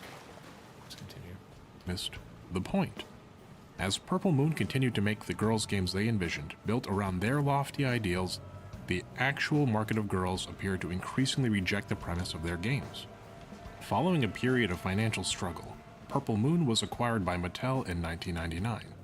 Girls Games Incorporated... Yeah, it makes sense that they would, they wanted the girls' games. Then it would be like, hey, who owns Barbie? We do. Like, we're gonna make a Barbie game. Like, hey, these people might know how to do it. That would make sense, right? Another similar company would file for bankruptcy in 1999. 1999. The women say no. We're more than this. Do better than us. Or do better than that. As well. And the Learning Company, which had many educational, motivational games for girls, would also collapse and be acquired by Mattel in, you guessed it, 1999. 1999. The last day of the millennium. That's when the girls rose up. Never forget. The rise of the woman. 1999. Treasure chest ahead. Yes, I see it. Funny memes. And just as suddenly as it arose, the girls' games movement collapsed. Let's return now for a moment to our premise from the very beginning of the video. Why does the industry largely treat girls' games like shovelware? Where are all the quality games for girls? Where are all the quality games? Why is it treated like shovelware? Because apparently, that's what it was. It turns out people tried to do this, and they failed. And it wasn't what girls wanted. So anything that would still try to do this would be shovelware. Like it's almost like clickbait, right? Like you get the girl in with the nice pretty pictures and the Barbie and whatever, but they won't stay, and eventually they'll catch on to that. They might fool you a couple times and be like, "Hey, look, get this thing, totally girl. It's gonna be great." Then it doesn't have the deeper necessities of making a good game. So, yeah, I mean, it's not that you couldn't make one that's very girly in style, that's quality, but generally that seems to be not a winning formula. Okay, I thought that ghost fucking hit me. Crazy. But why aren't they being made anymore? Well, yeah, it sounds like people are moving to wider audience games. And why are small, usually indie developers the ones that are making most of the quality girls games? We'll get to the horse thing. Okay. That part, I don't know. Why would they be the ones making quality girls games? By your okay, this is where I feel like the video goes off the rails a little bit. Making lots of good points about like, hey, girls don't really want this shit. Like they may like the style, but that's not what they're looking for in a game. Like cool, like it reinforces stereotypes. Oh great. So you got to make a girl. I think Celeste might actually be a good example of like this is a. It's not really a feminine style, but it's nice and colorful. It's got a female protagonist and stuff, but it's actually just a good game. I haven't played it, but I've just heard from lots of people that it's excellent, and I know girls who are way into it. So, but like, I don't even know if I consider it Celeste a girls game. Like I feel like the definition of girls game is just those ones that we talked about earlier, and Celeste is a wide appealing game. So I feel like we're still going off the rails a little bit with the definition of what is and is not a girls' game. Especially given that he was ranting about like these are the games that girls play and just included a bunch of very, very fucking popular games.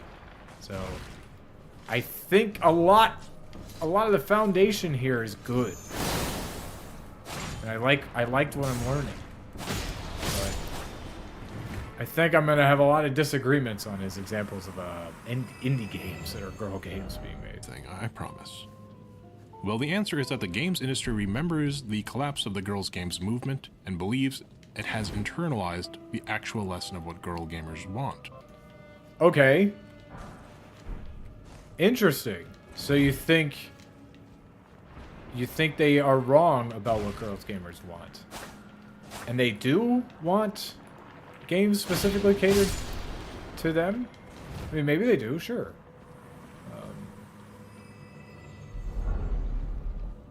I'm interested because the lesson was that people were making girls games based on market research and they were just reinforcing stereotypes.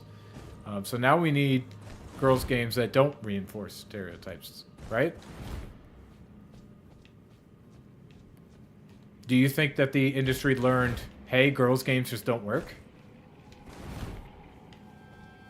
Let's find out.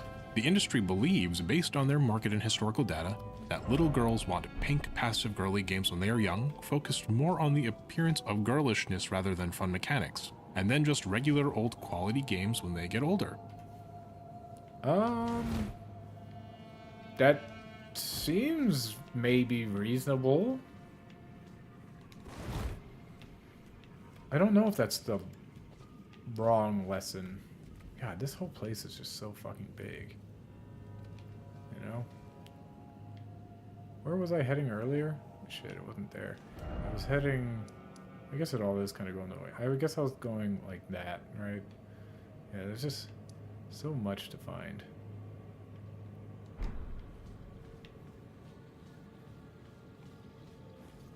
But yeah, is that the wrong lesson? Maybe.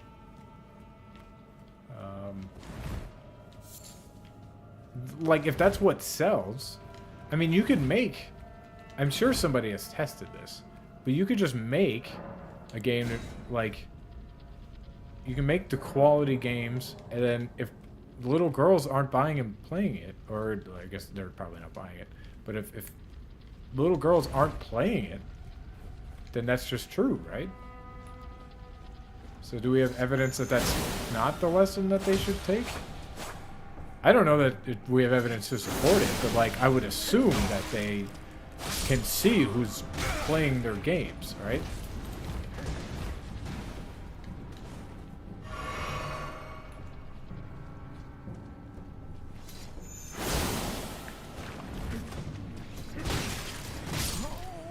Wow! That was brutal! That thing killed me in like 2 hits. I might have had a little bit of health con, but that was brutal. There isn't a place in the calculus for quality, girl-specific, feminine games, or even necessarily games for women.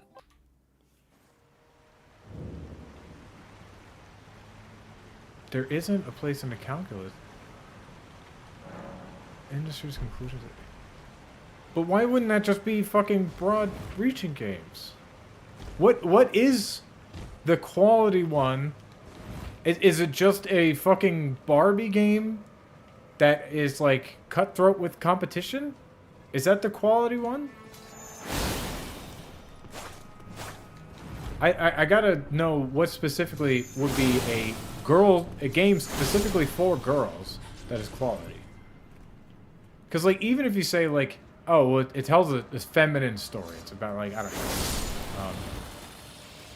It's about getting your period or something. Or being a girl in high school. Like, if it's a quality story, I mean, I guess that is geared toward girls, but like, guys would like it too, you know? There's things to learn from that. I would say something like Buffy the Vampire Slayer was somewhat like female focused, but there's definitely guys who really like that and focus on women's issues and stuff. So is that the specific thing? I think quality works for everyone. It's like if you have like a game that's just like ostensibly like women, like the style of it is very feminine, but it's just quality, like that's people are gonna play that fucking game. Everybody will. It seems like the lesson is to make good games. It's like use whatever style you want, but make a fucking good game.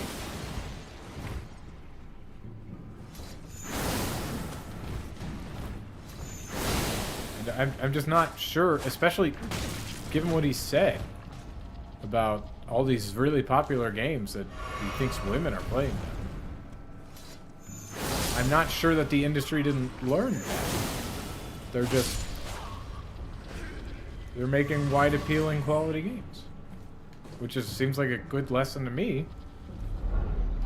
And there weren't very many women-led developers like Purple Moon left, to say otherwise. Yeah, I mean, that might be fair. It might be that, like, having women developers in the games...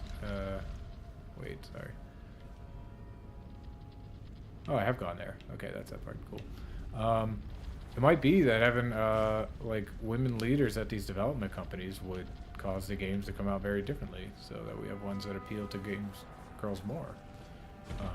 But the way I understand it, based on all your examples, we've got lots of quality games that appeal to girls. The industry at large, blinded by the failure of the girls' games movement, is missing a crucial piece of the puzzle that some smaller devs have already figured out. The older girl gamers want to play good games. The industry's... Yes! They want to play good games!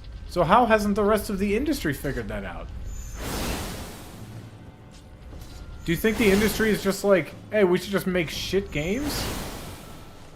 If the girl gamers want to play good games, then make good games. That kills two birds with one stone. Because guy gamers want good games too. Right? So you're saying the main industry is making good games? Well, like, the indie industry is not making... Indie game studios are making good games, while mainstream games are bad? Is that your point? Sees that girly games sell well amongst children even if they are shovelware, but older girls don't want feminine games because they are bad. Well, the missing piece of the puzzle is obviously that older girls and women would play feminine games if they were good games. Yeah, sure. So we need a Barbie game that is just incredibly fucking deep mechanically. That's what we need? What is this quality girly game?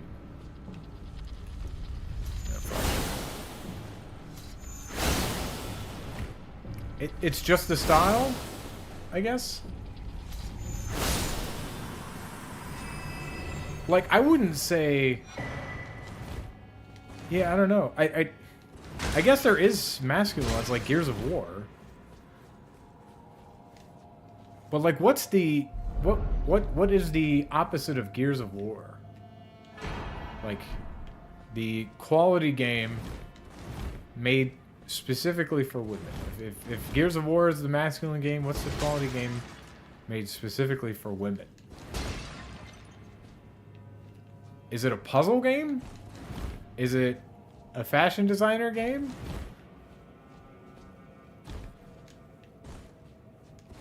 I'm not quite sure what we're getting. Is it just, well, is The Sims not sort of this? The Sims has a lot of the, like, classically feminine things.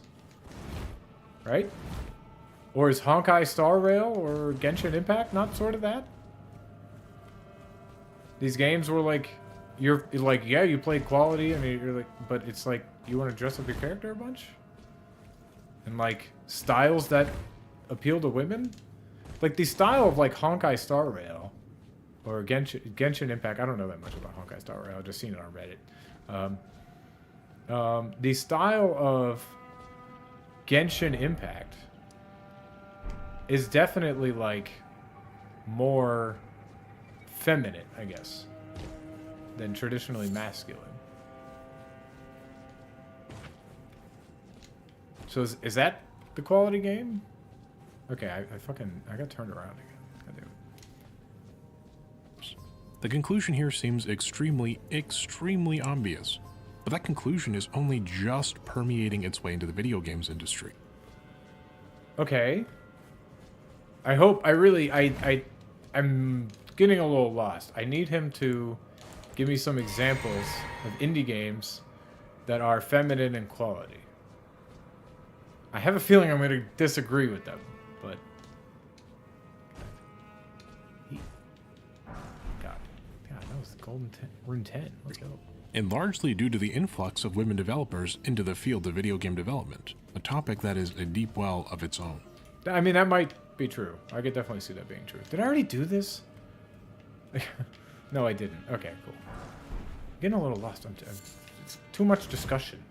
Too many interesting things happening. Girls don't want to play bad games, and True. nobody does. Nobody does. Girl games are cheaply produced and of poor quality because the industry believes that the market has told them that nobody wants quality girly game. I don't know that the industry believes that. Because, like, what's the AAA game studio making shitty quality girl games? Is there one? Like, wouldn't you say the shovelware aren't, like, AAA games? So it seems like it would be mostly indies, or maybe not specifically indies, because indie means independent, but small studios at least, making these games. So it doesn't seem like it's the industry at large. It seems like the bigger, like, AAA space is focused on games that appeal to most people. Because I don't think I could call Minecraft and Tetris and I guess Valorant. I don't know that I can call them men games. They're just games for everybody, right? So where's the big company who clearly learned the wrong thing? It sounds like the big companies learned to not make these only girl games. Oh my god, I'm stuck here. I'm gonna die, but I'm stuck. This is interesting. Guess I'm not actually gonna die though. Okay. I like that. That was an interesting geometry there. Yeah, it doesn't seem like that. I'm not sure that that's the lesson that they took. I don't see the evidence of that because they're not making the shovelware, and they're making plenty of games with broad appeal. I need the specific appeal amazing game. I need examples of that. That would greatly help. Hopefully we get there. Kill this thing real quick. Somber smithing stone. Cool. And so there are very few good games for girls. Okay. We gamers often complain that video game reviewers are hesitant to give anything lower than a 7. And so we believe anything... I take some issue with that statement. Are they hesitant to give anything lower than a 7? Maybe, but also, like, why the fuck... If like, 5 is average, and 7 is, like, good, and, like, 3 would be bad, right? Why would they waste their time on a bunch of games that are clearly not quality? You know, like, why fully review a game that's a 3? The reviews of, like, a big website like IGN, although I think they need to use more of the scale, they're handing out 10s like fucking candy now, which is absurd. But why would a big review site like IGN or GameSpot or something review a bunch of like 2s and 1s? You know?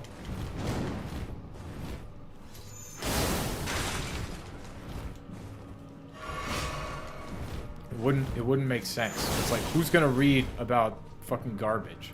I mean, it's funny when like a Lord of the Rings Gollum comes out, or fucking, what's that Kong game? Oh my fucking god, I dodged into the fucking things in the back. So annoying. I hate it.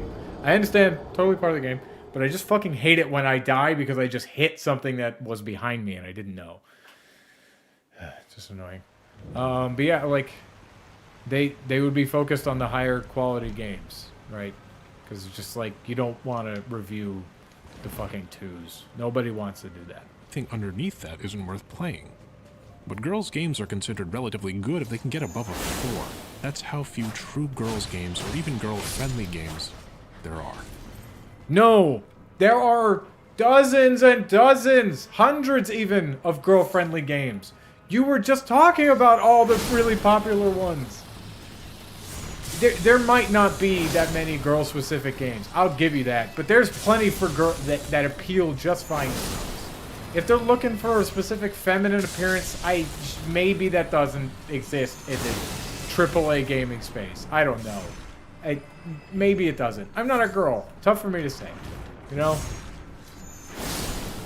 But to act like these girls just don't have games for them is absurd. You mentioned Minecraft and Valorant, dog. What are you talking about? It's like, not every fucking game that guys like to play is like hostile towards women. This is so weird. How are they not girl-friendly? What are you talking about? There are also some exceptions, of course, as we will discuss. And there are also some games that are popular amongst women and girls that weren't developed for or marketed towards women. Yes, so that just completely destroys your previous statement, doesn't it? Aren't those the girl-friendly games? How is Skyrim not girl-friendly? Like, what does it do? Oh my god. Fuck me. I think almost killed me. Oh, I didn't know it could do that, so...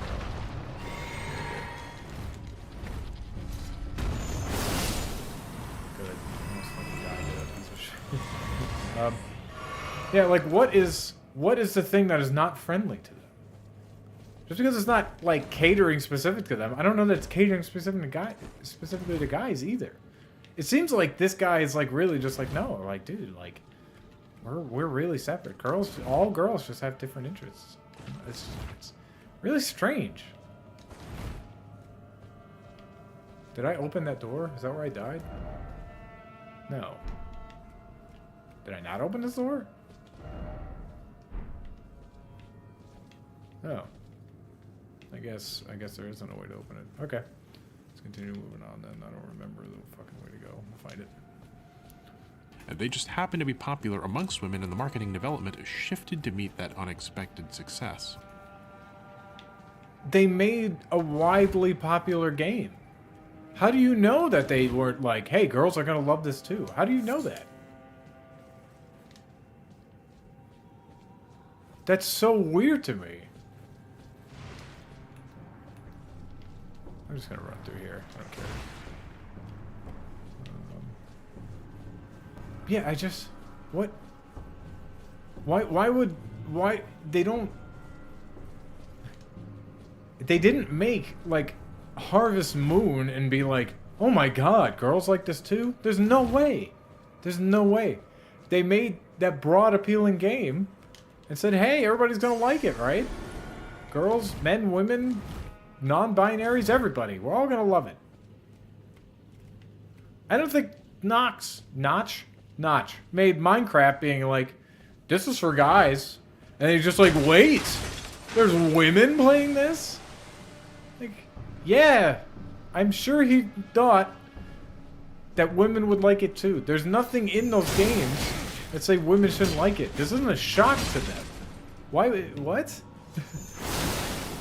How do you know that they made these games and then discovered that women liked them too?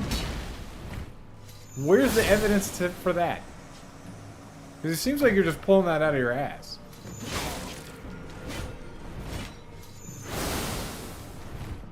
Come here, bro.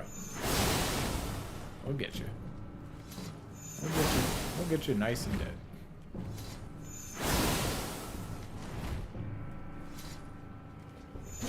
Damn it.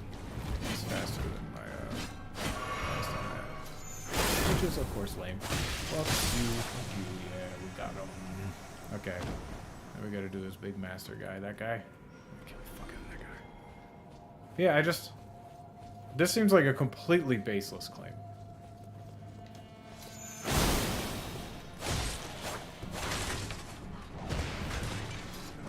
God, that whip is so fucking long.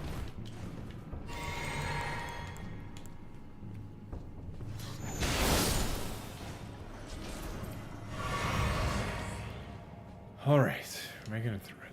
Let's see. I can't wait till we get to the examples, because I have no fucking idea what he's talking about. I also briefly alluded to the fact that while the idea of girls' games as shovelware was for a long time the prevailing perception in the West, it was not always the case in Japan, as we will also soon see. Yes! That's good! Okay, I'm glad. Okay, he's going to talk about as Japan too, which, given like the global market of games, that means if Japan's doing well, women in America would be doing pretty well, right? Or in the West broadly would be doing well on the games that are for them, right? That follows. But I really want to see these girl-specific quality games. I need to see them. Tell me about them. Tell me, please tell me. Alright, continue west and following up the path, making sure not to fall back down to the... Yep.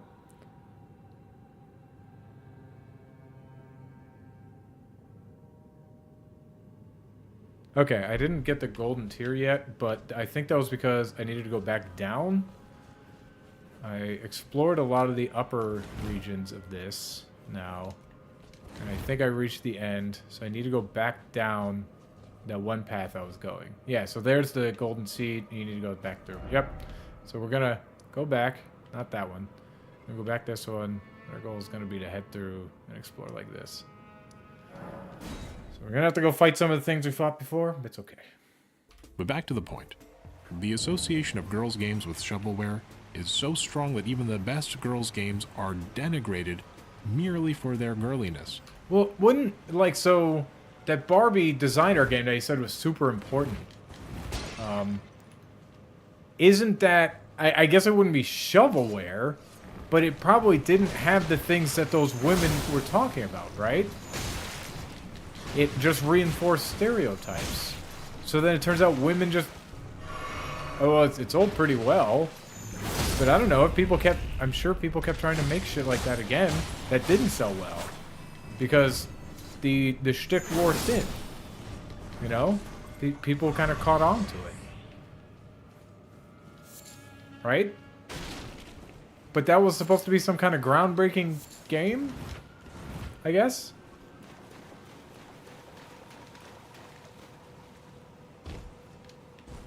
I'm getting lost in what we're talking about exactly. By both the industry and by players. And if you ask me, that's just not a fair assessment. The American... Okay, well, if it's not a fair assessment, yeah, okay. Let's find these games that aren't shovelware. I don't think anyone believes that you can't make a game for women that isn't shovelware. I mean, yeah, I like. Who believes that? We gotta get to these. He's got to be bringing them up soon, please.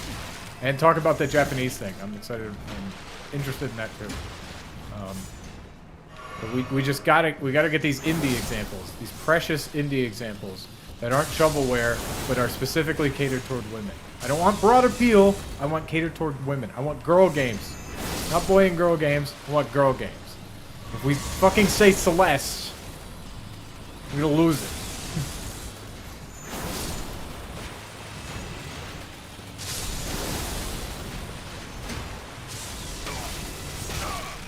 I hope the one concurrent viewer that I have is a woman. My goal is to get more women into my streams. I don't know if that's my goal.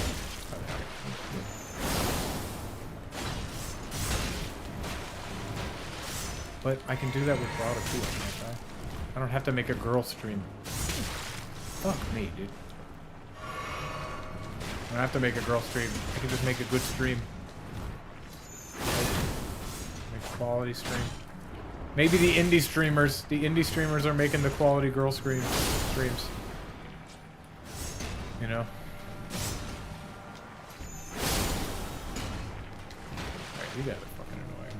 We'll get up there. Americans amongst you might be familiar with beloved childhood educator Mr. Fred Rogers. I am! Mr. Rogers, I am. Very familiar with him. I used to watch him when I was younger. Interested to see where the girl specificness is going with Mr. Rogers. Because he definitely wasn't catering to just little boys, just little girls, I wouldn't say. So, interested to see how he fits into this puzzle that we're piecing together. Hero of mine. In 1969, Mr. Rogers was brought before the U.S. Senate to deliver a speech in support of public funding for PBS, the American Public Broadcasting Service. Cool. In this speech, he spoke about understanding the inner needs of children. How his program doesn't have to bop somebody over the head to make drama on the screen. Okay, yeah, cool. These are all good. Taking a little bit long to get to the relevancy, but sure, okay, cool. His program, he said, dealt with things such as getting a haircut, or the feelings about brothers and sisters, and the kind of anger that arises in simple family situations. In other words, Mr. Rogers is saying there is plenty of drama. Right. He's talking about a whole bunch of things that have broad appeal. Right. Right. So maybe, instead of making girl games that are like exclusionary to boys, we should make games for everybody that don't exclude girls. Huh? That's what Mr. Rogers is so far talking about. Broad appeal topics. Plenty of intrigue, plenty of consequence, and the very day-to-day feelings and dynamics of children and adults alike. The meaningfulness is all there. Life. Yes. True. Cool. If we bring that into the rest of what we've been talking about, we don't gotta make the fashion design game. We gotta make a good game that is broad for everybody. Because he's talking about shit that affects all genders. So let's do that in games too. Why restrict ourselves to girl games?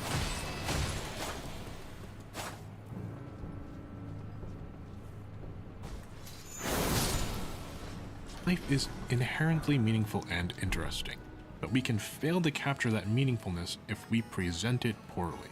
Sure. As you continue to watch my videos, you will likely hear me say the following line quite a bit. A great video game is merely a combination of mechanics and presentation. Okay, I don't plan on following your videos. I'm not... Maybe you can bring it back. I'm not super... I liked the history lesson. There were some good arguments there. But I'm not convinced of... Well, I mean, I am convinced the industry doesn't make good girls games. I'm not convinced this is some kind of problem. No, and I'm not convinced they learned the lesson that girls games are always garbage. I think they learned broad appeal. If you can make the mechanics fun and the presentation awesome, the game will be at least good. The drama and difficulties and desires of girls, even young girls, are compelling. There is both value and meaningfulness intrinsic to every part of the female experience, including but not limited to stereotypically feminine hobbies, characteristics, and pursuits. I mean, yeah, that's fine. Cool. Yeah, I don't disagree there. Sure. Just as the same is true about the male experience. It is up to developers to capture that compelling nature through good mechanics and respectful, not pandering, not patronizing, but respectful presentation. Yes. Sure. This is all true.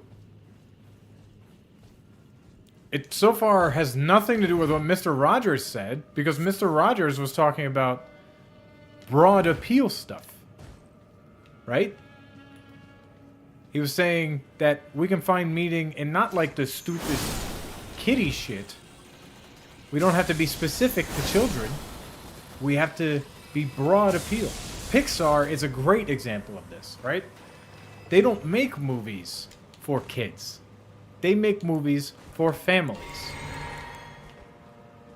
There are things in them that kids may not understand that adults do. Like, WALL-E has like a deep social commentary in it. Kids don't really get that. They see like the funny fat guys or whatever and the cute robot. They get some of the deep, meaningful stuff. They understand Wally's feelings for Eve and stuff.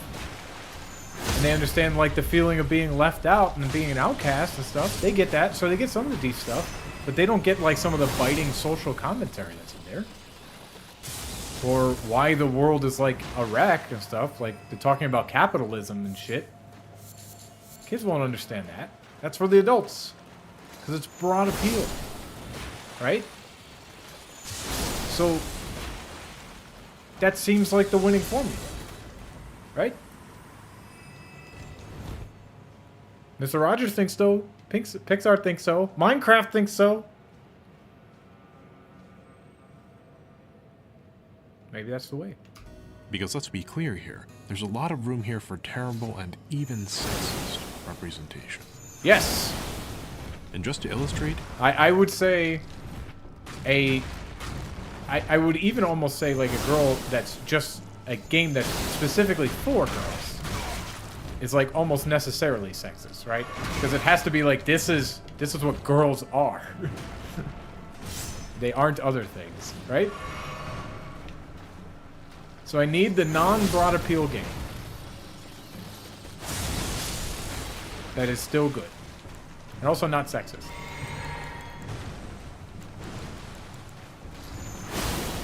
Just because I wouldn't say that a game that discusses and shows the female experience is a girl game. I wouldn't agree with that. We all have empathy. I can empathize with a women's struggle, like that struggles that they specifically go through. I can empathize with all that, and I can appreciate stories about all that. I may not fully understand it because I don't go through it, right? That doesn't mean I can't empathize with it. And it doesn't mean the story is only for women. It's shit when people say something is only for one group of people. It's nonsense. Like, it may be telling a story about that group of people, or showing the struggles about that group of people, but it's for everyone. Right? So please, let's... This isn't a problem. You don't need to make your girls' games. You just need to make your games so that they don't alienate women. And we need to make games that show the female experience. Those aren't, by that definition that we had earlier, those aren't girl games. That's, to me, that is broad appeal games. Okay, we need to make sure this is the elevator there. We don't want to take the elevator yet. I don't think I got the golden seed. I don't remember where that was, but I don't think I got it. Oh, it's up there. Okay, cool. Yeah, golden seed.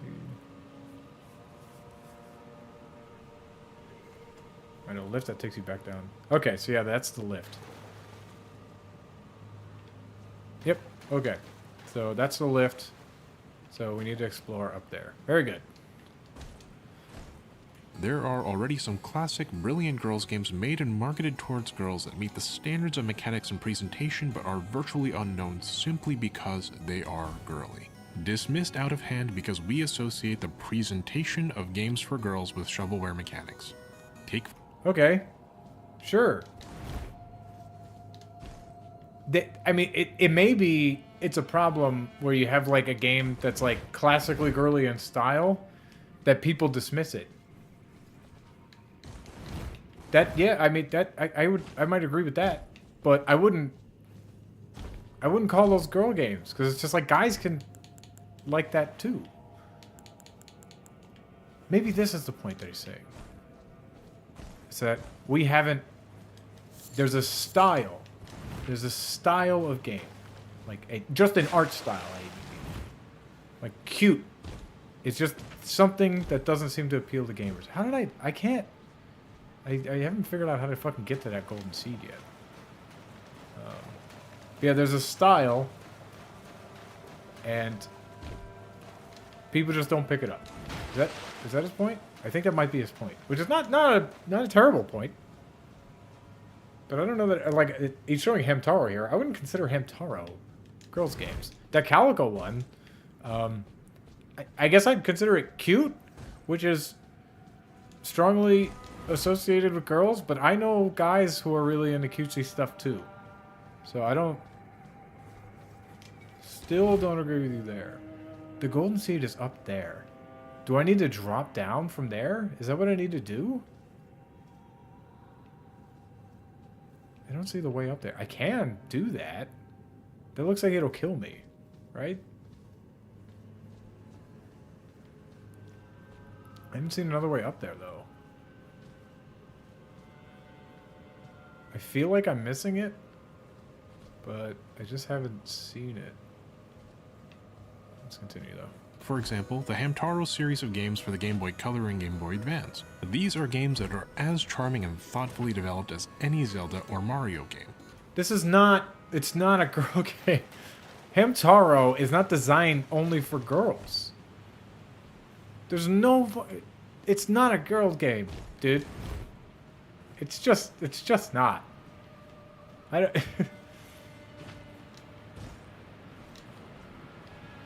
It's not. I don't know what to tell you. And why wouldn't they be? They are produced, after all, by Shigeru Miyamoto. Yes, that Miyamoto. But unless you were a girl in the mid-2000s, it's not likely that you ever played Ham Ham Heartbreak or Ham Ham games. This guy thinks that these games were primarily played by women? He thinks that over 50% of the players of these games were women? There is no fucking way that is true. Absolutely 0% chance. I'll give it, you know what? I'll be nice. 0.1% chance that is true. I'm back over here. But, like, there's no way. There's no way. It's just that cutesy things seem to be kind of shunned. I might give you that. You know. It's no way. And that's a real shame if you ask me. Maybe the problem is that guys are being a little bit obstinate and not broadening their own horizons. You know? They won't take... There's got to be a way down, right? There's got to be stairs or something. Yeah, I got to go back up there. There's got to be stairs or something. Yeah, maybe the problem is, yeah, guys are being obstinate. You know? They're just not getting into it themselves. They're not looking at it. I probably played ham games more than my darling little sister ever did, and I don't regret that one bit. Yeah, because it's broad appeal. It's not a girl. It's not made to the exclusion of guys. And I don't even know that it's made to specifically attract girls. It seems like it's made to attract kids.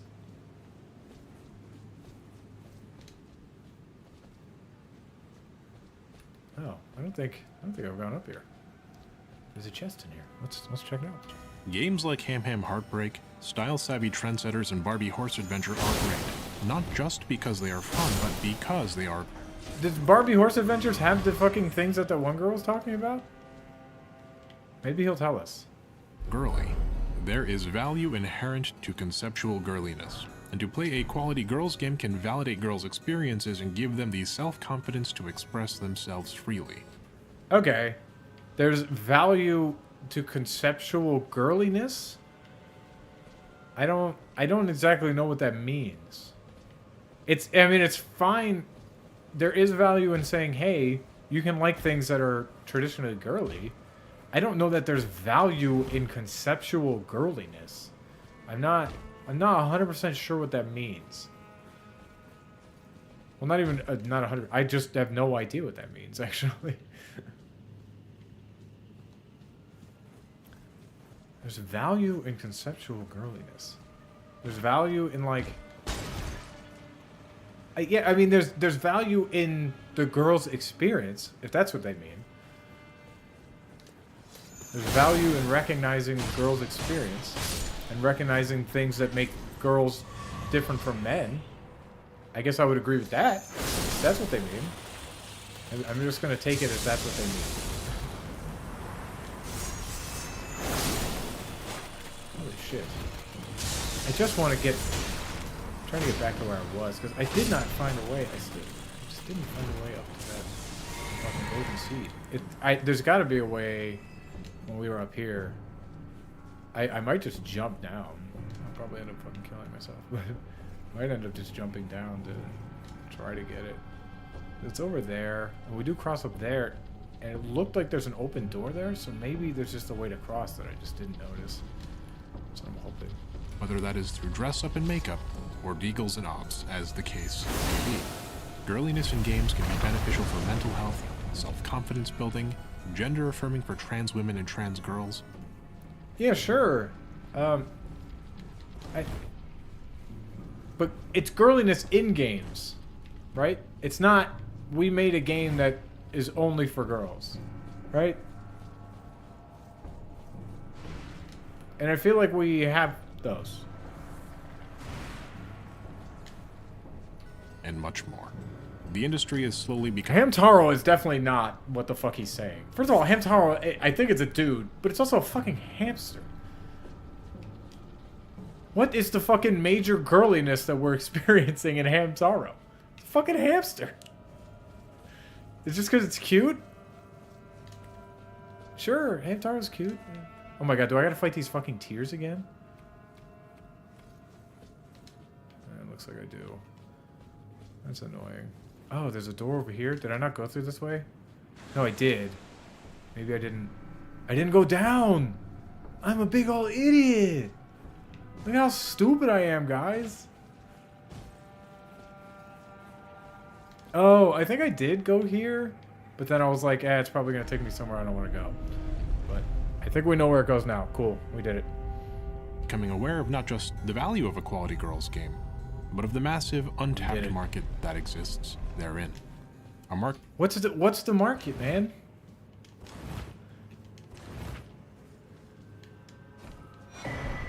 Having like broad appeal games would be a much better market. You get the girls, you get the guys, it's all good. You get everybody. Market that indie devs, from the humblest flash game paper doll maker to concerned ape, are happy to cater to. Is Paper Doll Maker a fucking quality game? You said that they needed quality games. And by those other people's definitions, a doll maker wouldn't be competition. And winning and losing, right? That doesn't sound like quality or competition. I don't know what the fuck is, I don't know what Paper Doll Maker is, but it's just like, this is your example? Concerned Ape. I feel like I've played a game by Concerned Ape. But please tell me what the game is. In the meantime.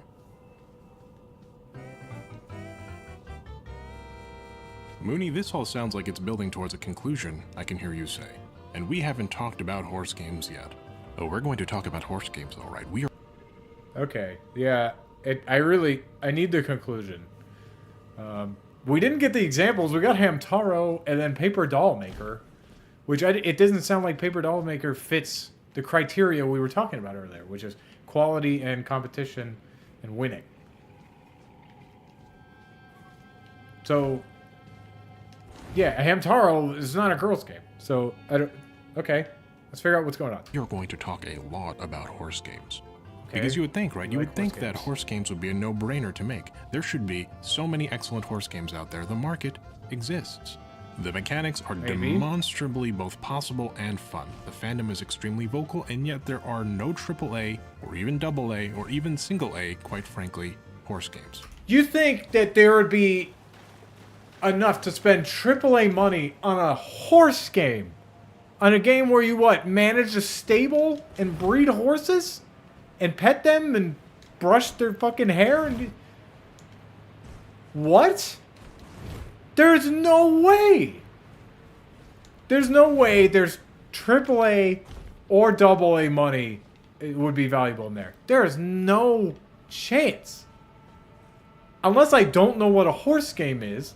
Because Red Dead Redemption is not a fucking horse game. Legend of Zelda is not a fucking horse game. There's no way that's useful to people. No fucking way. Not a chance, AAA fucking... It doesn't make any sense. Arguably. Did you know that the highest revenue horse-related game is a Japanese anthropomorphic racing horse girl collecting gacha game with ties to Japanese gambling interests called Ume Musume Puretti Dabi? Didn't you say Red Dead Redemption 2 was a horse? It's not, so I'm glad he's acknowledging that. But I thought he said Red Dead Redemption was a horse game. Right? What is this horse thing? Are horses... I mean, girls like horses. I mean, I can't deny that. But are horses actually, like, gendered? Like, I don't know. I guess I don't... No, I guess I truly don't know many guys who are, like, equestrians or whatever. I've only known all the equestrians. I think that's the right term. Of all the equestrians I've ever met, they were all women. So maybe that's a good girly thing. I don't know. But at least they would be not shunned by Red Dead Redemption, right? Unless you go feed the feminists to that fucking alligator or whatever that meme video is going around. So yeah, the horse games are not going to have this huge, broad appeal. I don't know. Who the fuck do you know that, like, it's just like, damn, I need to take care of horses? Who do you know like that? Nobody. Why is that? Why? We've talked a lot about the value of girliness in games and how there's a substantial market of girls and women that have been neglected by the industry. And yet, there's a corollary here. Sometimes the best way to make a great game for girls is just to make a realistic, high-quality game about girly subjects without making the presentation overly gendered. Sure. Yeah, let's do that. But that doesn't sound like a girly subject. I guess horses is a girly subject. So you want it's just I'm sorry, dude. That's too narrow. I'm sorry. All these like specific girly subjects just are too narrow. Like no, you're not gonna make millions off a fucking horse game, dude. What the fuck? Sometimes that really is just what girls want. And that's why the best horse game is arguably Red Dead Redemption 2. It's not a fucking horse game. But if it is, and horse games are girly games, then definitionally, the industry is making good girls games. Because Red Dead Redemption 2 is incredibly highly rated, right? Incredibly highly rated. So it has to be a counterexample to what you're saying. If this is a fucking horse game, then it has to be. If what you said, girly things, we need girly subjects, aka horses, and we need quality games. And Red Dead Redemption 2 is a horse game, and we all know it's quality. I don't personally like it, but it's quality. Then this proves you wrong. Right? And I happen to know that there are many horse girl gamers who play Red Dead Redemption 2 or Red Dead Online because there are so many different breeds of horses you can befriend, and they act relatively realistically. Great! There you go! There's your girly game. Red Dead Redemption 2. Confirmed girly game. We did it. I mean, the heads could use a little work and the gates are a little rigid in the joints, but don't worry about that. In Red Dead Redemption 2 and Red Dead Online, your horse has a personality. You can ride it past scenic vistas and take beautiful screenshots of you and your companion. You can be friends with your horse in a meaningful way. And one of the most important fundamental joys of equestrianism, of horses, is the open plain and the wind in your horse's mane. And We are really stuck. This dude fucking loves horses. Jesus, we're really stuck on that. But it's just further saying, you fucking said a bunch of women liked it, so we got it. Red Dead Redemption 2 confirmed for girl. Confirmed. that does not require and is not bettered by a gendered portrayal. Girls' games are necessary and important. We need more quality games that are feminine and girly. We need the industry to rise up to fill the gap that exists there. But the flip side of this is that not every game that appeals primarily to a female audience needs to be girly either. Oh my god! And we're clearly making those. Look at the list of shit you said at the beginning of the fucking thing. We're clearly making that. We are very clearly making that. Come on, man. What? Holy shit. Sometimes the games that girls actually want are also bettered by tempering gendered portrayals.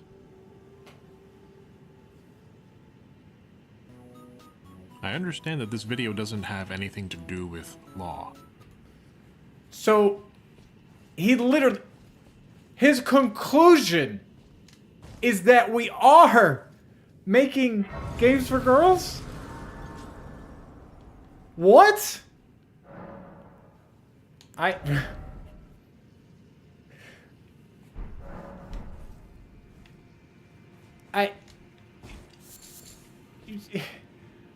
His conclusion was literally like, yeah, we don't need to gender these games. We need to make good ones with girl subjects in it. Those wouldn't be girls' games then. If they're not gendered, they're not girls' games. What? I can't. A non-gendered quality game with subjects that girls like would not be a girls' game. It's not gendered.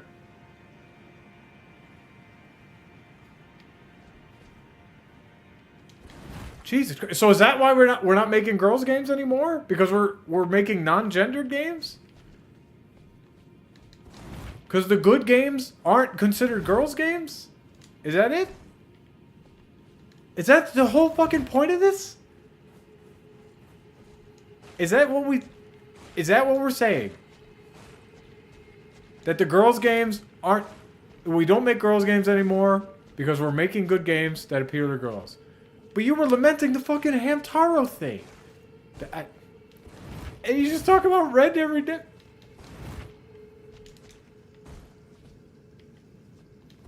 If that's what they're saying, they gotta be more clear. I'm so fucking confused. Of course, I'll hold a map bracket. Yep. The map is Site of Grace. We're taking a quick detour for Ronnie's class. If you skip this part, you chose not to. So we're back to Raya Lucaria Grand Library. Okay. Okay. But I think that a wider discussion on girls' games is sorely needed. My understanding of girls' games, the history of those games, and the direction of the industry is shaped both by my two little sisters, but also by the work of brilliant commentators whose opinions I've come to trust and internalize over the years. Individuals like Alice Rupert over at The Main Quest or voice actress slash show writer Ashley Birch. Okay, cool. Yeah, this is all great. Yeah, I don't know. I guess we're done with the subject of it, but I am still confused about where we ended up.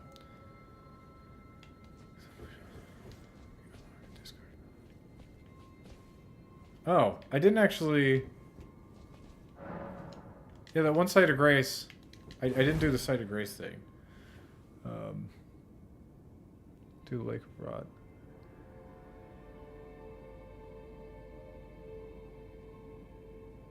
So when you head north, Knoxdale to find a lift that takes you back down to Ainsel River, Maine.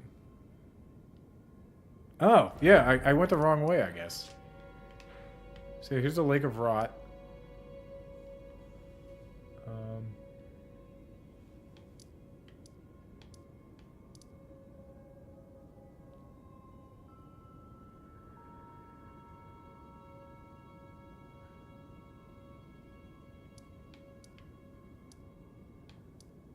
Yeah, I think I missed. Done exploring. Head to the far western side of Knoxdale to find a lift that takes you back down the Ainsel River, Maine. So it's got to be like over here. Right?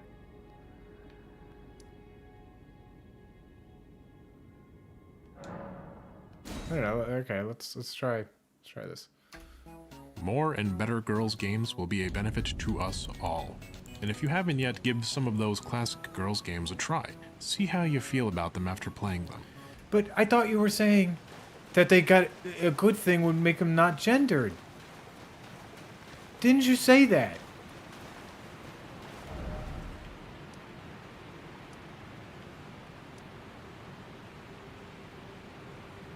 I thought he said that. Maybe I'm crazy?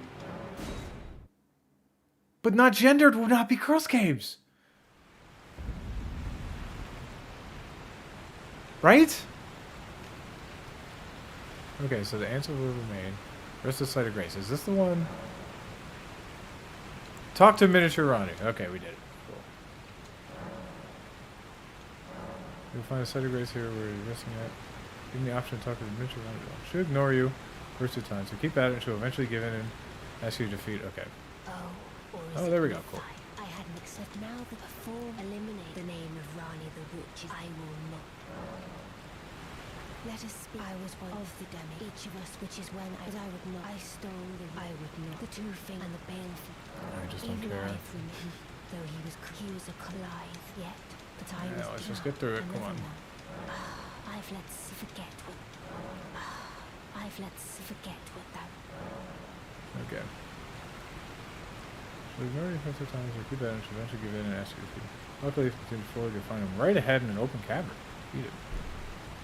Scarlet Palace Key. Okay. There's the cavern. So let's go kill him. With what I hope is a refreshed and renewed perspective. Girls' games deserve to be so much more than just shovelware. But you said not to make them... I don't... Whatever. I'm repeating myself.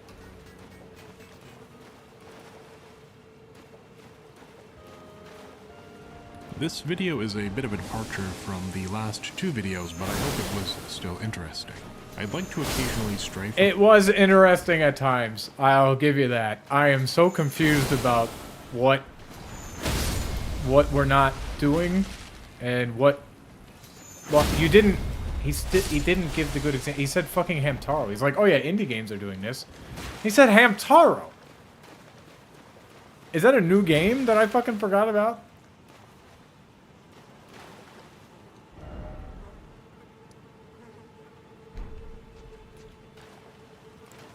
Okay, can't summon. So. Oh, Shadow, thou art the last. Tell the two fingers that Rani the Witch cometh. Alright, we're gonna kill this thing. Flesh with a faithful wound. Continue with the video. We're almost done. We're almost through it.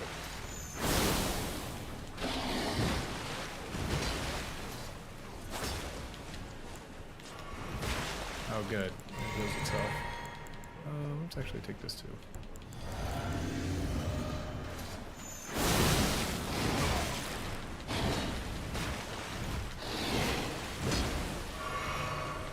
Come on, Bale. Push that. Good job, buddy. Oh! I did not know he had the ability to do that. That's pretty cool. From topics about law to do lighter topics like this one, as assembling increasingly complicated and long videos on topics involving law and video games requires very substantial effort. Shorter videos with either more historical or cultural premises can act, I hope, as a break between heavier legal topics for both of us. Sure. I don't know, man. Go watch his law videos. Maybe they make more sense than whatever this was. Let me know what you think as I try these videos out. I think your message was lost. I don't know what a girl game is, especially when you said girl games might work better when they're not gendered. How is a girl game not gendered? Is that...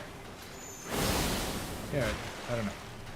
Just repeating myself. As always, 10% of Moon Channel's gross revenue goes towards charity. If you liked today's video, please consider subscribing on YouTube and joining us on Patreon. I've been your... Do not subscribe to this person. You wanna know why? You should use that precious subscription to subscribe to me. I'm putting out content now. Let's try to stream every day on the weekends.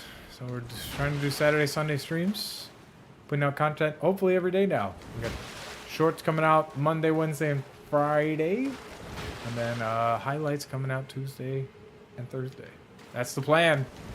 Content every day. So subscribe to me. You can hear more about this. Like the video. Leave comments. Let's talk about things. Your host, Moomy. And thank you for tuning in to Moon Channel. You're welcome.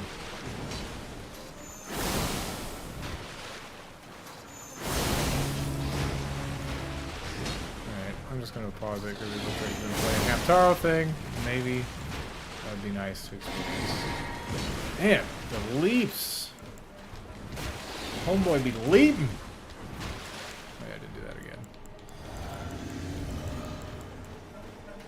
Oh, you don't go any further? If you don't go further, I certainly will, my dude.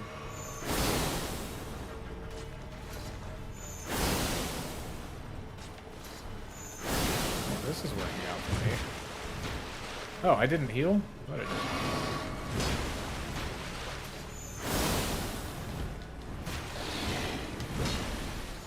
do? He be bleeding. There'd be some kind of like glide kind of thing, right?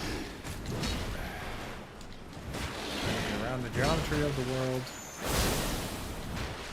Cavern was helping me for a little bit there. Seems to have gone back. Slightly hurting me.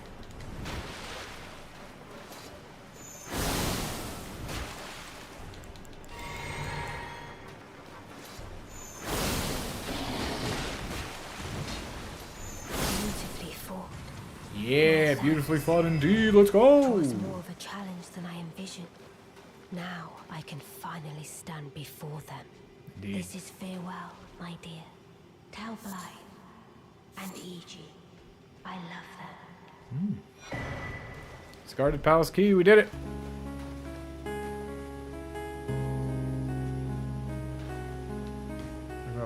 Okay. So this is like fan art or something?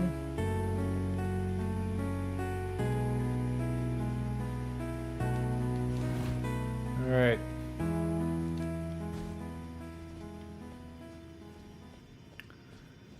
Well, I guess there you have it.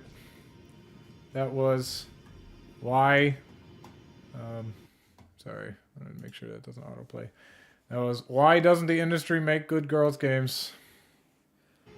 That was it. What did we learn? We learned there's all kind of... We learned a lot of games are girls games that we didn't know. Red Dead Redemption. Girls game. We learned... yeah, Red Dead Redemption is a girls game. Valorant is a girls game. Minecraft is a girls game. But we don't make good ones. We did learn some interesting history about girl game developers. The one girl made Centipede. That was cool. We had some interesting takes on girls games like the Barbies and stuff. We learned maybe a little bit about what is and is not a game. But the conclusion is that girls games are shovelware, but maybe the way forward is to not make really gendered ones. And then said, horse games are girls games, and Red Dead Redemption 2 is the best horse game. But somehow, despite that, we still do not make good girls games. Red Dead Redemption 2 is one. But we're not making good ones. No. Alright. We're going to detour back to the Grand Library. Here. Open that chest. You know. So, real excited with how the channel has been doing recently. Got some good views on shorts. Got some good views on my one of my edited videos. Everybody seemed to like the Jim Sterling one, so that's cool. I appreciate that. Appreciate new people who joined.